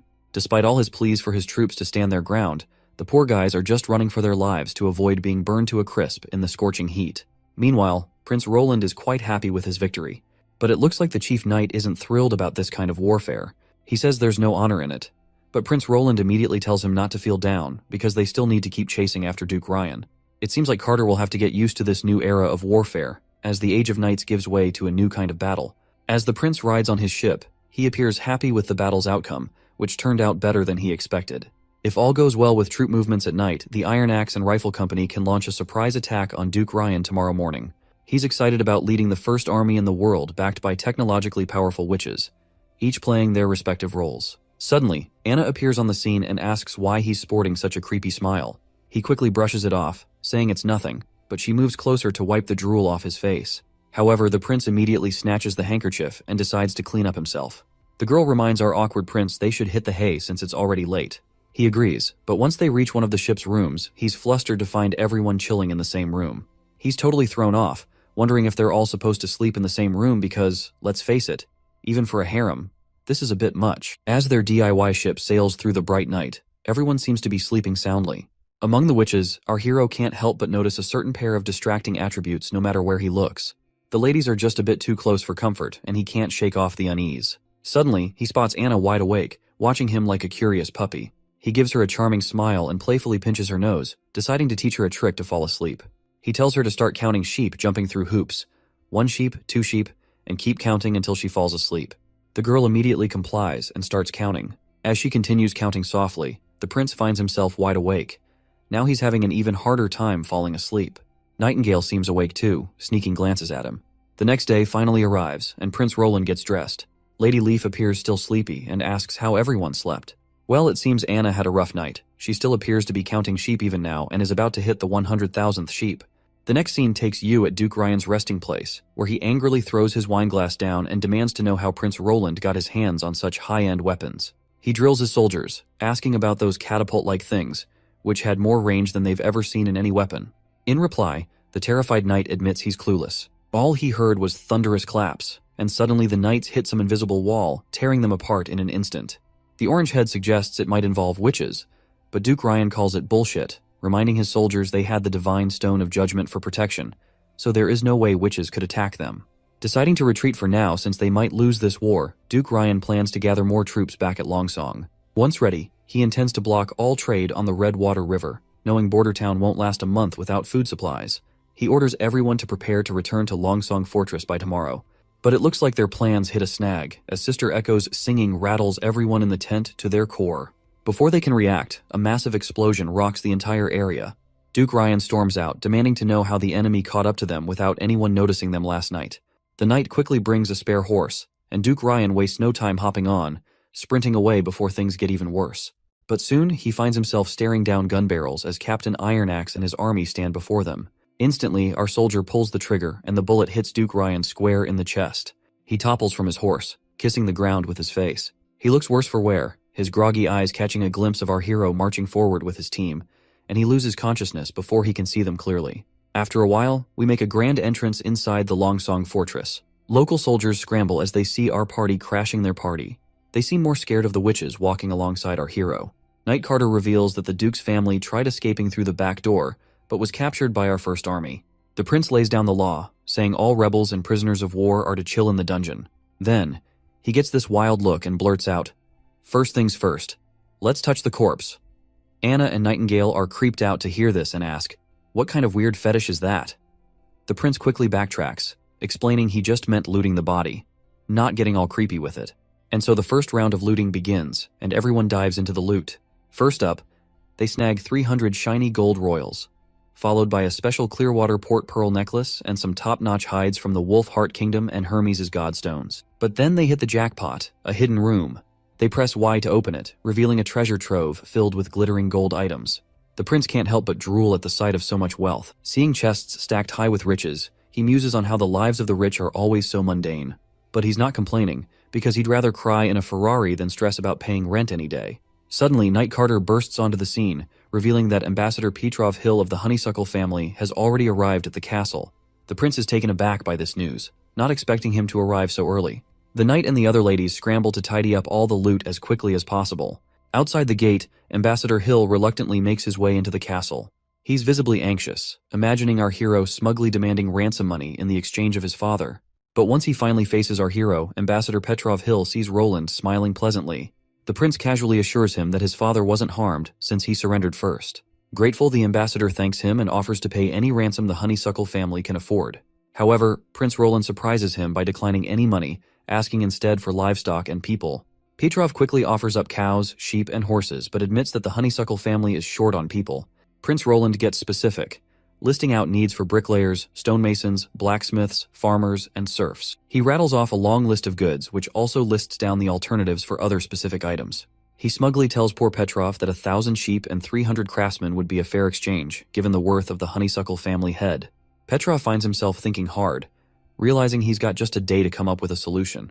But then, the prince hits him with bad news. He's under a tight deadline. Prince Roland casually mentions that Petrov has only a short time to decide what to provide from the list. He's not planning to stick around Longsong for more than a week, and will be heading back to Border Town soon. Petrov is thrown off by this news. If the prince leaves, who will run Longsong? He doubts Duke Ryan's kids can handle it either. He humbly asks if the humble prince wants someone to look after Longsong Fortress. The prince surprises Petrov, asking if he's interested in taking charge of Longsong. He explains they need someone or a family to oversee the territory. If the Honeysuckle family wants in, they'll be taxed by Border Town, which is 30% of their revenue plus 1,000 gold royal worth of goods and materials. Well, that's a tempting offer. Petrov thinks to himself as the prince casually lays a hand on his shoulder, hinting at the allure of power and opportunity the Honeysuckle family have. Roland suggests this could be Petrov's shot at real influence, but he's got a few questions first. First up, Roland asks how Petrov plans to handle any opposition. Anxious, Petrov counters with questions by asking the prince about his estimates of revenue and taxes of Longsong. The prince calmly insists that this is not his headache, and asks Petrov how he will ensure that monthly 1,000 worth of goods and materials, and what kind of steps he would take to make sure of the revenue target. Roland slaps the ransom terms in front of the redhead, signaling Knight Carter to escort him out. With a cunning smile, he shakes goodbye to that poor guy, and tells him he'll be waiting for his answer if he genuinely wants to manage the place considering all the conditions. He also reminds him not to forget about the hefty ransom for his father. Well, Nightingale sure caught him off guard with her sudden appearance. She pointed out how the ambassador seemed pretty sincere and truthful. Prince Roland, feeling a bit embarrassed and blushing, quickly looked away as she leaned in closer. He agreed with her, admitting he used to think nobles were just lazy pleasure seekers, but he's impressed by the Honeysuckle family's business skills. As Nightingale leaned even closer, holding him in her grasp, she whispered softly, her warm breath tickling his ear, asking if he really didn't want to stick around in Longsong Fortress.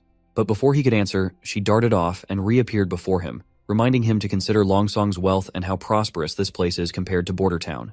Roland shakes his head in response, explaining that Longsong is deep in political roots, which makes it tough to revolutionize here. So he'd rather stick with his border town and play Anno 1800 and keep on expanding. Not to mention, the influence of the church here runs deep, and discrimination against witches would be at its peak. He's always maintained that he wants all witches to roam freely on the streets, something he can only achieve in Border Town.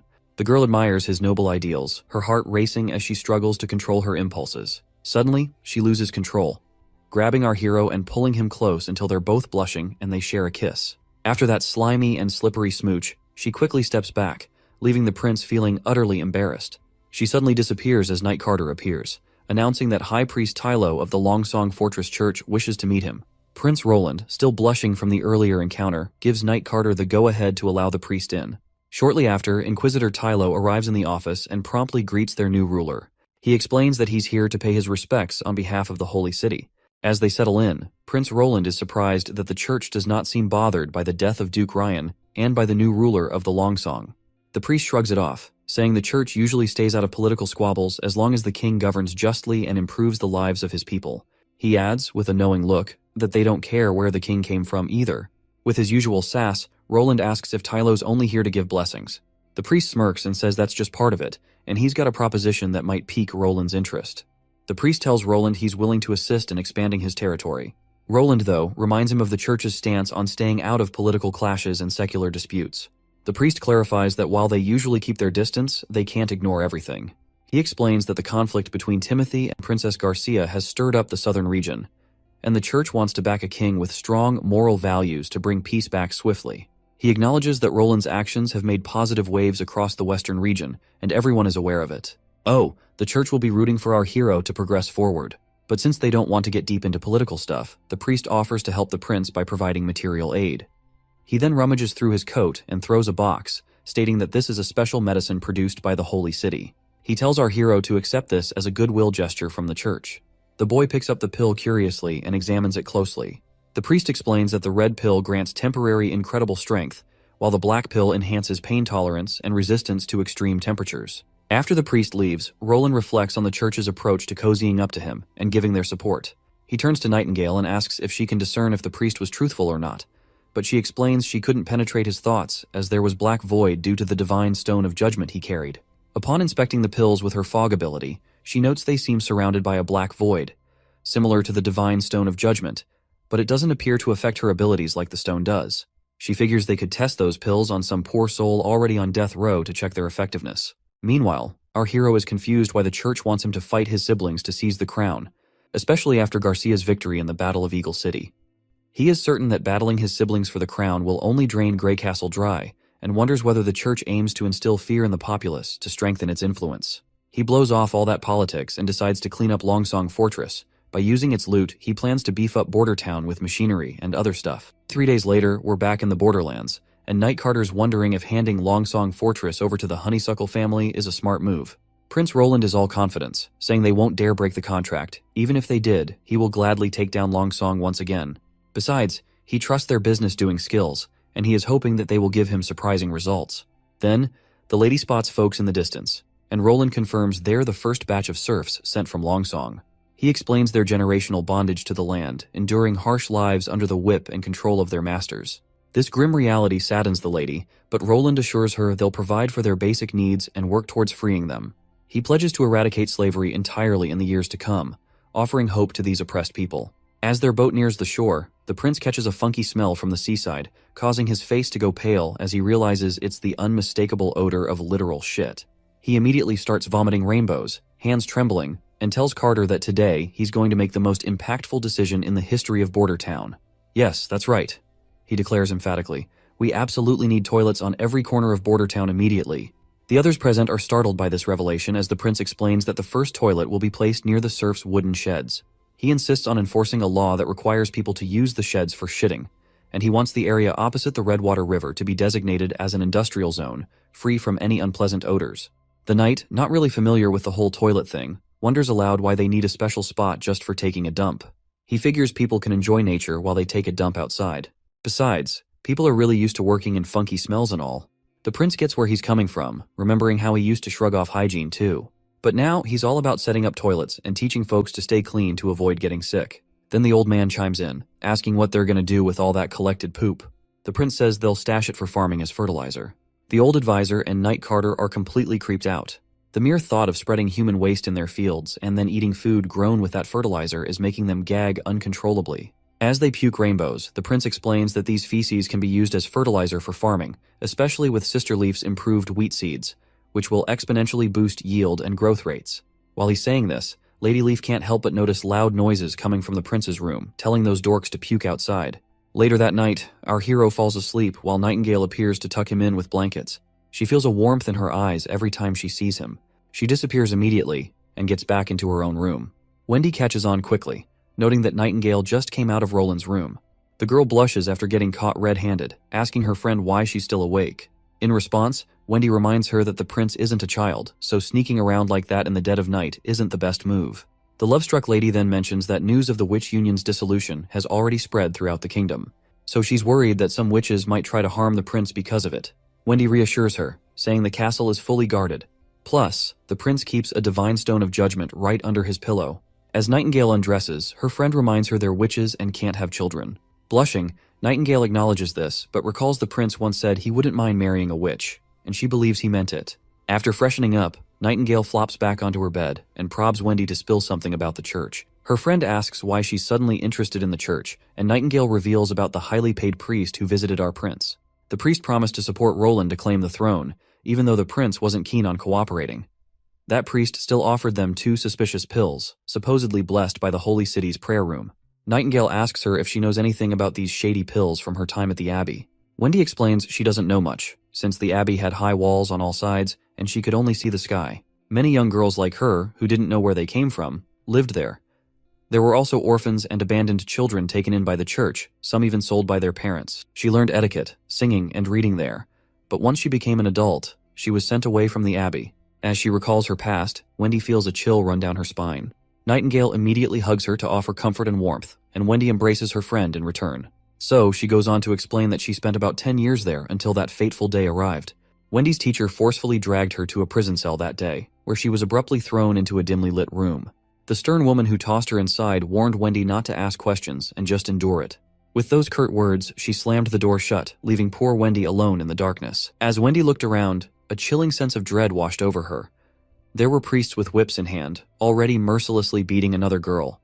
When they turned their attention to Wendy, a terrifying chill ran down her spine. These filthy, vile individuals seemed pleased to have another victim. Once the other girl lost consciousness from their torture, they turned their attention to Wendy. They approached her like demons, their eyes gleaming with sick intentions. To them, she was just another choir girl with a developed body, ripe for their cruel desires. They lunge at her, grabbing her by her long hair, tears streaming involuntarily down her face. The brute slams her against the gate, covering her mouth with his hand, warning her not to make a scene or scream because it'll all be over soon. As this filthy dude slips his hand under her skirt, Wendy's soul shatters, her eyes going numb.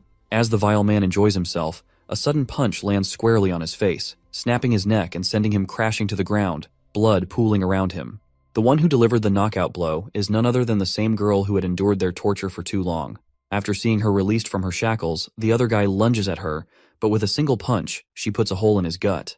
Then, with her bare hands, she takes down the other one too. Wendy is totally freaked out by all this madness. One of the men pulls out his stone of divine judgment, wondering if she's awakened her powers. The woman raises her ridiculously long, stretchy leg and brings it crashing down on the man's head, scrambling his brains completely. Once all the priests are down, Wendy still trembles in fear, while the other girl calmly walks towards the gate, standing defiantly as knights rush into the room. The sight of the dead men left the arriving woman utterly shocked. She collapses to the ground in terror, and one of the knights swings his sword, but the girl dodges every attack effortlessly. The knight keeps coming at her, but the girl grabs his hand and twists it so hard she tears it off from his body. The other soldier by the gate freezes in shock. Without missing a beat, she jumps up and tears him apart before anyone can blink. Word spreads like wildfire that there's a demon in the cell, and this girl takes on every knight like it's nothing, while Wendy just watches in horror. She's ruthless, stabbing the knight in the back with her spear without showing any emotions over her face. More soldiers swarm in, trying to surround her, but as they charge, she gets serious, swinging her sword so fast it's a blur, cutting through them like they're nothing more than cucumbers. Meanwhile, the terrified Wendy crawls toward her teacher's body, grabbing the key she needs. And with that, the flashback ends. Wendy explains that thanks to that girl, she managed to escape from the abbey. Using a few silver royals she took from the dead, she wandered until she arrived in the Seawind region. 2 years later, she awakened and became a witch, bringing her story to an end. She later heard that the church covered up the incident, claiming it was a fire. She doesn't know what became of that girl or the other girls abandoned at the abbey. Nightingale felt deeply saddened by Wendy's story, as she could relate to her pain. She grabbed her friend's hand, offering the warmth and love she needed. In the next scene, we've got Baldy turning all red, like radiating this intense crimson aura. Our best knight Carter is duking it out with him, and he appears to be seriously struggling. Looks like Prince gave this bald dude that power-boosting pill to see if this pill is actually a real deal or it's just hot air. Judging by how our knight's having a tough time, that pill's definitely packing a punch. Anna is excited to see this inmate holding his own against Carter, who is one of the strongest knights around. Prince Roland is also impressed, realizing the priest wasn't lying after all. He can only imagine what kind of combat power a trained knight would have if they took the same power-boosting pill. This seemingly random guy is giving Carter a tough fight, despite not being a knight or soldier. As the fight goes on, our knight finally lands a critical hit, making the red guy spit blood. However, he quickly recovers and charges back at Carter, who retaliates and disarms him with a single blow. The knight acknowledges the man's skill and calls for another sword. But just then, the furious man spots people watching from above the wall. When he locks eyes with the prince, his rage intensifies, and he immediately turns towards him. Seeing this threat to the prince's life, the knight orders the soldier to shoot down the prisoner immediately, and the gunman quickly opens fire, pumping bullets into his back. However, the guy doesn't seem to be affected by the bullets, so Carter quickly commands his soldier to bring him his horse. But it's too late. The prisoner takes a stance and effortlessly leaps over 30 feet into the air. Just as he's about to strike our hero, Anna jumps in and uses her fiery powers to start roasting him alive. When that isn't enough, Nightingale joins in, quickly slashing him with her sword to immobilize him. That crazy guy caused quite a scene, but luckily Nana was there to patch up the injured quickly, and no one got seriously hurt. As for the prisoner who took the pill, despite gaining incredible strength, it seemed to have some serious side effects. According to Nightingale, the symptoms on his body were similar to someone who had swallowed a divine stone of judgment. Even with these side effects, if the church has this medicine, it's not hard to imagine them becoming a major power someday. No wonder Anna's fire magic didn't do much against that guy, especially if there are remnants of the divine stone of judgment in that pill. This is all just speculation from my end, since these shitty translations don't explain things clearly. Anyway, the prince learned today that the church's willingness to sell these kinds of things suggests they aren't afraid of retaliation from the new king after Grey Castle reunifies. This only means that they have something even stronger than these pills, which is why they don't care if someone uses these pills against the church. This year, the prince initially planned to focus on education, agriculture, and production, but now weapon research and development are becoming top priorities. He's planning to produce breechloader firearms because they're easier to make. As for the cartridges, all he knows is they involve something called mercury fulminate. He'll likely need a lot of money for research, gathering alchemists, and setting up laboratories. While the prince is lost in thought, the girls snap him out of his daydreaming, reminding him that it's getting late and time to hit the hay, and they'll continue their work tomorrow. Nightingale has already dozed off, probably tired from all those shitty algebra lectures. Everyone smiles to see her peacefully asleep, looking more vulnerable than they've ever seen her before. The prince grabs some blankets and gently covers her. He's glad to see her resting so peacefully, considering how attentive and worked up she usually is. A little relaxation wouldn't hurt anyone. Meanwhile, Anna uses her magic powers to prepare some hot water in her room. Once it reaches the perfect temperature, she strips off her clothes and slips into the bath, enjoying a relaxing soak. She couldn't help but admire our hero. While normal people typically only bathe once a month, the prince ensures everyone bathes daily with fresh water. She's glad her prince is different from what she's read in stories. She remembers how he explained that everything in the universe is made of countless little balls, and to see these balls, you have to zoom in millions of times. Heat and cold are just how active these balls are. If they're moving a lot, things are hot. If they're not moving much, things seem cold. It seems we're talking about atoms here. Anna gets curious and wants to peek inside her own green fire to see these balls. She concentrates intensely and starts drifting somewhere in space. Green energy swirls around her, and I literally have no clue what the hell is happening here. When she finally returns to reality, she sees that her magic has turned red. But I'm still not sure what's going on. The next morning rolls around, and Roland is deep in a dream about battles with tanks and aircraft. In his dream, he's conquering the world with mechas and cutting-edge military power. Suddenly, Nightingale's voice interrupts his vivid dream, and he wakes up groggily. His first question upon opening his eyes is whether there's a new witch in town. Nightingale replies no, and reminds him that Anna's abilities have changed once again. This news really confuses the sleepy prince because Anna has already reached adulthood. He gets snapped awake when a wet towel slaps his face, and Nightingale urges him to quickly go see Anna to check out her latest transformation. She describes it as a shocking magical form, almost tangible. Shortly after, they begin walking down to the office. On their way, Nightingale reveals that when she found Anna in her room, she was sitting at her desk surrounded by metal objects. At that point, she was so shocked that her bread fell from her hand when she saw Anna's magic powers had changed internally, and there was a cube inside her. The prince is confused by the mention of a cube and asks what it is. Nightingale explains that when a witch awakens, her magic initially appears as a thin mist. Over time, it transforms into a swirling gas of various colors. Wendy's is white, Lady Leaf's is green.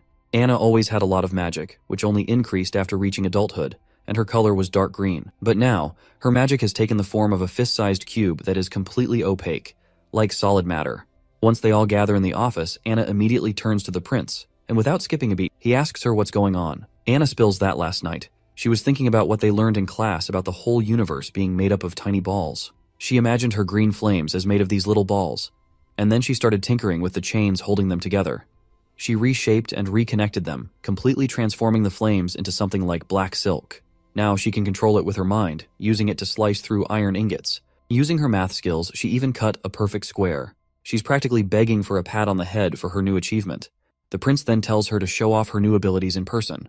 Right on cue, she summons her dark powers. When our hero asks if she can change its shape, she snaps her fingers, and poof, it turns into a cube, leaving everyone amazed. She then pulls back her powers and shapes them into strings. The boy tries touching them, and, to his surprise, they're tangible. He asks if she can make them thinner. She nods, saying she can, but warns they're sharp enough to cut anyone who touches them. Despite looking delicate and thin, these strings are actually pretty tough. Unlike her green flames, she can control the temperature of different parts of the flame. Well, our hero seems to have figured out that his hunch was spot on. Magic is just another form of energy, and it's all about how a witch channels and controls that energy. The possibilities are endless, depending on how well they can wield it and what they can imagine. For instance, imagine trying to describe an airplane to someone who has never seen one. It's tough. So, the only limits to magic are what a witch knows and how big they can imagine. The more they understand about the world, the stronger their magic can become. Anna figured out that everything's made up of tiny particles, and that insight helped her grasp how her flames work and how these particles fit together.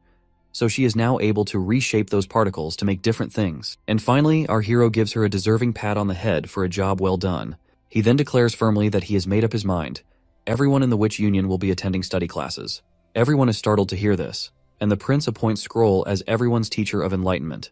She raises doubts about whether she can handle the role, while Nightingale, not much of a studious type, tries to slip away quietly. But my man gives her a deadly stare that stops her in her tracks. Sister Moon also expresses concerns about her ability to perform in this new role.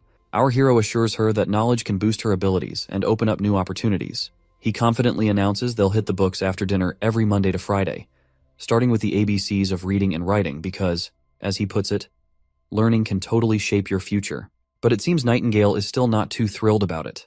In the next scene, we see Prince Roland informing a knight that he's going to start a poultry farm with chickens and ducks. He assigns some land on the west border for the farm and tells the knight to also teach others how to raise livestock. He warns that if the farm doesn't take off, he will be sent to the slope mines for labor. Once the current guy leaves, the prince calls in the next person. That is when Nightingale pipes up, questioning why the knights are being put on livestock duty since they are supposed to pick some people with basic education to become teachers. The prince explains that all the knights have ordinary hobbies, and since there's a demand for those skills, he decided to let them pursue what they're best at. The lady calls up the next knight, and he steps forward right away. This one looks pretty educated and polished. Introducing himself as Ferlin Eltek, he's really glad about our hero taking the charge of Longsong Fortress. He thanks the prince and offers to help out, saying to send word if he's needed. My guy is totally freaked out seeing this dude show such loyalty, especially since he is a knight of Duke Ryan. That's when Ferlin Eltec gets serious, dropping the bomb that he used to be Duke Ryan's top knight and swore loyalty only to him. But he abused his power, committed countless wrongs in the Western territories, and even took his wife by force. So he's been waiting for a chance to bring him down. So, even though he was not able to kill that bastard personally, he is now glad that someone else did. Our hero then asks the man if he is literate and can read and write. The knight says yes, and without wasting a moment, Roland decides to make this guy the teacher. And not only he will get a house for this job, he is also going to a fat paycheck. Ferlin Eltec asks if that means all the illiterate folks will end up in the mines, to which our hero nods. The knight then voices concern about people over 50 not being fit for mine work. He states that there is a knight named Halon, and he is also over 50.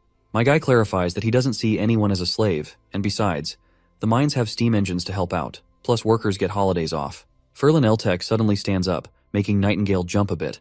But all he reveals is that his family has a treasure map passed down for generations. The treasure it points to is in the misty forest northwest of here, and our prince appears to be the only one who can visit that spot in today's Western territories. He reveals that his father never let him touch the map, but he managed to sneak a look and grab it because he's determined to find those treasures. The pictures on the map have endured many years without fading, clearly not drawn by anything ordinary. Once he had the map, he quietly left the territory to begin his treasure hunt, but his plans were interrupted when he became Duke's knight. He pleads with our hero to consider the map and release the old knight Halon. Nightingale reassures our hero that this man is speaking truthfully, prompting Prince Roland to agree to consider the request and ask to see the map. When the prince checks out the map, he's totally blown away to see it points to a place called Tequila. Miss Scroll remarks that if the map's depiction is accurate, it's an incredible coincidence because the symbols on the map match locations recorded in ancient books. This suggests the church once constructed a city deep in the plains to defend against demons. However, it's unclear why the church decided to erase this part of their history.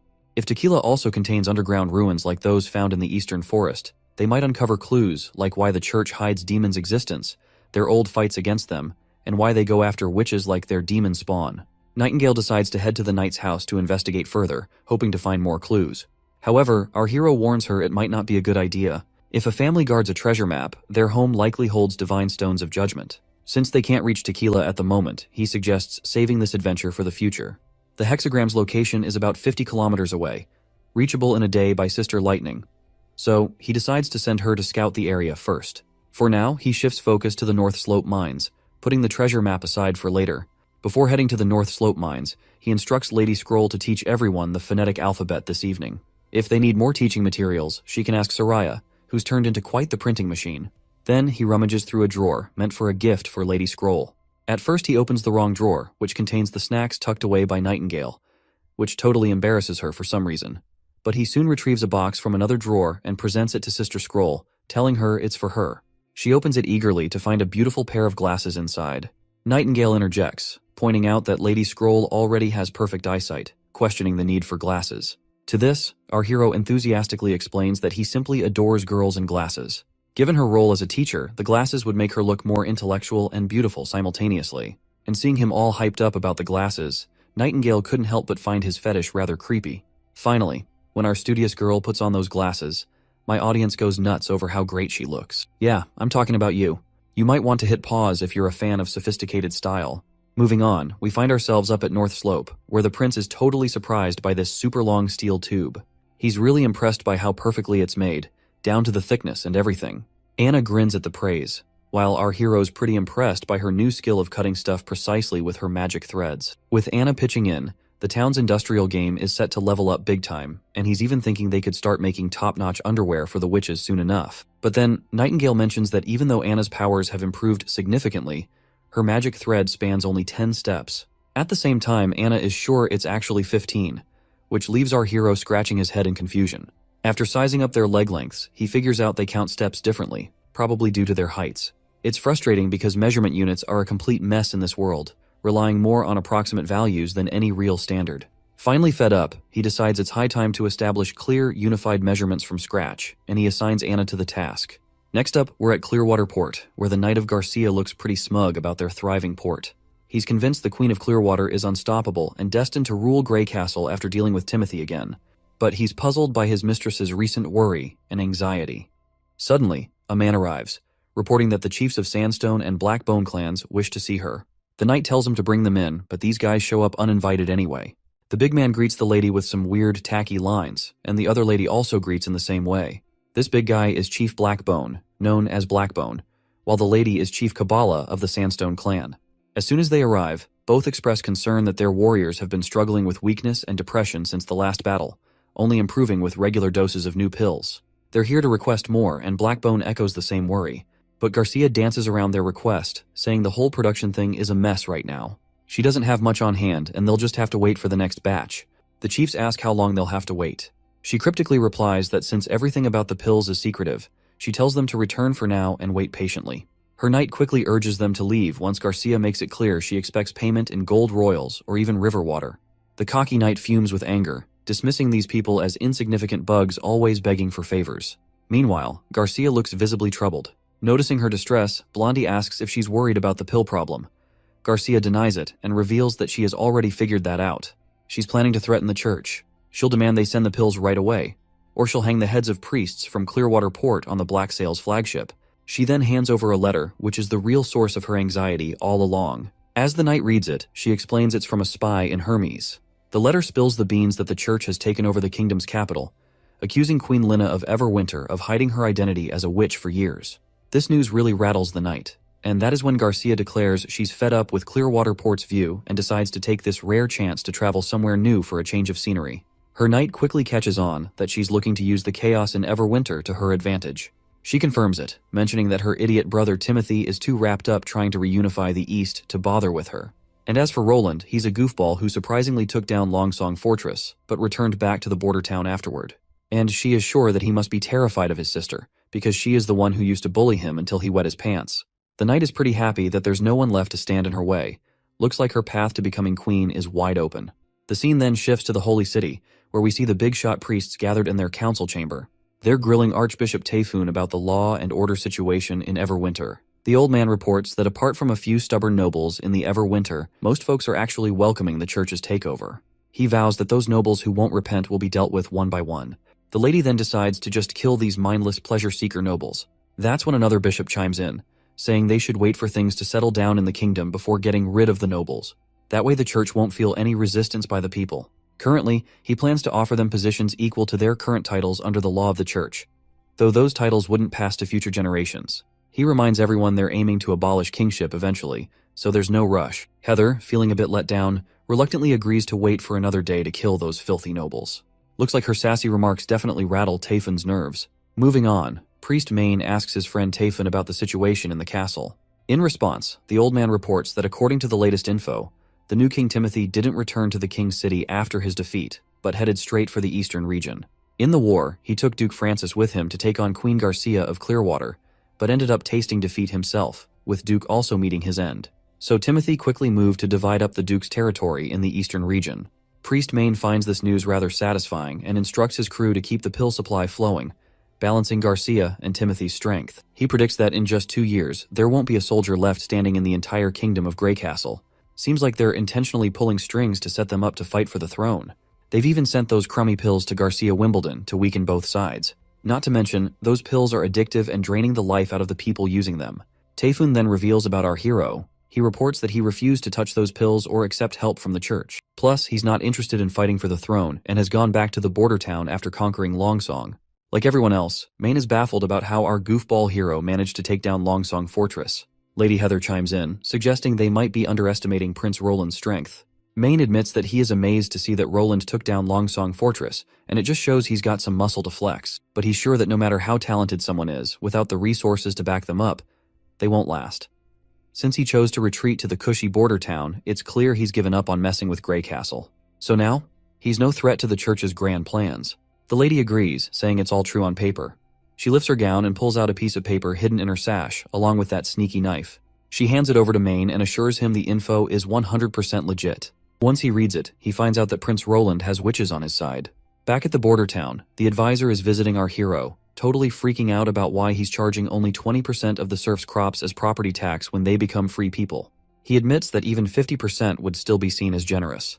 The prince reassures him, saying having a basement full of gold means nothing. He smartly explains that by only charging 20%, he plans to buy the rest of the crops at a fixed price. That way, once they have money, they'll spend it on good stuff. And Prince Roland will be the one providing that good stuff. It's a win-win where money flows back to him, and the people will also be able to raise their living standards. Suddenly, Knight Carter bursts in, excitedly reporting that Sean is back with crop seeds from Clearwater Port. The man in question is grinning like he hit the jackpot as he shows off all the plants the prince asked for. First, there's this corn that he's calling Pearl Rice, which has everyone doing a double take. My guy's practically drooling over it already. Then, he pulls out some potatoes, and our hero jumps at them like he's about to whip up some killer french fries. Hearing this, Sean curiously asks what these french fries are. Prince spins a story about munching them at some fancy feast where the chef called them fries. Next up, sugarcane arrives, and our hero's thrilled, predicting a sweet future. But poor Knight Carter can't seem to find them sweet even after taking a bite. Meanwhile, the old man's freaking out, shaking like a leaf. He was just a tad suspicious about Prince Roland maybe being possessed by demons. But now he's dead certain after seeing this kind of genius. He is sure that Roland's personality has changed, and his behavior seems weird. He's heard of stuff he never knew existed and has knowledge no one else has heard of. But despite all this, he can't find anything bad in what the prince has done so far. So, he decides to just brush those thoughts off because as long as Roland keeps doing good stuff, even if he's a bit of a devil, it's all good. Roland hands over the sugarcane to the old man, who quickly sinks his teeth to taste its sweetness. By the end of the day, Roland's feeling pretty beat, thinking over Sean's report, and he has found out that her sister Garcia also has the church's pills. Now, he understands why the church is trying to help him and Garcia with their pills. They want to provoke conflict. In light of this, he plans to prepare high rate of fire weapons to counter the looming threats. Suddenly, Anna appears, catching him completely off guard, leaving him startled. The prince jokes about Nightingale always popping up out of the blue, and Anna has also started doing the same, teasing her that she might give him a heart attack someday. He then asks why she's here instead of in class. She explains she's stuck on a tough physics problem, and Teacher Scroll sent her to him for some personal help. After seeing the problem, he admits he's no quantum mechanics expert either. He still tries to teach her, diving into stuff like different dimensions. As they hang out, night creeps in, and they finish up their studies. When it's time to say goodbye, they share these intense glances that leave them both blushing. They quickly look away, feeling all awkward. The prince feels too bashful to make a move, but Anna takes the lead, getting closer herself. He finally gathers his nerve and gently places his hand under her right ear. Once they relax, they move in and share a kiss. Another day rolls around at Border Town. Nightingale glances around, spotting slogans plastered everywhere, which are encouraging people to work hard. Curious, she asks why these slogans are everywhere. The prince explains they're meant to inspire people to build their wealth through hard work. He believes these words will eventually become reality and deeply resonate with everyone. Meanwhile, we see Anna making some stuff which might belong to a chemistry lab. She wonders aloud why they are melting and reshaping these perfectly good glass cups. In response, he reveals to these curious ladies that they're for the alchemists who will visit Border Town in the future. Nightingale grabs a funnel, pretends it's a wine glass, and raises an imaginary toast while peering at it with her curious eyes. The prince explains he's too busy to figure out how to turn sand into clear glass, so he's using already available glass for now. This leaves the girl even more confused. She's wondering how sand and glass are connected. The prince responds that they need to refine the sand to get perfectly clear glass. Otherwise, it tends to come out brown or green. The chemistry equipment has to be pure and colorless. Meanwhile, Nightingale keeps messing around with the equipment and gets a playful bonk on the head. And our hero continues to teach Anna about how he plans to use the equipment to handle acids and conduct more experiments. After the playful bonk, Nightingale walks away while the prince continues teaching Anna. Nightingale spots some delicious snacks on the table and can't resist. Being a bit of a snacker herself, she grabs a steamed bun and takes a big bite. The flavor instantly transports her to heaven.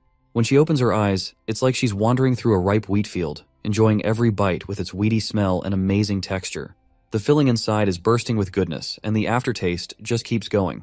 Roland notices the lady enjoying the snack all by herself, and happily tells her it's a steamed bun he had the chef make specifically.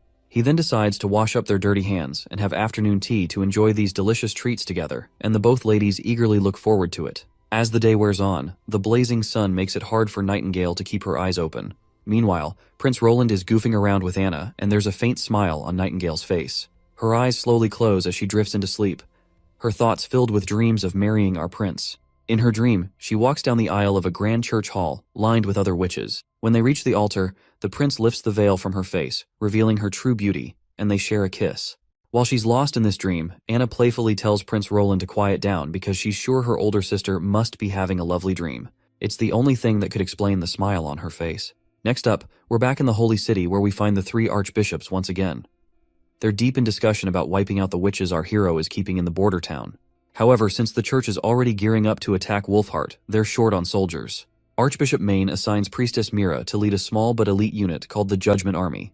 He's confident she'll get better results if she heads to the border town with them. The priestess agrees wholeheartedly, and she is ready to cleanse the border town of all evil.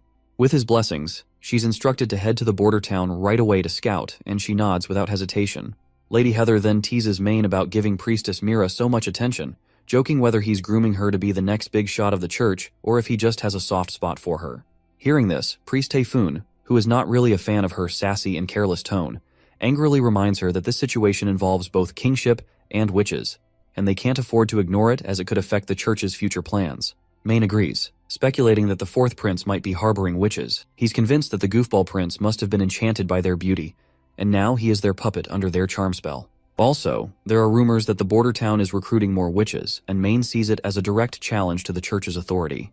He wants it all sorted before things spiral, even considering going to the border town himself if Mira fails in her task. The scene cuts to some rundown spot where these witches snagged some poor dude. They give him a splash of water to wake him up, and when he opens his eyes, he's totally freaked out seeing these ladies around him. His mind suddenly flashes back, remembering how he got caught by these ladies, and he's dead certain that they are witches. The girl immediately points her shiny dagger at his face, and after seeing his scared expression, one of them then asks him why he is wetting his pants now, since he was the one chasing witches all this time. Then, a flashback shows our hero assigning this guy Theo a mission. He was basically instructed to use underground channels and spread gossip that the border town is recruiting witches. The prince told him that if he got caught by witches, he should claim he's from the Cooperation Association. When Theo drops this bombshell over these witches, they look surprised. But then another woman storms in, wielding a giant sword like a female version of Guts. She laughs off his claim as nonsense, saying the Cooperation Association is way out in the Seawind region. The other girls are thrilled to see her back and they quickly surround her, revealing that this guy was the one using the underground channels to spread rumors about recruitment. The boy quickly defends himself, saying he's just spilling the truth. He insists the Cooperation has found the Holy Mountain and all the witches have settled in the border town. They're not possessed by demons and don't feel any pain from anti-phase stuff either. He goes on to reveal their mentor named Kara, who can summon magical snakes, something he's witnessed firsthand and found incredible. He also mentions Wendy and Scroll, who sent him on this mission. This girl is totally intrigued to hear all this, while Theo further talks about Nightingale and others. In response, the women point out that if they've really settled on the Holy Mountain in the border town, they shouldn't have spread the news. It'll only alert the church, and if they don't clear out of there soon, they're in big trouble. The redhead witch asks what their next move should be, to which the black-haired one declares that their leader will arrive tonight at midnight, along with other witches, so they will be sailing the ship along with others. As for Theo, she kicks his chair over, sending him crashing to the ground still tied up. The black-haired woman then tells her redhead friend to hop on the ship with the others while she heads back to the border town with Theo. She wants to confirm if the Witch Association actually found the Holy Mountains, so she tells her friend to inform their leader Tilly that she is going to the border town. In the next scene, we see Lady Lightning soaring through the sky, exploring the areas marked on the same treasure map our hero received from that night. She's covered a lot of ground already, and the prince specifically asked her to scope out the notorious Misty Forest, and after proudly taking on the task, she's psyched to explore further solo. Just as heavy rain starts dumping, she quickly tucks the map into her jacket, making sure it stays bone dry no matter what. Then bam! She spots something nearby and takes off like a shot, racing through the forest like lightning. Deep in the woods, she stumbles upon ancient ruins and starts scanning the place for anything fishy. She admits she had no clue a place like this existed because it was completely hidden from view by the mist when she was up in the air. If not for the rain, she likely would have missed it altogether. Her nose catches a tantalizing scent, the aroma of adventure that perks up her spirits. After a bit of poking around, she realizes these must be the ruins marked on the treasure map. According to the plan, she's supposed to note down the location and head straight back to the border town to report everything to the prince. But her adventurous spirit kicks in, urging her to venture inside alone. Besides, with the rain pouring down, why not explore until it stops? Once inside, she finds empty halls, so she continues deeper, but she still finds nothing. But as she is walking forward, she hears a faint voice, calling for help.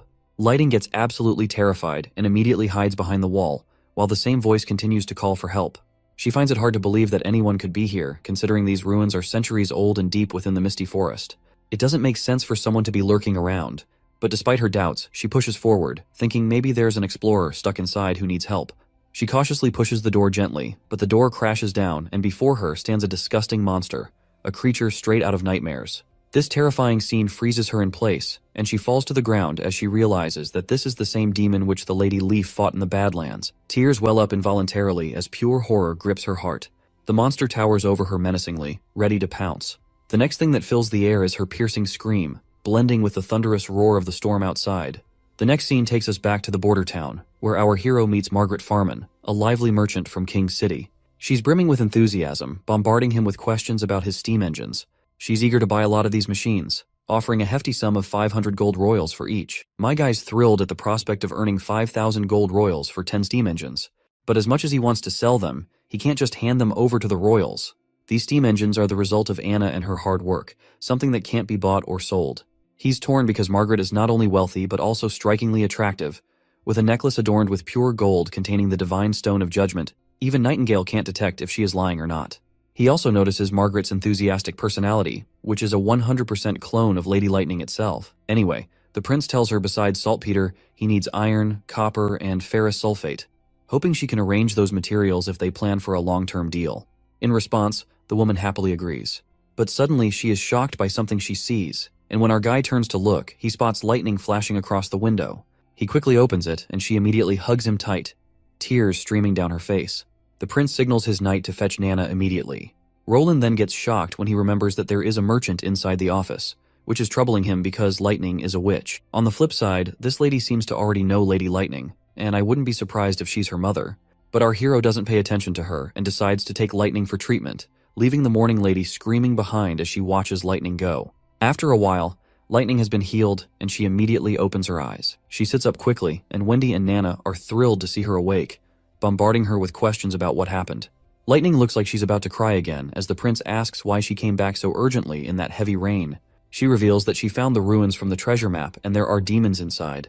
Everyone is shocked to hear this, and Teacher Scroll looks terrified, asking if she went inside. She says no, explaining that there was a demon guarding the basement door and someone was calling for help inside, but she got scared and ran back like a coward. But the prince reassures her that she made a wise decision because a smart explorer doesn't rush into danger without assessing the situation first. Lady Leaf adds that it's possible a witch might be trapped inside since besides witches, no one else can reach the depths of the misty forest. But considering it's a ruin from 450 years ago, surviving alone there seems impossible for anyone.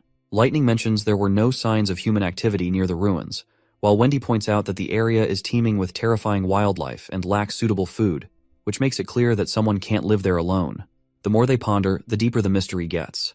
Lady Leaf decides they need to find a way to rescue whoever might be inside. That's when our hero steps up, urging everyone not to fret because they're not clear on the whole story yet. To find out, they've got to venture inside. He eagerly declares they're going into the ruins and he'll figure out a plan to save whoever's there. Together, they're set on facing the demon and coming out on top. Shortly after, that same noble bursts into the room, asking about Lightning's condition. Prince reassures her, and as she breathes a sigh of relief, we catch a glimpse of Margaret's peachy ass. The prince apologizes for neglecting her earlier, explaining that Lightning was in critical condition. He explains that this is precisely why he told her to take off her divine stone of judgment. The woman gets cheeky and asks if Lightning is one of those witches. The boy reluctantly confirms it, and Margaret bursts into joy, claiming she knew it all along. She proudly declares that being from the Thunder family, it's natural for Lightning to be an extraordinaire. The prince is surprised to hear this, and Margaret explains that she has watched Lightning grow up. He then asks her about her connection with Lightning, and she spills that she met her while tagging along with Lightning's dad's exploration crew. Thunder, the hero of the fjords, uncovered Twin Peak Island, Sea Dragon Fjords, and mapped out the eastern coast and Infinity Cape during their voyage. Margaret explains that Lightning was born on the ship, but sadly her mother passed away from sepsis. Being the only woman on board, Margaret stepped in as Lightning's pseudo-mom, feeding her oatmeal since breast milk wasn't an option. After the voyage, Margaret bid farewell to the crew and set up her own business in Greycastle's capital. But 10 years later, she heard that Thunder and his crew got caught in a hurricane and supposedly sank to the bottom of the ocean. She never bought into that nonsense though, and now that she's seen Lightning still kicking, she's convinced real explorers wouldn't just go down like that to some measly hurricane. The boy then asks if she's not bothered by Lightning being identified as a witch, and she bluntly says no. Nightingale, lurking in the shadows behind, taps the boy on his left shoulder to confirm the lady's honesty. On the other hand, Margaret goes on to explain that witches are both beautiful and powerful, which are the qualities she admires. She admits she wanted to adopt witches like our prince does, but the capital's prejudice against them squashes that idea. They both happily shake hands, bonding over their shared love for witches. Once they are finally partners, the woman immediately bombards our hero with questions if there are also more witches other than lightning. She asks him how he met them, their abilities, and all that jazz. Looks like my guy's already feeling worn out just looking at her enthusiastic personality. He is not sure if he can keep up with her. Meanwhile, Theo and the other witch finally arrive at Border Town. She remarks it's quite the place for the Western realm, not what she expected the association to choose. She then grumbles about why there's no one here to roll out welcome mats for her. Theo pulls out a blue flag and waves it while standing over the hill. He explains it's a signal to the association that he has arrived with a witch at Hill. Meanwhile, the witch demands food. After hearing her demand, Theo sighs inwardly, remembering how she's been making him foot the bill for all the fancy meals on their way here, bossing him around with that massive sword of hers. And right now, she warns him once again that if he tricked her, he'll find his head rolling on the ground along with anyone else involved. Not wanting to provoke her further, he rolls his eyes and offers her the pouch of snacks. She explains that her friends should already be on a merchant ship sailing towards the fjords, making it too late for Theo even if he is trying to rat them out. Hearing this, the boy reminds her of the terrible environment at the fjords. The witch agrees, mentioning their plan to establish a sanctuary for witches there, led by Tilly Wimbledon. Once he hears that name, he is shocked to realize she's the sister of our hero. Right on cue, she notices someone approaching. She detects magical signatures and confirms that there are indeed witches nearby. Once they reach her, Nightingale immediately extends her hand and welcomes her to Border Town. As they stroll through the bustling town in the dead of night, the newcomer raises an eyebrow at the sight of children still being taught at this hour. Teacher Scroll explains it's a night school run by the town, catering not just to kids but to everyone studying here who's done with their day's work. The scar-faced woman then asks Nightingale if she is transcendent. Well, looks like our girl has never heard of this terminology before. The scar-faced woman then explains that transcendents can detect the shape and flow of magic due to transformations within their bodies caused by power. Teacher Scroll chimes in, admitting she can also sense many sisters in the crowd, but isn't sure if this qualifies her as transcendent. Scarface reveals that transcendent witches are exceedingly rare, with only one in thousands of witches being one. She herself has only met 3 so far, including Nightingale. The newcomer wisely advises her to keep her transcendent status under wraps, hinting that it's a closely guarded secret by the church as well. Meanwhile, Nightingale, ever vigilant, keeps a sharp eye on this new gal. She can clearly see that this woman is definitely a powerhouse, especially with that giant-ass sword that looks like it'd be a challenge for anyone to just hold. Scarface then inquires about the association's leader, Kara. In response, Nightingale somberly reveals Kara's death while she was looking for holy mountains. The new witch takes it hard and wants to know about their new boss. That is when they point her towards the castle, where all the witches also live. Hearing this, the woman's reaction is instant.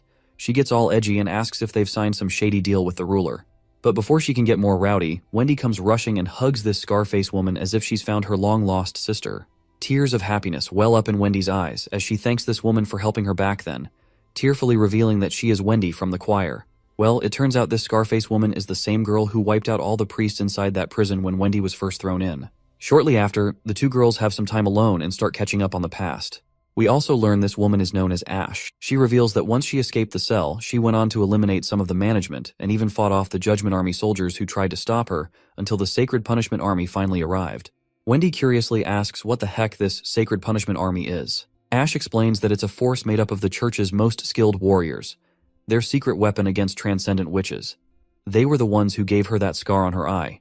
Their strength and speed matched hers, but they seemed devoid of any consciousness. When she cut off a soldier's hand, he didn't hesitate to attack back with his other hand.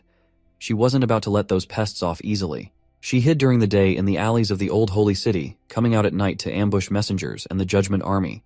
Eventually, she had to flee when the church scoured the entire city. When Ash left, her clothes were practically glued to her because of blood. All bloody. If anyone caught sight of her like that, they'd probably think she was some wild, mindless beast.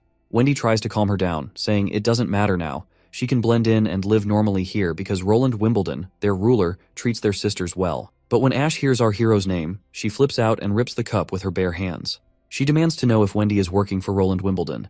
In response, the girl reluctantly nods, and Ash grabs her hand, yanking her out, insisting they can't stick around.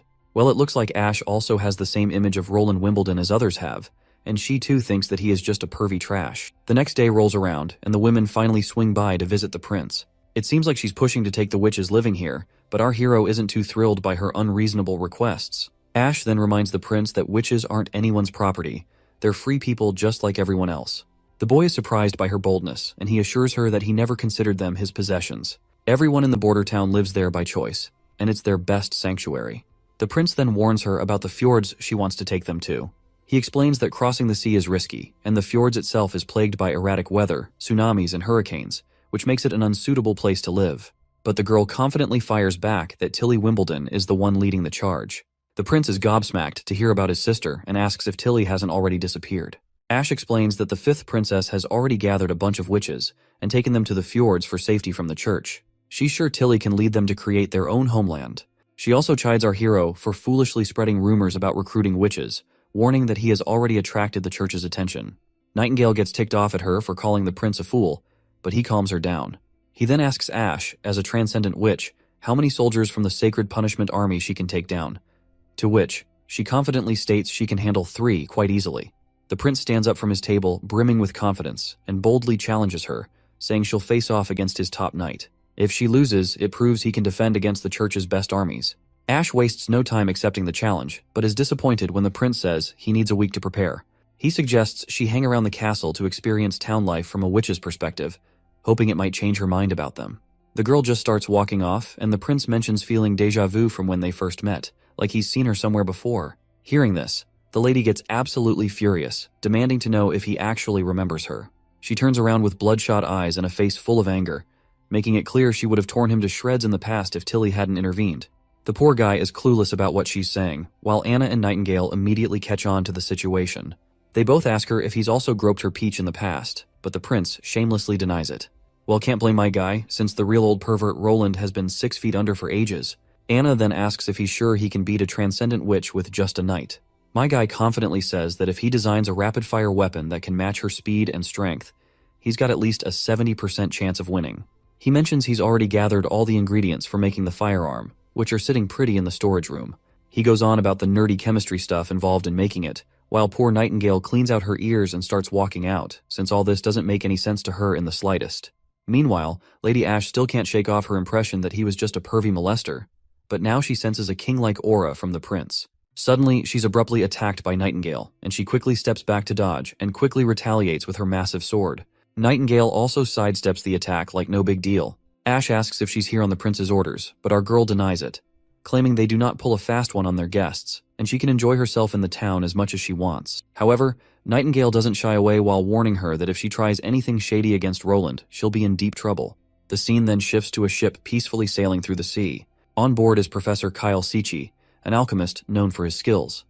He's heading towards the border town because Prince Roland's letter contained alchemy equations that are surprisingly genius level and valid. Kyle tested them himself and is eager to study them further to expand his knowledge. He writes a letter to his apprentice, Charles, explaining everything and letting him know he's left the Red Alchemy Laboratory in Redwater City to sail to the border town. As this man makes his way to the castle, we catch sight of our girls, with Sister Moon demonstrating her powers by spinning a small windmill. She's feeling pretty chuffed when our prince compliments her skills and asks for her help in developing a direct current motor. The girls are all smiles, diving into learning about the law of induction. Their learning session gets interrupted by Knight Carter, who bursts in announcing the arrival of the alchemist from Redwater. The old man finally shows up before the prince, and after the pleasantries, Mr. Mustache wastes no time diving deep into discussing the equations from the prince's letters. The prince acts all chill about it, brushing it off like he stumbled upon those equations by accident. The old man is totally floored to learn that my guy came up with these equations on his own, but then he wonders if these were Royal Alchemy Society secrets. The prince just shrugs and cunningly spins the tale that these equations came from ancient books 400 years old. He slyly adds that back then, scholars preferred calling it chemistry instead of alchemy. This revelation really knocks the big mustached man for a loop. The prince nods, dropping more knowledge bombs like the law of conservation of mass, which basically says stuff doesn't just pop into existence, it just changes from one form to another. He then gives an example with a delicious cake he plans to eat, explaining how they'll absorb some parts and, well, get rid of the rest later by shitting it out. Professor Kyle still appears to be curious and asks what happens to the mass when a giant log is burned, since ashes weigh less. My guy calmly explains that the log's mass becomes gases and water vapor, leaving behind only ashes. Once my guy has the old man's attention, he casually digs through his drawers and pulls out a chemistry book, calling it a gold mine full of knowledge. He tells the old man if he wants this treasure trove, he'll need to work for him to earn it. Well, judging by the old man's reaction, it's pretty clear what his answer will be. So the prince gets down to business and offers him a fat paycheck, just like the one he used to rake in at Redwater City, with a 5-year contract. With a snap of his finger, his old advisor magically appears with ink and a pen for the professor to sign. The prince also throws in a confidentiality agreement, making sure the professor won't spill any research secrets to other alchemists. While the professor is ready to go, he's not quite sure what he'll be brewing up in the border town lab.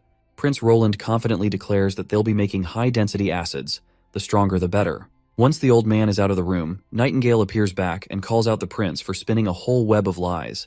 She reminds him that just yesterday, he had the Sister Scroll memorize and create that entire book. The prince cunningly admits he spoke white lies, explaining it was the only way to convince the professor, who wouldn't believe someone like this goofball prince could come up with such knowledge. I guess the lady gets where he's coming from, but she throws him off by asking who actually taught him all that stuff. Well, the prince just can't really tell her about his days as an underpaid engineer before coming into this world, so he remains silent. But thankfully, Nightingale cuts him some slack, letting him off the hook, saying he doesn't have to say anything if he doesn't want to, because she doesn't want to hear any tall tales. In the next scene, we're at the training grounds where the prince watches a demonstration of the new toy he recently had made. Knight Carter is wielding this new gadget, which seems to be a Russian roulette-style firearm.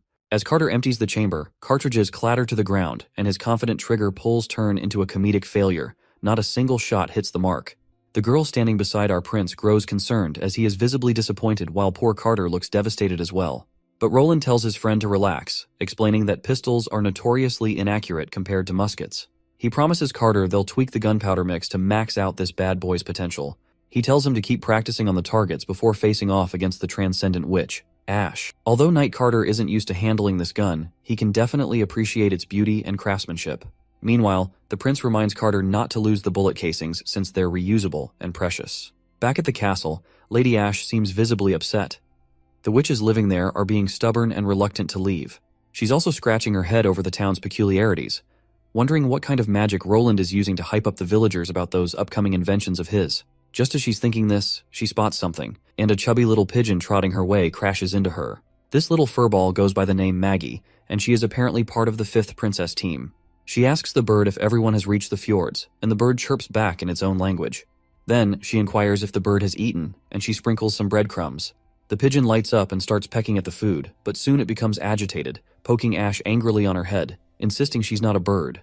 Suddenly, the seemingly ordinary bird begins to transform, turning into a cute little girl. She greets her friend once again, this time in their shared human language. The girl tells her friend that even with a tracking bracelet, it was tough to pinpoint her exact location. Thankfully, Lady Shadow tipped her off that Ash was heading to recruit more witches from the border town, and she is now really thrilled about meeting the other witches in person after her long trip. Ash somberly admits that the witches are hesitant to leave because they trust Prince Roland more than her. Maggie is surprised by how both siblings seem to have a soft spot for witches and are willing to welcome them. Ash then reveals her upcoming battle with the prince. If she loses, the prince won't allow her to take any witches, and she doesn't want to disappoint Princess Tilly by going back empty-handed. The little girl then reveals she saw a carriage with church flags as she flew here, and it was carrying around 10 people. Ash is confident they are heading to the border town due to the rumors about border town recruiting witches spread by the foolish prince across the continent. However, she's also pleased because after winning the match against them, the presence of the church will give her more reason to recruit other witches to the fjords. Once the church arrives, Roland will truly understand how badly he has messed up, or at least that's how Ash sees the situation. In the next scene, Lady Lightning zooms across the sky, looking super happy. She's loving these goggles she's got on because they keep her eyes comfy even when she's flying crazy fast, all thanks to the prince. Suddenly, she spots this big pigeon. Instantly, she starts daydreaming about roasting it for dinner tonight. She's tired of having buttered toast and mushrooms daily, and her mouth is practically watering at the thought of juicy roasted bird. So, she bolts straight towards the pigeon, which is, of course, not to a pigeon at all. Poor Maggie freaks out when she sees Lightning hot on her tail. She starts flapping like crazy to outrun her, but Lightning, who is renowned for her speed, quickly catches her and they both tumble to the ground. Maggie, in a panic, tries to wriggle free while Lightning whips out her knife. The sight of that sharp blade terrifies the poor pigeon even more, and that's when she decides it's time to reveal her true form. She transforms back into herself, still teary-eyed from the close call of almost becoming dinner. Lady Lightning is left staring blankly, wondering where her delicious bird went, while Maggie cries like a little baby, pretty sure she's going to get eaten before she can turn back to the 5th princess. Lightning, trying to make sense of things, asks the crying girl if she's a witch too. Maggie stops crying for a moment and, while pouting, reluctantly says yes. Our girl immediately greets her, and they exchange names, although Maggie still hasn't quite forgiven her for trying to make a meal out of her. She then notices the tracking marker on Lightning's chest, which our girl hadn't even realized was there. Maggie reveals that these special stones are used to track the wearer's location, specifically made for witches, and only react to their matched stone. That is when Lightning explains that her father gave her one, and she always thought it was just decorative jewelry. She then asks where Maggie got hers, but she refuses to spill the secret, as Ash doesn't want her to tell anyone. Mention of Lady Ash makes Lightning realize she's with her too. She explains how Ash has been trying to convince everyone to leave this place. While Lightning boasts about all the incredible inventions, weapons, and other wonders my guy has been producing, things never seen before in this world. The girl asks if she can see these wonders for herself. Lightning, with a sly grin, suggests she can, but only if she joins the Witch Union and becomes part of the border town. Of course, Maggie decides to stick with Ash, and Lightning keeps on chatting about all the cool stuff to do around here. She's going on about the mushrooms they munch on, the yummy food they feast on. Just thinking about it makes Maggie's tummy rumble. By the end of it, Lightning's got Maggie convinced to stay. She tells her to tag along if she wants to have a blast. While they zip around town, Prince Roland and the professor are busy experimenting in the alchemy lab. Meanwhile, the girls are in the forest, gathering some delicious mushrooms to munch on. Along the way, they spot Wendy too. Later that day, they spend the evening studying. The next morning, they head to the northern mountains where people are busy making bullets for guns. Back at the castle garden, they have a great time, and Maggie is enjoying every moment. Afterward, they head to the outskirts of the border town where Carter is diligently practicing his shooting, and it looks like he's improving his aim at the targets. After a few days of hanging out with Lightning, Maggie comes back to Ash a bit late. Ash asks why she's been showing up late these days. Maggie happily shifts back into her human form and tells Ash that Lightning took her bird hunting. She even offers Ash a drumstick, but she declines with a cool, "No thanks." Maggie then happily starts munching on the drumstick herself, which Ash finds kinda creepy. Watching a bird eat another bird isn't exactly normal. Then, Maggie asks why Ash hates this place so much. She also tells her own desire that she kinda wants to stay here, because Prince Roland's always throwing fun parties and sharing grub in the backyard. He's easy to chat with, not like those stuck-up elites, just a simple, caring dude. As Maggie continues to highlight the positives of their current place, Ash's response remains unchanged. She grabs her head in frustration, knowing Maggie's life was full of misery until the 5th princess took her in, so it's natural for Maggie to see the bright side of this place now. Suddenly, Ash snaps at Maggie, reminding her that this place is constantly threatened by the church, and their lives could end as soon as the border town is attacked, especially since no one can defend against the Divine Punishment Army. But Maggie confidently shrugs off the concerns, asking Ash what if they actually defeated the church. Ash nods, sharing her own hope for that outcome. That's why she wants to spar with them, to show that they can't defeat the soldiers of the Judgment Army. The day of the battle finally arrives, and Sister Echo states the rules. No hitting the head, and anyone can surrender at any time. As long as they don't die on the spot, Nana's healing ability will restore everyone to their original state. The prince asks if anyone has any questions. When no one responds, he decides to let the match begin. Both contestants stand before each other. Ash is quite concerned to see that this knight doesn't have a sword or spear. Heck, he doesn't even have any armor. She wonders if he might be using a crossbow, but she brushes off her concerns and grips her sword tightly, confident that as long as she gets close to him quickly, she can make him beg for mercy. But it looks like this isn't going to be that easy, as Carter is also ready with his gun. As soon as the prince gives the order to start the match, Captain Ironaxe immediately hits that gong with a loud bang. Both contestants wield their weapons, and Ash immediately swings her sword from afar. The mere swing of her sword startles Carter, but he takes aim and starts shooting. When Ash sees those bullets coming, she sidesteps them in the nick of time, which still leaves her grazed over her face. She takes her stance and starts running forward, determined to close the distance between them. Her speed is so fast that she feels like a blur, and even the onlookers are amazed by her such reflexes. But Carter keeps his ground and continues shooting at her, trying to hit the bullet right at the perfect place. As the bullet comes flying towards her, Ash immediately blocks it with her giant sword. In an instant, before Carter can react, she attacks him directly in the gut, sending him flying backward. Everyone anxiously awaits the outcome, and when we look at Ash's face, blood is leaking down her cheek, while her belly is totally obliterated by the gunshot. Her consciousness starts to fade as her vision blurs. The crowd rushes to heal Carter before it's too late, while Ash weakly declares her victory to our hero. She then collapses, falling into the prince's arms. Before we progress the story further, let's take a look into Ash's past. Once dismissed as nothing more than a beggar in the bustling streets, Ash's life was anything but easy. On this particular day, the town is buzzing with excitement because the princess has come of age, and they're having a grand ceremony where food will be distributed to the people. The church's prestigious Archbishop Tayfun is set to host this grand event alongside the princess. Hearing the mention of the Archbishop, Ash smiles, a smile that doesn't quite reach her eyes, probably because she's looking forward to taking that man down. As the princess's carriage finally rolls down the streets, Ash forces her way to the front line through the crowd. The 5th princess steps out of her carriage and the crowd erupts in cheers. Amidst the sea of faces, the princess notices someone who stands out the most for her, and it was Ash. Their eyes lock and time seems to stand still. In that brief moment, there's a flicker of recognition and something unspoken passes between them. Once we're back in the castle, Ash gets summoned by the princess. A servant nudges her forward, and the princess can immediately tell she's a witch. She reassures Ash, saying she won't have to wander the streets anymore. And that is also when the 5th princess gave Ash her name, since she was nameless before that point. In the current moment, she finally wakes up from her unconscious state. The bird girl excitedly jumps at her friend and hugs Ash tightly. Ash lifts her overly enthusiastic friend and asks how long she was knocked out. The girl replies it was just one afternoon, explaining that Nana patched her up, piecing together her scattered parts to heal her belly almost completely. She continues to praise Nana's amazing healing powers, though Ash doesn't pay much attention, because her mind is already on a mission to meet our hero. While our hero was chilling alone, Lady Ash barges in like she owns the place, all excited to claim her victory in the bet. Prince Roland, being the good sport he is, admits defeat gracefully. After claiming her victory, Ash gives the prince props, saying he indeed has potential to fight against the God's Punishment Army. She's curious about the weapon Knight Carter used during their match. Prince Roland proudly shows off his pistol, thinking it's the next big thing for his troops, and everyone will be holding these bad boys in the battlefield. He even jokes about how it could turn a farmer into a formidable warrior against the army. When Ash asks for one of the guns for herself, he simply tells her to just stay here in the border town and join the Witch Association to gain access. Ash politely declines, and then drops the bombshell that she's heading back to Princess Tilly's place. She invites our hero to join them at the fjords if he ever needs shelter. In response, Roland says the same thing to her, assuring her that Bordertown doors will always be opened for her to join. Just as Ash is about to leave, Roland calls her back and offers her a custom-made sword, crafted by Anna, to replace her old busted one. The lady eagerly takes the sword, feeling a surge of confidence as she grips it. She notices it's not your run-of-the-mill blade and questions why this is feeling so weird in hand. That's when Prince Roland drops the bomb. It's called Ashbringer, and he boldly and loudly claims it's a legendary item, far superior to her old sword.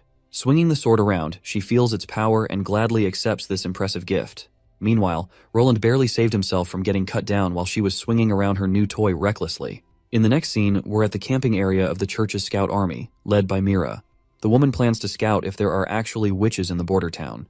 She boldly declares that if Prince Roland is indeed harboring witches, she has the power to deliver holy judgment, and she's eager to give our hero a serious beating. Her pleasant train of thought is abruptly interrupted by news of enemy warrior attacks. The knights quickly order everyone to prepare for battle.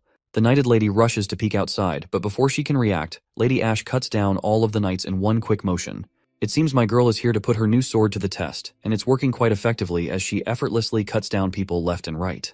In one quick swing, Ash cuts the knighted lady into 2 pieces, leaving Priestess Mira trembling in fear at the sight of such brutality. Ash's presence exudes such thick killing intent that it feels suffocating. The priestess recoils in fear, causing that book she was holding to topple to the ground. Maggie quickly recognizes the book as the church's choir book and smoothly grabs it. On the other hand, Lady Ash raises her sword. Then she begins her torture of this priestess, just like the church did with the witches. After taking her life, she digs a grave for her and drags her inside it. Maggie asks her friend why she did this, because if the church finds it out, shit is going to get real bad. Ash explains that by the time the church finds out their messenger group has disappeared, 2 or 3 months will have already passed. She clarifies that no matter how Roland Wimbledon handles the situation, the cooperation with the witches will eventually be exposed. Then, she shows her the messages they've been sending via carrier pigeons to Hermes to report on the situation. Maggie declares she's already nabbed all the pigeons, so there won't be any reports back to the church. Hearing this, Ash adds that this buys Bordertown some much-needed time before the church's army strikes, and she is feeling pretty proud that she is doing a favor to our hero by doing that. Maggie gives her friend a thumbs up for her mastermind plan, and for some reason, Lady Ash grants our pigeon girl permission to stay in Bordertown. The little girl mentions she likes Lady Tilly too. Ash then tells her to just visit the fjords once a month. This way, she can keep tabs on what's happening in Bordertown and facilitate communication between both sides. It's a plan to help Bordertown escape to the fjords if things get messy. Maggie is over the moon to hear this, and just as the sun peaks over the horizon, we're back at the Bordertown castle. Here, Sir Ferlin Eltec has been invited to a royal feast by the generous prince. Roland urges them both not to hold back and to enjoy the feast to their heart's content. Ferlin humbly thanks him for the honor of dining there, and his wife, Irene Eltec, also expresses gratitude. She specifically thanks our hero for allowing her to become a teacher. Roland credits Sister Scroll, in charge of the Ministry of Education, for arranging everything. Irene cuts to the chase and asks why they've been called there exactly. Roland enthusiastically reveals his plan. For the first half of this year, he wants a play performed in the town square every weekend. He already has scripts, props, funding ready, and now he just needs a cast. Knowing Irene used to be an actor back in the Longsong Fortress, He asks her to play the role of star in this play. The lady hesitates at first about taking on such a major role, but our hero waves a fat paycheck her way for her job. Her husband encourages her, noting it's always been her dream, and he wholeheartedly supports her. The couple gets a bit romantic with each other, making our hero feel a tad awkward. He clears his throat awkwardly and then proceeds to hand them the scripts. He explains that the first play is Cinderella, a romance between a commoner woman and a prince. The second is Midnight Crow, where the little guys stick it to their greedy landlords. The last one, Witch's Diary, is an original they crafted with Miss Scroll, and he's genuinely excited and proud of it. The wife is absolutely amazed by all these scripts, and our hero is pumped to kick off the cultural scene. He's really eager to use plays to counter the church's propaganda and promote progressive ideals. Next scene zooms in on our pretty pigeon girl, totally floored by the feast spread out before her. Unlike the usual cheap buffets we hit up, this spread is top-notch. Everyone warmly welcomes Maggie into the fold. Our boy tries to introduce himself formally, but the little girl is too busy ogling those barbecue sticks to even notice the prince's introduction. At that moment, the girl can't hold back her hunger any longer. But Wendy jumps in with her own introductions, while Lady Moon encourages the girl to try the barbecue sauce made by the prince himself. She dips her finger into the sauce, and once she puts her finger into her mouth, she is absolutely thrilled to have it. Her taste buds are doing the happy dance. This is something she has never tasted before in her life. Everyone gathers around her as she enjoys her barbecue stick. They're all curious about her pigeon form and ask if she can transform into other birds. Proudly, she says yes and demonstrates by changing into a sparrow, then a seagull, and finally a cute little parrot. Her adorable transformations capture everyone's hearts, and they can't take their eyes off her. Anna turns to Roland with curiosity, admitting she never thought that the fifth princess was also gathering witches together. Roland shares her astonishment, revealing his intention to send a letter to his sister to team up with her. Maggie will deliver the letter once she returns to the fjords next month. Speaking of Maggie, Anna finds the prospect of flying really amazing and excitedly expresses her desire to fly like birds in the open sky. Well, looks like my guy has already got everything covered. Right in the next scene, a hot air balloon appears, granting Anna's wish as she soars through the skies. From up high, everything seems so small, and Anna sees the border town for the first time from a bird's eye view. Here they go again, chatting about all the nerdy stuff like how the hot air balloon works. But I'll spare you the details since we're here to have fun. The prince says one thing to Anna. Right now, everything depends on her black fire to work. Suddenly, Anna spots a redwater river and can see everything from above. The test field Sister Leaf uses, and the recently built factories. Well, looks like along with the era of industrialization, my guy has also started the era of pollution and climate change. The prince gives her all the credit, explaining that because of her, everything started and they were able to build everything. Anna is amazed to see everything, and that's when the prince takes his chance and gets closer. He grabs her hand, but the mood immediately dampens when Anna reveals that her mother died in a fire. She somberly reveals that not only did she narrowly escape the thick smoke and fire, but she also became a witch herself. That's why she's hated flames for so long and struggled with self-acceptance.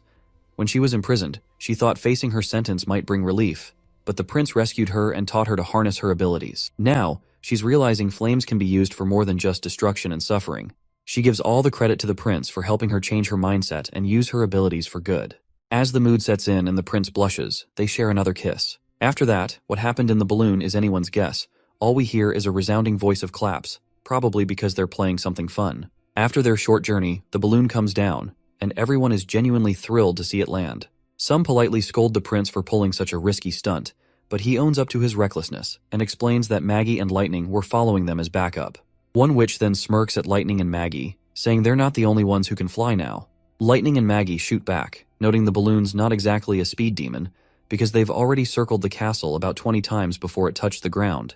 Nana seems super pumped to take a ride in the sky too, and they all eagerly ask if they can hop on the balloon. Anna explains it can only hold 2 people at a time.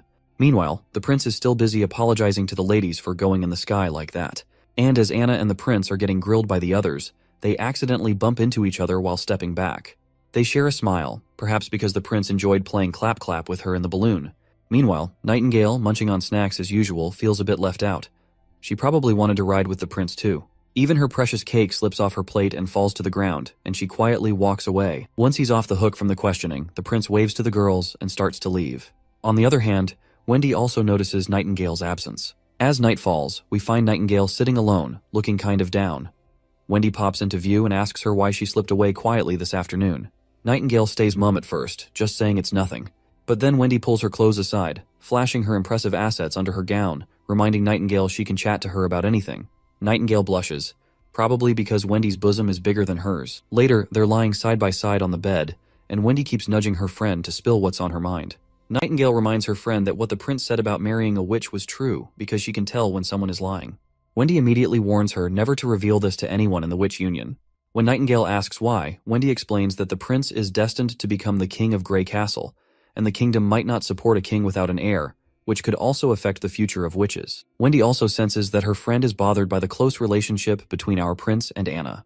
She asks Nightingale if she would rather become the queen or stay by the prince's side as she is. Nightingale chooses the latter.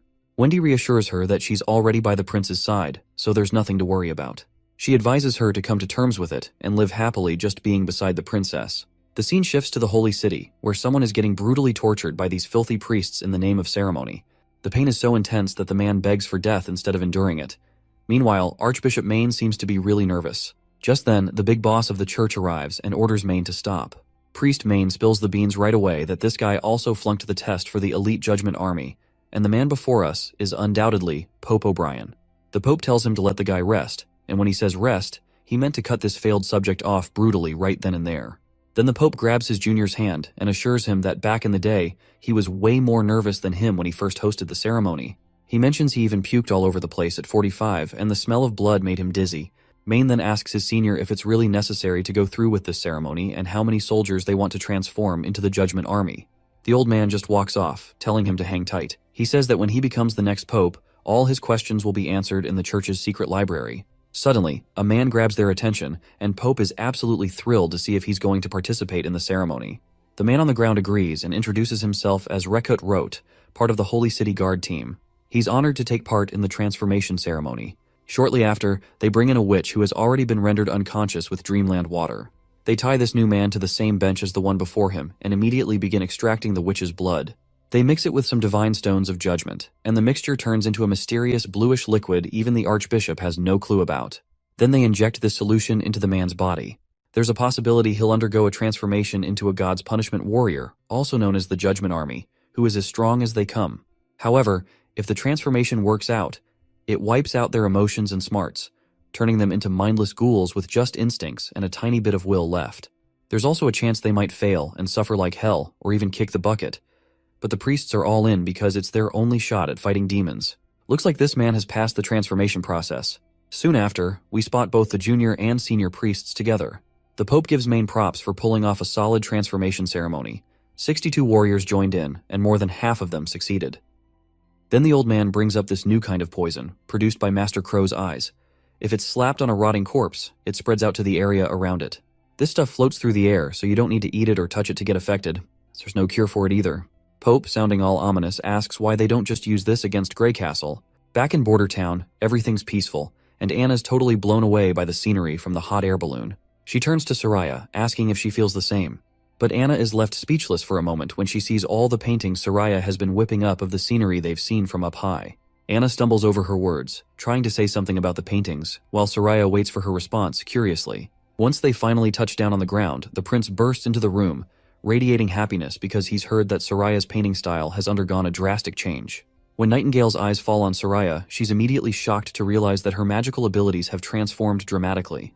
The prince asks if her powers have evolved like Anna's, and when he sees Soraya's new paintings, he notices the thick textures of fluffy clouds, gritty castle walls, and tree bark so thick it's almost like you could touch it. It makes the paintings feel super real. Meanwhile, Soraya admits that she can increase the thickness further but didn't do it because it would cause her a lot of pain. Nightingale tries to peel off the texture of the tree but fails. Then Anna uses her strings to pop out the texture, which looks like real wood. The prince turns to the painter, asking how she increased the thickness of the paintings. She suddenly gets it and spills that it's all because of what she saw from the balloon, stuff she'd never seen before. Her old paintings, which she thought were realistic, turned out to be totally off. Like trees looking all pointy and mountains not making sense, everything was like in 2D.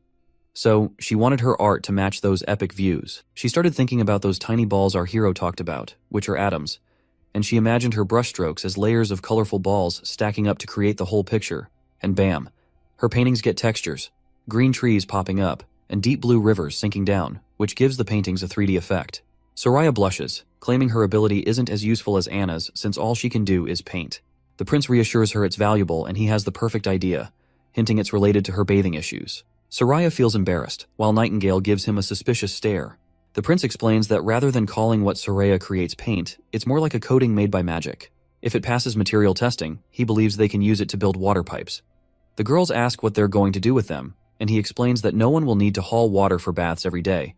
They can have pipes in their rooms. He describes using an iron pipe as a mold, wrapping it in paper, and having Soraya coat the mold with her magic coating. Once the coating has dried down, it will act as a pipe. Meanwhile, Nightingale notices how the prince gets super hyped about nerdy stuff. When she sees him getting really close to Anna, she immediately feels jealous. She quickly looks away and slams her hand on the desk while standing there with an annoyed look on her face. It doesn't take long for the prince to notice she's definitely upset about something. Shortly after, we see the prince alone, deep in thought about creating a giant tank to hold Redwater River water. He plans to use steam engines to transport the water into the tanks. Once every household has water, he can easily set up bathrooms and toilets. He's feeling pretty pleased with himself about the idea. He stretches his back after a long stretch of work and finds himself missing Nightingale's presence. He decides to call her, but he gets no response from her. A mischievous glint flickers in his eyes as he considers doing something unthinkable. Yep, you guessed it right. He is planning to munch on the snacks Nightingale has stashed in her drawer. But before he can act on his thought, the lady herself appears and firmly warns him not to lay a finger on her dried fish. Prince then asks her why she's feeling a bit let down lately, and she responds that she was just following his earlier directive not to bother him. The prince apologizes, admitting he's been busy lately, and he's grateful she's always there to watch over him. He opens the drawer again, revealing a specially crafted gun. He explains he wanted to give it to her earlier, but it took longer than expected to carve the patterns on this beauty. This revolver is completely different and far superior to anything they've made before. Nightingale eagerly takes it. She's momentarily speechless, stammering out a thanks, then happily requests if he can teach her how to use the revolver. Once they step outside, Nightingale immediately starts her shooting practice. Surprisingly, she hits the target dead on with her first try, which is impressive considering poor Knight Carter hadn't hit a single bullseye after days of training. She asks if she did better, and the prince nods approvingly, mentioning she'll move on to a training simulation next. Nightingale is clueless about what's next, so our hero explains that hanging over the targets are stones of divine judgment, and she needs to take them down in the shortest time possible while she is exposed to their effects. After understanding her task, she prepares herself. Just before she dives in, the prince stops her and tells her to pull the trigger, adding with a grin, "Remember to shout, it's high noon." Cheekily, she turns around and asks if it's a suggestion or an order. Nevertheless, she gets ready. Memories of past heroics flood her mind when Wendy had told her that she's already by the prince's side. With a deep breath, she begins striking those divine stones of judgment, hitting each one with precision, reminding herself that she's his shield and will always stand by his side. The big day finally arrives, and the entire town gathers to watch the play they've been training for. The best part? Well, it's free for everyone. The prince has even invited the merchant Lady Margaret. Among the crowd is another merchant, Hogg, who finds the food delicious and otherworldly. Meanwhile, Fjord's merchant Marlon is super impressed by the quality and material of the cups, and he's ready to buy a few for himself. As the merchants continue their business talk, Lady Margaret apologizes on their behalf. She says that merchants are just laymen who can't stop talking about money and is sorry they're taking up his time. Meanwhile, up in the sky, Lightning is having a blast munching on popcorn, while Maggie looks annoyed that she's hogging it all for herself. Down on the ground, the prince is surprised that Lightning didn't recognize Margaret, even though she's been like a mother figure to her. Margaret explains they parted ways when she was very young, so it's no wonder she doesn't remember, and she only wants to reconnect back with her naturally. Margaret then asks about this snack called popcorn, and wonders if it's also a royal family snack. Our hero nods yes, but in reality, he's had Nana's help in making these popcorns from Sister Leaf's special corn. He can't imagine watching a show without munching on them. Well, Margaret isn't fully convinced yet, because she has lived in the king's city before. Without being rude, she asks him to hold off on flattering her, and then asks about his closest friend in the city. It turns out Prince Roland didn't have one, as he was just a flirtatious guy, and his closest companion was his magical hand, Yorko, which he used to grope every woman around the castle. Margaret starts chuckling and points out that she's also heard he used to be quite the ladies' man in the castle. Poor Roland feels a bit embarrassed that he let slip something awkward to her. He then changes the topic and urges everyone to focus on the play, and thus begins the story of Girl Cinderella, with Lady Irene, wife of Ferlin Eltec, playing the role of Cinderella. Another standout in the cast is May, known as the Star of the West, who looks stunning on stage. It doesn't take Margaret long to realize who she is, and she's totally amazed to see her there. Prince Roland tells her to watch quietly, but Margaret is so excited she can't help but sing May's praises loudly. It seems our hero hadn't anticipated Lady Irene would bring such a renowned friend to perform here in the border town. As the show continues, May's acting looks incredibly realistic. When she pushes Cinderella to the ground, the shove is so lifelike and powerful that everyone in the crowd becomes genuinely concerned. Even Prince Roland feels like that push was personal. As the play continues once again, the whole crowd is totally hooked, and even Lady Irene can't help but notice how her friend has everyone's attention. During the break, someone in the audience comments that the performance was so realistic they got a bit scared, encouraging Lady Irene to keep up the great work. She agrees enthusiastically, and this time Irene is determined to win everyone over with her own skills. When the play resumes, Lightning also has a little role of her own, playing a cute witch. Let's skip the play details, but by the end of this scene, it's Sister Irene who steals the show. May, usually flawless in her acting, finds herself overshadowed this time by Irene's outstanding performance. Well, it looks like seeing her friend win has made her even sadder. This guy Ferlin has been the target of countless women in Longsong Fortress, and in the end, he chose Irene. Now she can't help but cry her eyes out over this love triangle drama. As she walks off the stage, she notices Knight Carter holding a bouquet of flowers. He introduces himself as Chief Knight Carter Lannis, the prince's knight, and he gives her props for her incredible performance. Not one to waste time, he immediately invites her for a drink, leaving her blushing and feeling quite happy inside. The scene shifts to Longsong Fortress, where the soldiers from Grey Castle have arrived. Upon seeing their familiar flag fluttering, the ambassador starts to lose his cool. Below, the knight introduces himself as Leman Hawes, King Timothy's messenger, and he has brought a message from the king's city. He requests to lower the drawbridge to allow them entry. One of the knights quickly brings the permit, and the ambassador quickly takes a look at it, only to find out that this is indeed stamped with Timothy's emblem. Petrov quickly realizes that he can't turn down the new king's messenger like that, or he will be picking up a needless fight with the king's city of Grey Castle. With that in mind, he tells his soldier to grab 3 quick horses and make a dash for Border Town, and deliver the message to Roland that Timothy's crew is on the doorstep. Imagine if they had something like Skype to communicate. It would be quite a sight to see all the kings and princes having a heated conference call, probably more toxic than a Call of Duty lobby. Once the soldier dashes off, Petrov hopes Prince Roland gets the news soon. With the enemy's messenger group numbering less than 50, they don't pose much of a threat. All Petrov can do now is let them inside, and as the gate lowers, those knights below exude an ominous energy, and I'm pretty sure that shit is about to get real. Meanwhile, back in Border Town, it seems Prince Roland has finally brought the first bathtub into this world. Everyone bombards him with questions, and he patiently explains everything. When the tap is turned, water flows out, leaving everyone amazed and curious. They are curious to know if they can drink it, and from where it is coming. Prince Roland explains it's not safe to drink directly without boiling first, and Anna then elaborates on the principle of a siphon, showing how they can transfer water using this basic method. They've positioned a tank of this water at a higher elevation to ensure it reaches everyone's homes effectively. As Prince Roland gets caught up teaching everyone the nerdy ins and outs, our not-so-sophisticated lady just couldn't resist poking at the tap to see what would happen. As you can imagine, water starts gushing out like rain from the steel pipe above. Prince Roland quickly steps in to give a quick rundown on how the shower head works. Meanwhile, Sister Lily jumps in with a bit of sass, asking if the prince spent his whole week at the castle just to make his bathing more comfy. She's not shy about pointing out how nobles love their comforts, and he seems no different. Lady Scroll shuts Lily down with a quick, shush. But Prince Roland stays cool, explaining that chasing comfort drives human progress, and he's no stranger to that. Despite his casual yet clever response, Lily just sneers and turns her head away. Later on, when the prince is alone, Lady Scroll swings by to apologize for Lily's antics, but our boy just shrugs it off, saying it's no big deal. Well, since we haven't heard much about Sister Lily until now, Lady Scroll decides to reveal how she's been deceived many times and now finds it hard to trust others. Lady Scroll starts off telling us how she sniffed out Sister Lily using her magic power sensing abilities, right in one of the shelters in Redwater City. Basically, in the past, Lady Scroll would travel through towns pretending to be the wife of a noble interested in adopting a child, all the while carefully observing to find awakened sisters like Lily. However, when she tried to adopt Lily, she was refused by the shelter owner, who insisted on waiting until the children reached adulthood before they could be adopted. This refusal raised red flags, prompting Nightingale to dig into the orphanage's finances. Turns out, over the past decade, 3 witches were handed off to the church. The good-looking ones got dolled up and sold to nobles, while the others were left to die in the forest behind the shelter. When they grilled the shelter owner, it turns out he wasn't running the shelter for the cash. He got a sick thrill from controlling and even killing the girls. That is when their leader Kara, understandably furious, took justice into her own hands and killed that man. When they tried to invite the girls into the association, many of them looked at the association members with hatred. It was as if they were feeling robbed of a chance to be adopted by nobles. Lily was no different until Kara showed the bodies of their friends who were supposed to have been adopted, now dead in the woods behind the shelter.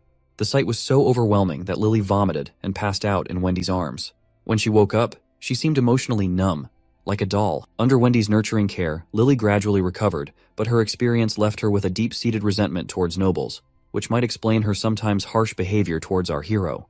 The prince starts feeling sorry for Lily, realizing she still manages to smile despite everything she's been through.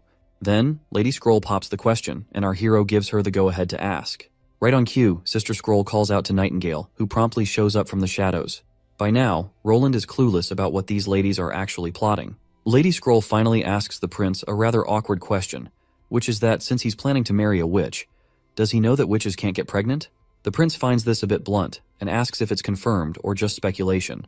Lady Scroll sadly confirms that it's a harsh truth, which is backed by history itself since there's no record of witches ever getting pregnant.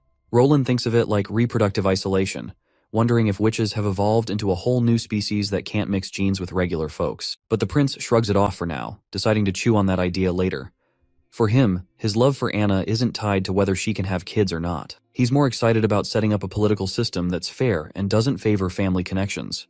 Plus, he sees the lack of kids as a perk. It stops powerful family clans from forming, which he thinks could bring witches and regular folks closer together to work as a team. Suddenly, Nightingale interrupts him and asks what's on his mind. He's caught off guard at first, but then assures her that his feelings haven't changed, and he's still up for marrying a witch. After Lady Scroll quietly leaves, Roland wonders aloud if she's happy or disappointed. Nightingale stays silent as well, leaving Roland to play it cool and assume everything's all right. Just then, someone slams the door open. Night Carter bursts in, reporting urgent news. Longsong Fortress has been taken over by a group from the King's City, and Mr. Petrov has been imprisoned. The prince is floored by the news, especially when Carter adds that there were only 50 knights who managed to seize the entire fortress. The next scene takes us at the Longsong Fortress's cathedral, and it's a total bloodbath of soldiers. The priest of the church is shocked to see these enemy knights, likely under the influence of those same pills. Knight Lehman states that it's all thanks to the church for helping them capture the entire Longsong. He raises his sword and, before striking down the priest, declares that with this speed, King Timothy will quickly unify Grey Castle. With that, he cuts the man down. Another knight appears and informs Sir Lehman that they've found more pills in the basement, 4 boxes, totaling at least a few thousand pills. Sir Lehman is thrilled to hear this and mentions that about 1,000 soldiers will soon arrive here. With this many pills, they'll have more than enough before entering the battlefield against the border town. He's all pumped to see our prince's face when he wipes him out completely.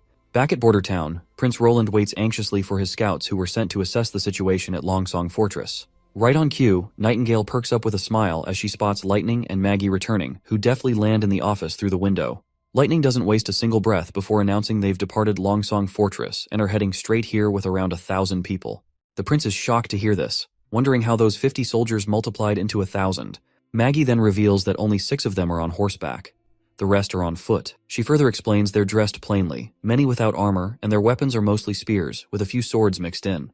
The prince perks up right away, figuring from the description that they're probably civilians or serfs in the army, so he's scratching his head wondering why Timothy would send in such cannon fodder. He wonders why Timothy hasn't learned anything from the Border Town's battle with Duke Ryan, where 200 knights couldn't even tickle the Border Town. Then it finally hits him like a thunderbolt, and the prince figures out that they're trying to plow through all that gunfire using the church's pills. He never doubted from the start that the church was supporting Timothy. If the Border Town has to face this army of thousands, he's pretty sure his first army will take a heavy blow. The prince then asks if those people were carrying the Divine Stone of Judgments. Lightning says she didn't dare to get closer, but that little bird over there saw everything once she turned into a hawk. While Maggie's chowing down on cake, she responds that she didn't see any stones, but there's a chance they might be hidden in their clothes. The prince then tasks Nightingale to go with Maggie again alongside the river.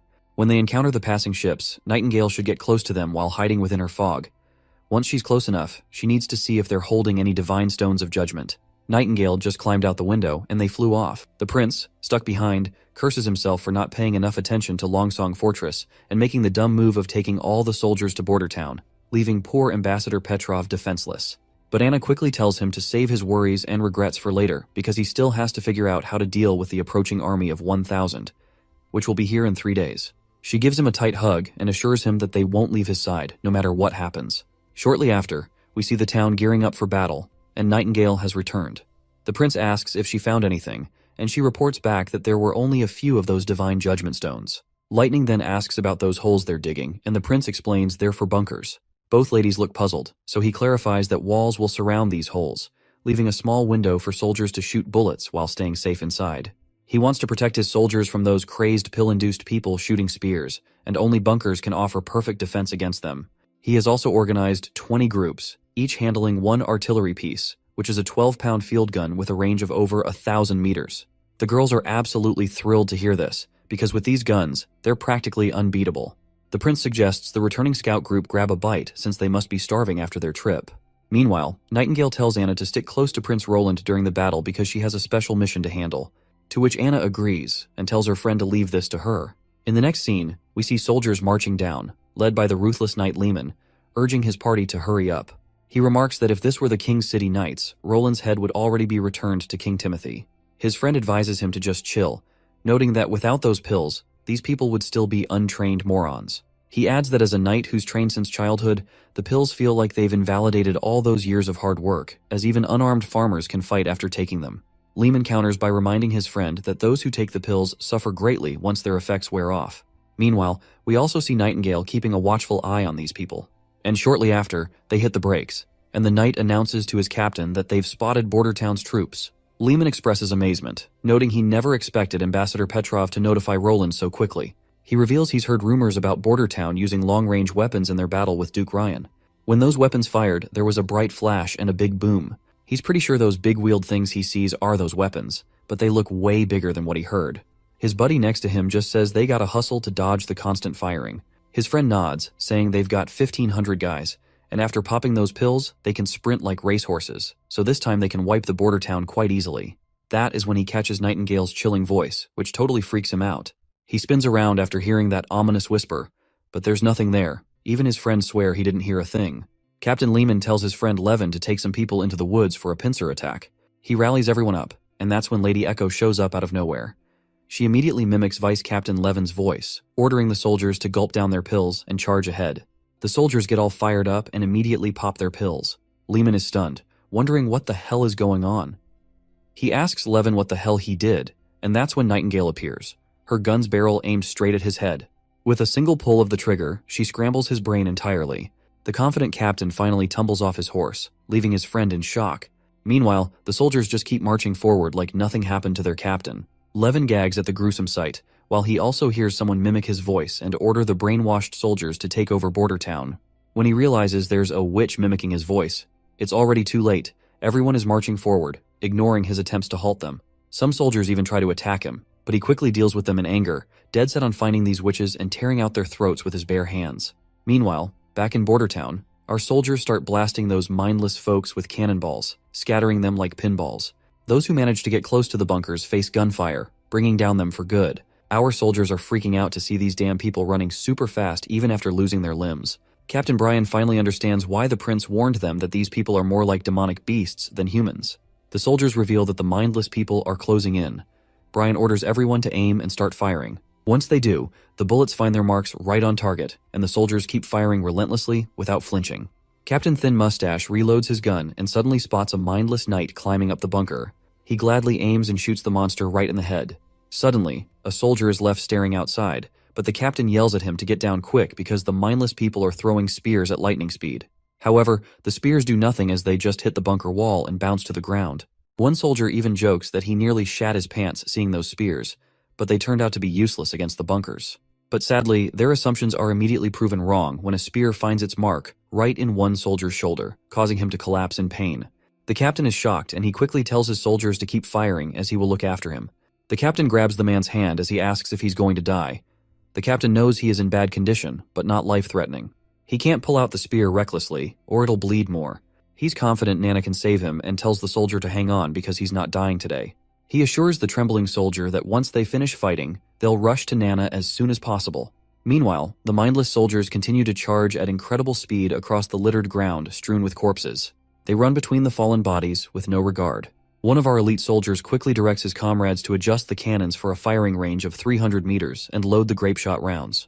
With the command to fire, the giant cannonballs soar through the air, tearing through the ranks of the mindless attackers. Suddenly, one of those mindless guys snaps out of this pill's effect. He shakes in fear as he sees one of those giant balls stopping just short of his legs. He immediately bolts back, not wanting to risk getting flattened. After all, he's got 3 wives waiting for him at home. Damn, that's a lot of wives for a regular guy. Other soldiers decide to retreat too, finally realizing they were charging to their deaths for no good reason. Meanwhile, a stubborn soldier sticks to his guns instead of running. But let's be real. Who wouldn't rather be called a coward than take a 100-pound cannonball to the chest? The prince notices the enemies starting to scatter and disperse. He feels a pang of sorrow, knowing the pill might stop pain, but not fear. He's especially disgusted that Timothy used innocent civilians who aren't even soldiers. The guy with the spear in his shoulder has finally been brought to the infirmary, where Anna starts healing him right away. Meanwhile, back in the woods, Nightingale gets sniped by the enemy, but she disappears in the blink of an eye. The knight reports her escape, making Levin furious. He scolds his soldier for missing her when she was right in front of them. He orders his men to take the pill and bring her down as soon as she reappears. Meanwhile, roots and branches start creeping from above. Before the fools can react, Lady Leaf chokes them by their throats. Levin hasn't even finished cursing his rotten luck when Nightingale reappears. They lock eyes, and the man calls her a demon, but he soon notices that she's a witch. His last thought is about how beautiful she is before our girl pulls that trigger. The sun hadn't even gone down, and the battle was already wrapped up. Nightingale thought this one was way easier than the Duke's brawl. We only had 5 casualties, but they got treated in time. The prince immediately ordered not to kill anyone once those enemy soldiers' pill effects wore off. He assigned Lightning and Maggie to keep an eye on things, while the First Army was tasked with clearing the battlefield, and when the pill effects wore off, the civilians suffered massive side effects. The pursuit team gathered them up and pushed them towards the Longsong stronghold. The information extracted from the captured knights was used to systematically eliminate the remaining enemy forces at Longsong Fortress. They also secured Ambassador Petrov's release unharmed. Since he was part of one of the most influential families, the enemy knights did not dare to lay a finger on him. The prince also comes up with all new plans to ensure this mess never happens again. He decides to build up the army, lay down some roads, and bring universal education to Longsong Fortress. After sorting everything out, he decides to head back to Border Town, telling Ambassador Petrov to step up and not let him down again. The redhead nods in agreement. Petrov then asks what to do with the captives locked up in the bars. The prince tells him to set them free, knowing they won't last long anyway due to the pill's side effects. Once our hero wraps things up at Longsong Fortress, he sets sail back to Border Town. It's early morning, and Nightingale asks why he's up so early, telling him to catch more sleep. She then asks if he's worried about the civilians who took the pill. It seems her hunch is right on the mark. He is still bothered by the fact that they were all forced by Timothy. He points out that if they hadn't taken those damn pills and been controlled by others, they wouldn't have died needlessly in some strange place they did not even know. The woman tries to reassure him, saying it's not his fault. But he responds that even if it's not his fault, he couldn't stop them, and many more will be sacrificed in Timothy's fight for the throne. And the ones who are pulling the strings from behind and making those pills will have to pay for this bloodshed as well. She then asks if he plans to take down the church so it stops causing trouble and everyone can live happily together with the witches. He grins and says that's exactly the plan. The next scene takes us out to sea, where we finally see Lady Ash after a long absence. Her eye patch-wearing companion asks why she settled on Sleeping Island when there are larger islands like Crescent Moon Bay in the fjords. Not to mention, Sleeping Island sometimes submerges once the tides are high. Ash reminds him that not many people are interested in bumping into witches, and further explains that while Sleeping Island will eventually sink, that's why it's still empty despite being the 3rd largest in the fjords. But the man states that size doesn't matter if it's unlivable, to which she reminds him that since witches can tweak nature itself, she's not sweating it. They'll make it their own territory, away from the oppression of the church. She then asks the old man when was the last time he went to Sleeping Island. He says it was around a month ago when he brought a group of witches to plant a full field of pearl rice there. He recalls how playful and wonderful they all were. Suddenly, another sailor spots something nearby and alerts the captain. It looks like a giant boulder, but it's massive in size. The captain finds it hard to believe since the only landmass nearby is Sleeping Island. It doesn't make sense for there to be boulders out here. But the report insists his eyes aren't deceiving him. Meanwhile, Ash just smirks. By now, we know who's behind this. When the captain sees it for himself, he's utterly baffled. Sleeping Island has risen higher. Ash reminds him that this is what she meant about witches tinkering with nature. As we finally arrive over this island land, the witches rush out, with one particularly enthusiastic witch named Honey leading the charge. A girl with green eyes tells her to simmer down. Outside, the 2 witches suddenly notice something. When they turn around, the green-eyed girl quickly uses her abilities and recognizes that they're here. Ash is back. Once the ship reaches the shore, Sister Molly is the first to greet Lady Ash, and Our Lady promptly gives the little girl a pat on the head for her politeness. Meanwhile, Sailor Jack is amazed at how this place, once a hellhole, has turned into heaven. Molly then reveals they didn't raise the island like he thought. They just erected a wall around Sleeping Island. Ash then turns to the little girl and asks if she can help carry some goods. The girl gets excited and summons her water blob, which immediately picks up the boxes and starts walking with everyone else. Jack gives a middle finger to his nervous companions, who are scared of witches, reminding them that even if they combine their strength, they can't compare to Molly's little water blob. They invite Molly to join them, but the little girl bluntly declines. After finally reaching the heart of the island, Ash feels like she's back home at last. The captain is also completely amazed to see this transformation. He can't believe they've turned the island into a fortress. Inside, the place isn't flooded even during high tide, and the captain is pretty sure they're living below sea level right now. He points out 2 docks, one on the seafloor and another at the water's surface. He asks if both are usable, and Molly nods, saying the surface one works during high tide, while the submerged one is for low tide. That way, they can dock any ship no matter the tide. While Ash admires the place, Molly gestures towards the north and points out Lady Tilly's palace. They decide to split up since there are more goods to unload from the ship. Molly tells her senior to go on ahead alone. With a face full of admiration, Molly smiles once again. Meanwhile, in the castle courtyard, someone's practicing magic. She's pretty skilled in combat abilities, and her magic looks downright terrifying, not gonna lie. Once she stands still after her stunt, Ash sneaks up behind and covers her friend's eyes with her hands. The girl gets annoyed at Ash's sneaky move. And well, this girl is none other than Tilly Wimbledon herself. The 2 ladies greet each other with a warm, welcome home, and clasp hands like they're in love. Ash then asks her friend if she just summoned a flash of lightning a moment ago, wondering if it was her new magic ability. Tilly clarifies that it wasn't a new magic ability, it actually came from a magic stone. She takes off her glove and offers it to Ash, explaining that the stone enhances magic power and produces a different effect as a byproduct. Excited, Ash immediately wears the glove embedded with the stone.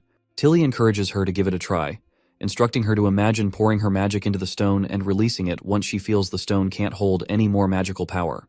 Ash follows the instructions eagerly, focusing her magic into the gem. However, despite her efforts, the gem fails to release lightning. Tilly smiles at her friend's adorable attempt and mentions that, as extraordinary witches with their ability to detect magic, they both should pull that off quite easily compared to other sisters. She reveals that she has tried the glove with over 100 people, but only a few could grasp the concept quickly and successfully release lightning. Ash jokingly asks if Tilly is implying she's stupid, to which the girl proudly responds that she herself nailed it on her first try. So yeah, Ash is kinda stupid in comparison. Suddenly, Ash surprises Tilly by lunging at her and giving her a sweet and unexpected smooch on the lips. I have no idea where this is going, but let's roll with it and bear with me. After sharing a passionate kiss for a solid 5 panels, they finally release their lip lock, and Ash affectionately pats Tilly on the head. That is when the little one reluctantly reassures her that she's not stupid after all. Tilly turns around still pouting and reveals that she's gathered a few other witches here, each with different powers that have piqued her interest. Ash, not quite following, asks her to clarify. Tilly starts by questioning the nature of magic itself, explaining how witches' powers have always varied widely. Even if their abilities seem similar, the way they perceive and use magic can be quite different. But these mysterious stones can standardize magical abilities for anyone who uses them. For example, anyone can produce the same kind of lightning if they unleash their magic through this stone. She speculates that magic might be this all-powerful energy, and witches can tap into only one of its forms. These stones act like amplifiers for magical power, but can't generate magic by themselves. It's unclear if they're natural or man-made, but rumors suggest they were taken from lost ruins. These are the only ones she's found so far, but she's heard about an ancient ruin in the Seawind region of the Eastern Forest. She's itching to check it out herself. Lady Ash spills that before she sailed off from Clearwater Port.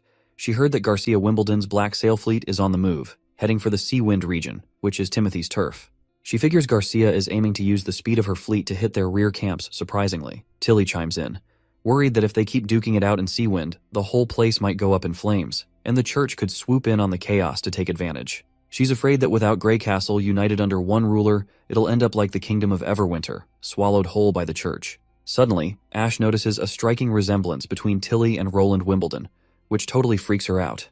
When her friend asks what's got her stunned, Ash blurts out that Tilly looks just like Roland Wimbledon right now. The caring sister perks up at the mention of her brother, and she immediately starts grilling Ash if she met Roland, and also asks her about her trip to the western region. Once Lady Ash spills the details of her journey, Tilly immediately asserts that the person Ash saw is not Roland Wimbledon anymore. He must have been replaced by someone else. With a serious tone, she suggests that if Roland is gathering a lot of witches, either the witches are controlling him or one of them has taken on his appearance, pretending to be him. She argues that the knowledge and intellect he's displaying couldn't have come from the court mentors. Tilly reveals that her brother was always terrible at lying, so it's impossible for him to hide his true nature. The current person can't be her stupid, annoying brother, but still, he is her brother. He's probably the least troublesome among their siblings, and expresses her intention to reach out to him. Ash mentions Maggie stayed behind but will arrive by month's end with news from Border Town. While they are waiting for Maggie, Tilly suggests they start their cleansing plan. She tells Ash they'll scrub the fjords clean of any church influence, making it a safe spot for witches. Ash playfully grabs her friend's hand, gives it a kiss, and promises to make her queen's wishes happen. The next scene shows our glamorous girl admiring herself in their newly made mirror. Others are also excited about it, giving all the credit to Soraya, who created a coating with mercury properties to make this crystal clear mirror that reflects perfectly. But Lady Lily, always confident, just shrugs, saying she's tired of seeing women always drawn to these kinds of things. That's when another sister reminds her that she's a woman too. Lily sighs and admits she is, but she points out her own lack of humanity's biggest weapons, gesturing at Wendy, who is standing nearby. Hummingbird finally understands what her friend is talking about, especially after seeing her own flat chest. While she hides behind Lily, she expresses her desire to have her hooters as huge as Sister Wendy's. Meanwhile, we also see Anna and the prince together again, this time tinkering with a microscope. The prince encourages Anna to give it a try. As Anna peers into the microscope, she's initially shocked to see something moving in the water, and a closer look reveals lots of little bugs swimming around. Everyone else gathers around, equally amazed to see what's going on. Maggie, on the other hand, is horrified and declares she won't drink water if it means consuming those creepy bugs she just saw. Lady Scroll questions if these creatures are real, prompting Prince to dive into a nerdy explanation about protists or unicellular organisms. He explains that they're living creatures, and there are even smaller ones like bacteria and viruses that also exist in water. Meanwhile, Nightingale, who always bunked her science classes, starts drinking the same contaminated water. She spits it out immediately when someone shouts that they're actually swallowing a bunch of bugs while drinking. As Sister Lily peers through the microscope, she's all curious about where Prince is picking up all these weird facts. With her ability to keep food fresh, she figures it might work on water too. But when she tries it out, bam! Her magic goes haywire, conjuring up microorganisms from nowhere that start chomping down on everything in the water, multiplying like crazy. Nightingale spots Lily's magic acting up, but before she can say anything, Lily's magic pulls a stunt, gathering into a blob that forms this weird critter. Prince takes a peek through the microscope and sees these bug-like things saluting Lily of all people. Everyone cheers Lily on for leveling up to the third evolved witch in their crew. The girl blushes and reluctantly admits that she thought she might as well understand the tiny ball theory to evolve her abilities, and it actually worked. However, she still can't wrap her head around the idea that everything in the world is made up of tiny balls. In her eyes, if steel or rock were made of tiny balls, they'd just scatter into a pile of dust. She's fascinated that the water has been purified by the little bugs Lily summoned. Prince then says the next step is individual testing. Only this way can they confirm how effective Lily's evolved ability really is. He wants to see how it performs over time and how it reacts to the Divine Stone of Judgment. If it works out, it could be a big step forward for Bordertown's medical development. After 3 days of testing her ability, Prince sorted the purple bugs Lily summoned into 2 main groups, parents and replicas. She discovered that the parents are the primary microorganisms that appear first when she uses her magical power. As long as Lily keeps them fueled with magic, they can stick around indefinitely. But if she strays more than 5 meters away, poof, they disappear on her. And if they get caught within the range of that Divine Stone of Judgment thing, they scatter like confetti. Now the replicas are a different breed. They don't give a hoot about the Divine Stone of Judgment. They're like the rebels of the microbe world. They've got bits and pieces of the parents' characteristics and love to pick fights with other bad microorganisms to keep the food from spoiling. But here's the twist. They don't stick around as long because their assimilation skills seem tied to their size. Replicas can't replicate like parents do either. They only live for 1 day and will kick the bucket immediately once the water is boiled. Prince was jazzed, saying these bugs could chow down on all sorts of nasty germs and viruses, making them a real game changer for sanitation and sterilization. After luxuriating in a bath and feeling refreshed, Lily couldn't help but chuckle, giving props to Prince for inventing showers, even though she was the first to rib him about his noble comforts back then. Once she's out, she tells Sister Moon to hit the showers too, but the girl retaliates by smacking Lily with a pillow, accusing her of being a turncoat. Lily's baffled by her friend's sudden attack, prompting Moon to remind her about how she scoffed at the tiny ball theory yet still evolved a new ability. Lily sighs and tosses the pillow back, explaining that her evolution had zilch to do with tiny balls. Even Prince said you don't have to buy into it to evolve. Moon lights up with relief, asking timidly what she should do to understand her own ability, especially since her magnetic field powers are invisible and intangible. Lily shrugs, admitting she's clueless too. She only knows what her ability looks like and understands nothing about Prince's lectures on bacteria and such. Just thinking about it gives her a headache. Prince might as well write her an entire textbook. Moon tells her to quit complaining since she's already evolved. She's afraid that if things keep going at this rate, then she will be no help to the prince at all. Lily smiles and cryptically tells her to just take a shower to figure out her ability. Confused, Moon has no idea what her friend means. To which, Lily clarifies that she should shower with Anna, which embarrasses Moon even more. Shortly after, we see the blue head finally ending up showering with Anna. She remains shy and apologizes to her senior for only being able to ask her while bathing, given how busy Anna usually is. The senior then asks what her junior wants to talk about, and points out how everyone these days, including Maggie who recently joined, is eagerly learning. Moon feels inadequate compared to everyone else's hard work, to which the senior reassures her that everyone works hard in their own way, emphasizing that witches are dedicated to understanding themselves, their abilities, and their future paths. Anna shares how Prince helped guide her, showing her that her abilities aren't just for evil purposes, but can be useful too, which led to her evolution. She advises her junior not to force herself but to keep learning at her own pace, knowing she'll progress naturally. After their serious conversation, Anna starts rubbing shampoo into Moon's head, which leaves Moon feeling totally embarrassed and awkward, especially since they had never seen shampoo before. In an attempt to reciprocate, Moon decides to rub Anna's back as well. It seems like Lady May is intrigued by the scented soap in town, and Knight Carter explains that it's a popular item used by everyone in the castle. He praises its ability to remove oil and leave a refreshing rose scent. Lady May decides to sniff the soap herself and is pleasantly surprised by its pleasant fragrance. She marvels at how such a large scented soap can be so affordable compared to the expensive perfumes in the King's City.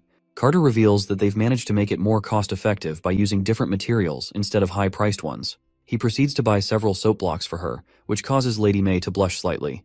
Knight Carter mentions the limit of 2 bars per person but offers to ask Prince for more if needed.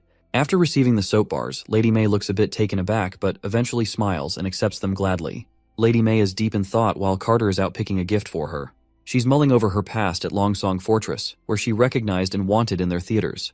But she couldn't stand the idea of working in a small town like a border town which is full of folks she thinks are illiterate. Suddenly, Carter returns with the gift, and when she opens it, there is a stunning mirror, which is showing her reflection, showing her how beautiful she looks. Even Carter compliments her beauty from her recent stage performance and smoothly asks if she'd like to hang out more. Seems like Carter's head over heels, and who knows, maybe she's feeling the same.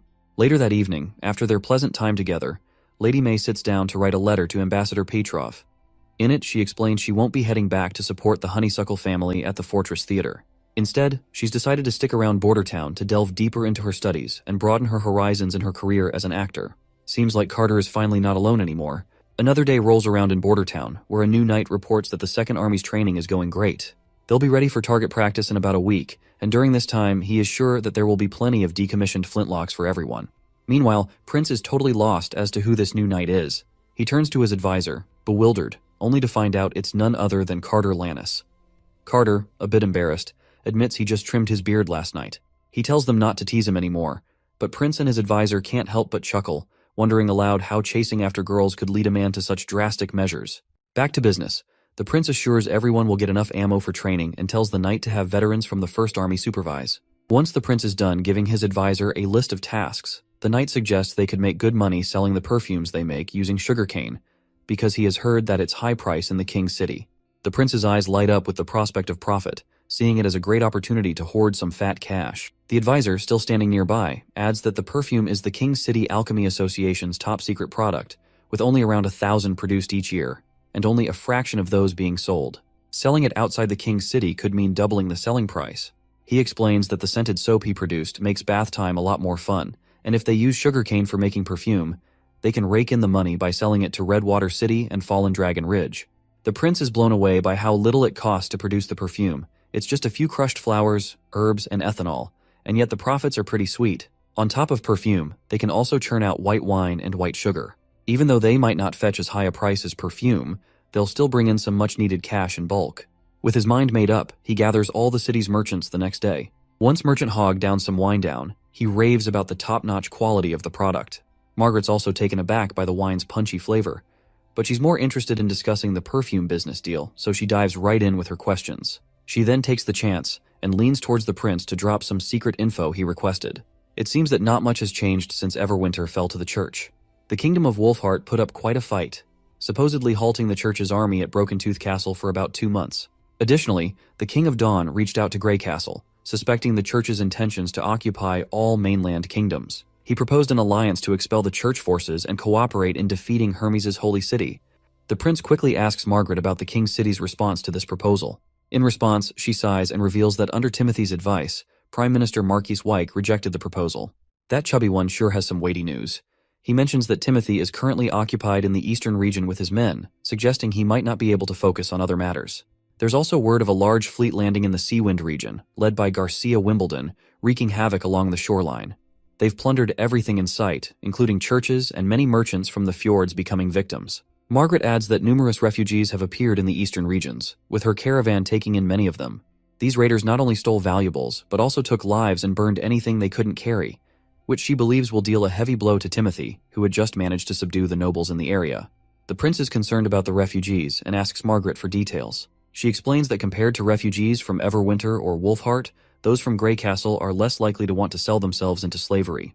Prince clarifies that he doesn't want slaves. He just wants to provide food and shelter for those willing to stay in Border Town. When he learns there are around 10,000 refugees, mostly women and children, gathering outside the king's city, he immediately orders his men to screen them. He asks if they need permission from king's city officials to transport the refugees, but the chubby man assures him it's unnecessary, as overcrowding could lead to food shortages and riots in the city. Margaret offers ships to transport the refugees and strikes a deal with the prince, shaking hands to adjust the cost against the steam engines she bought from him. Outside, everyone is offering their food and spices gladly to Maggie, who's about to depart for the fjords. She's teary-eyed seeing such generosity and probably doesn't even want to leave, promising to return very soon. Prince then hands over a letter to her, saying it's for Princess Tilly. The little girl eagerly accepts the mission, pledging to fulfill it no matter what. Nightingale is intrigued that he's reaching out to his sister. He explains he wrote in the letter about his desire for cooperation and asked her to send a few support-type witches to assist with Border Town's construction.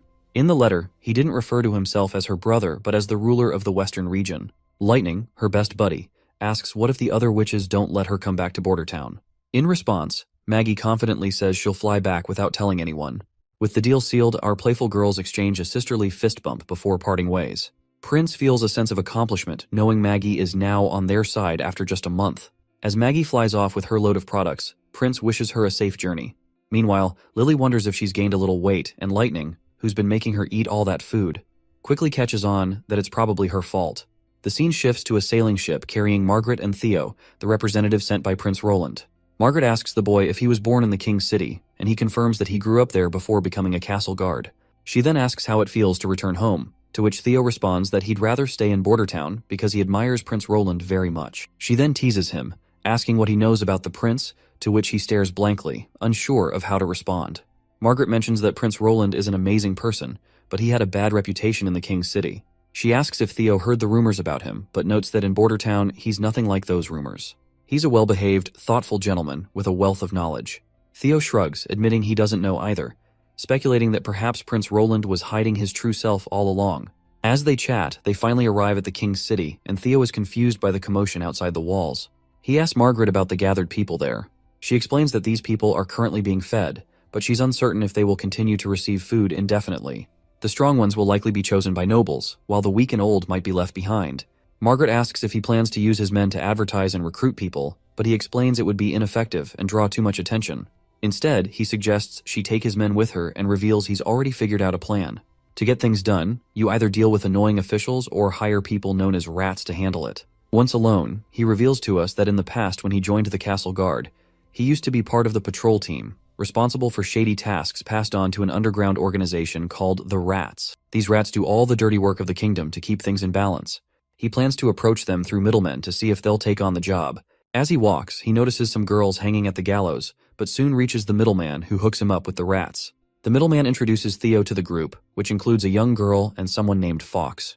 Theo is surprised to see someone from a respected family involved in such shady activities. The middleman explains that Fox lost all his money gambling, sold everything, and ran away with someone else, leaving his wife behind. Theo takes a seat and gets straight to the point. He tells them about the city's plan to reduce food relief for refugees, which could lead to riots. He emphasizes that kicking people out will be harder if unrest grows in the city. The middleman then asks what they're supposed to do next. Theo simply states they need to spread the word that the western region is reclaiming uninhabited lands, and the local lord welcomes refugees. He tells them to make it sound as realistic as possible and insists on spreading the word that mercenaries and fleets will arrive here in 3 days to scare off the people. Another person chimes in, saying that if there are no mercenaries, people won't believe the rumor no matter how plausible it sounds. Theo assures them that mercenaries will come, and someone asks loudly if there really is actually anyone in the western region willing to take them in. The middleman bonks the person's head, reminding him that's exactly why they're trying to lure people to the western region. He tells everyone that his boss is loaded with cash, so they'll all get a fat paycheck if they do the job right. Everyone's pumped to hear this and eager to get started. A boy asks if the little sister will be joining in. In response, she confidently says she doesn't even need anyone's help for this job. The boy reminds her that the king has ordered soldiers and knights to execute witches on sight, putting every woman at risk of being caught by the guards. After all, they'd rather wrongly kill people than let them go. Theo's mind clicks as he remembers the girls he saw hanging at the gallows outside the city. They were all witches. He starts praying for Prince Roland to become king as soon as possible because he's the only one who can clean up this mess. The news of a ship sailing to the western region has already spread, and everyone is considering migrating there. While these two ladies are excited about the prospect of heading west, the little girl notices something on her palm. A black spot beginning to appear. Suddenly, chaos erupts in the tents as people start groaning in pain. A strange disease-like thing spreads over their bodies, and they beg not to die. Outside the church, a horde of people gathers as priests preach about how witches are causing this infection. They promise to eradicate witches, and assure the distressed crowd that the church will not stand idly by. The priest announces that the church has developed a holy medicine. Hope sparks among the people again, but the priest takes his chance and urges them to devote themselves entirely to the church to receive it. The desperate people quickly show their willingness to give everything to the church for salvation, and they do not even bother to question this bastard's words. Back with our duo, Margaret finds it suspicious that witches could be responsible for this plague. After all, the Divine Stone of Judgment can quickly neutralize witch powers. If it weren't for that, the entire region around the holy city of Hermes would have been wiped out long ago. The first victim was found lying by the roadside, covered in those ominous black spots. He looked almost like a corpse. It appears this is the same poison the Pope told to Priest Maine, the one meant to be used over King City. It spreads simply through a rotting corpse traveling through air, and can affect anyone without needing to be ingested. No wonder only the church has a cure for this. These two have no clue about the disease, so they are brainstorming what it could be. Theo mentions that no herbal treatments worked, and their blood turned entirely black for some reason. He reveals that some refugees outside the city, and even those he sent on ships to the border town, have caught the same disease. He explains that due to the rats' selfish choices, they unknowingly put infected people on the ships too. He doesn't blame them though, as he had only informed them about working with nobles of the king's city to relocate refugees out of the city, so they naturally included the infected for the city's safety. Theo tells her he's stopped moving refugees for now, but those ships already sailing might still have infected people. So he tells her to report back to Prince Roland that infected folks are coming their way, so they should get ready. The lady assures she's got it covered since messages spread like wildfire among merchants.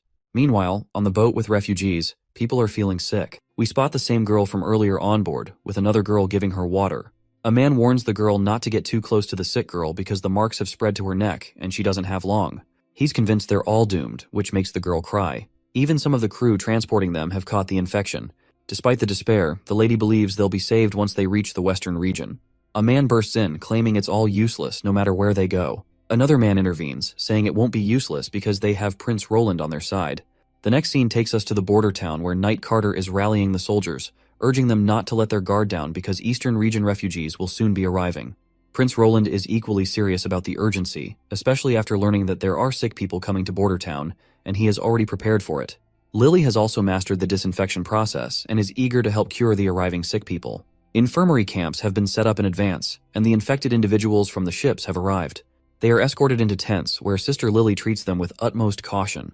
To prevent fear and maintain safety, the victims are blindfolded so they cannot see Lily, who works diligently behind a counter. Prince has also implemented a system to keep victims from getting close to Lily, ensuring they're treated safely from the other side of a counter. The first patient is a native soldier from the border town who was aboard the ship. The girl, Lily, immediately begins her healing process, with Prince watching attentively. Once she's done, Roland asks if she is finished, and Lily confirms that she has.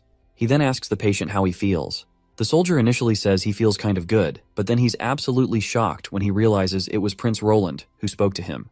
The soldier immediately salutes the prince with a big smile on his face, expressing how amazing he feels. Turning to Lily, Prince Roland seeks clarification. She explains that the symptoms aren't typical of the plague. The black spots are from sepsis, causing cyanosis. Even after killing off the Yersinia pestis bacteria, these spots take time to fade back to normal. The prince tells him to gather up the other soldiers and send them about 10 at a time. The soldier nods appreciatively, thanking Nana for her healing. But Prince Roland corrects him, saying it's Lily, not Nana, as Nana deals with injuries where there's bleeding. Hearing this, the soldier quickly shows his respect to Sister Lily, which deeply moves her. It's probably the first time she looks so relaxed and natural, as she usually acts like a stubborn brat. But then again, she turns to her usual stubborn self while blushing slightly. She insists she doesn't need any credit. But Prince Roland teases her, asking why she's blushing so much then. The prince gives her a good old pat, and that's when Nightingale enters the scene, telling them she just witnessed a strange phenomenon. She explains that there were signs of magic in the blood of those people, and the prince is quite startled to hear this. Nightingale continues, describing how in the fog it looked like stars in the sky, something she'd never seen with such small magical glows before. While the prince examines the things under the microscope, he sees these mucus-filled little bugs. Nightingale reveals that since anything related to magic is either caused by witches or something to do with the church, she can bet her life that this is the church's doing, much like those pills. Meanwhile, Lily's bugs immediately attack these mucus-filled pests and start devouring them. The prince also set up a second building where Nana could treat severely wounded patients. He's confident they can handle this epidemic with their two talented girls. He hopes they can soon stand on stage, receiving the applause they deserve instead of quietly healing in those boxes. Suddenly, the prince notices Nightingale dozing off. When he tries to snap her out, she starts rambling about seemingly unrelated things. With a bright smile, she reveals that the witch union will soon have a new member. As dusk settles, we see the same girl sitting on the ground. A soldier kindly offers her some food, and she thanks him warmly. She's still a bit puzzled about having to wear a blindfold before going into the tent. But after getting that mysterious treatment, she and the others are feeling a lot better. Tears of joy well up in her eyes as she's grateful that everything's going okay now. She just wants to keep living like this because their lives were so tough before, especially losing both her mom and dad. All she wants now is to stay alive with her sister. Well, it seems like one of the girls from these two is a witch, and that is precisely why Nightingale hinted about the new witch joining them soon. Right on cue, she appears behind the sisters. Nightingale introduces herself as a witch, which fascinates the girl, who reciprocates to the gesture and introduces herself as Lucia White, and she immediately expresses her desire to join the Witch Association. Nightingale agrees and offers to take her home, mentioning that Prince Roland wants to meet her as well. Later that night in the castle, we see Prince examining these materials before him, which seem related to Lucia's abilities. Although the specifics of her powers are unclear, she used a cup to demonstrate her abilities. She worries she may have damaged the cup, but the prince reassures her and asks if she can do the same with other objects. Before she can respond, her stomach grumbles loudly, causing her embarrassment. Nightingale smiles and decides to grab some food before diving back into the nerdy stuff. The prince decides to throw a feast for her, and later that night, all the witches gather around the table ready to enjoy the meal. Wendy officially welcomes Lucia into the union, and everyone gathers around her warmly, which melts the girl's heart right away. Wendy offers her some grilled meat, mentioning Anna's skill at grilling, encouraging Lucia to give it a try. Meanwhile, Lightning makes sure to serve her fine wine, insisting she enjoy as much as she wants. Wendy then pats her on the shoulder and tells her she can call on her if she needs anything. Lucia feels deeply touched to see everyone so lively here compared to the harsh outside world. She can't help but feel a sense of warmth, as if she has finally come home. Meanwhile, we're back with the other sister who has just woken up from her nap. Lucia immediately asks how she's feeling, to which the little one meekly replies that she's really hungry. The older sister assures her to wait there, as she'll be right back with the grilled fish Nightingale gave her. Suddenly, the girl realizes she's not on the ship anymore. Her sister explains they've arrived at their destination in the western region, the border town. The witches under the Lord have also cured her, and she reveals they're in the castle right now. She tells her sister that everyone here treats her very well, no matter who they are, and they don't see her as an outsider. She even mentions that this place has things called bathrooms, and Nightingale was the one who bathed her while she was unconscious. While her sister munches on those dried fishes, her sister gladly tells her how things are in the border town. The younger one teasingly asks if she'll be sleeping with the prince now that she's working for him. This gets the older sister angry, and she starts pinching the poor girl, demanding to know who taught her such things. The junior sister quickly spills out that it was their mother who told her, and this is precisely why she never let father take beautiful maids at home. Seems like their father had a reputation as a playboy back in his day. Speaking of parents, Lucia remembers them for a moment and feels sad that ever since they died, she never had anywhere to belong. Now that she can stay here, she worries that her abilities won't be useful to Prince Roland. Even though she can supposedly restore objects, whenever she uses her ability, it often ends up destroying other people's hard work. She even turned the prince's cup into a pile of different substances. It seems like her skill leans more towards reverse engineering rather than restoring objects, but they appears to be using restore term as restoring the stuff to its original form, not fixing the broken. Right now she's worried that if Prince Roland deems her abilities useless, he might just kick both of them out of the castle. The next day arrives, and there are various random objects laid out before Lucia. The prince asks her to try restoring the first one. She gladly complies and uses her magic power right away. Meanwhile, Nightingale can't help but notice Prince Roland's rather happy face today. To which Prince admits he's thrilled because with Lucia's abilities, they might actually make some tangible progress in the smelting and manufacturing industry. He starts delving into technical details that even Nightingale finds a bit snoozeworthy. Once Lucia is done with the first object, Roland tells her to try restoring grapes and steak, and he jokingly reminds her to restore some steam buns before Nightingale devours everything. The girl laughs at their banter and jumps right in to use her powers on them too. When she's done, she admits she's totally out of magical juice. Meanwhile, the prince checks out the steam buns she just fixed up. He explains that after steaming, the gluten proteins go through some irreversible changes in high heat. So even if you grind it back to powder, it won't be as smooth as it was. Despite this, she managed to turn the flour back to its original form. Then he looks at the iron ingot and realizes if her power was just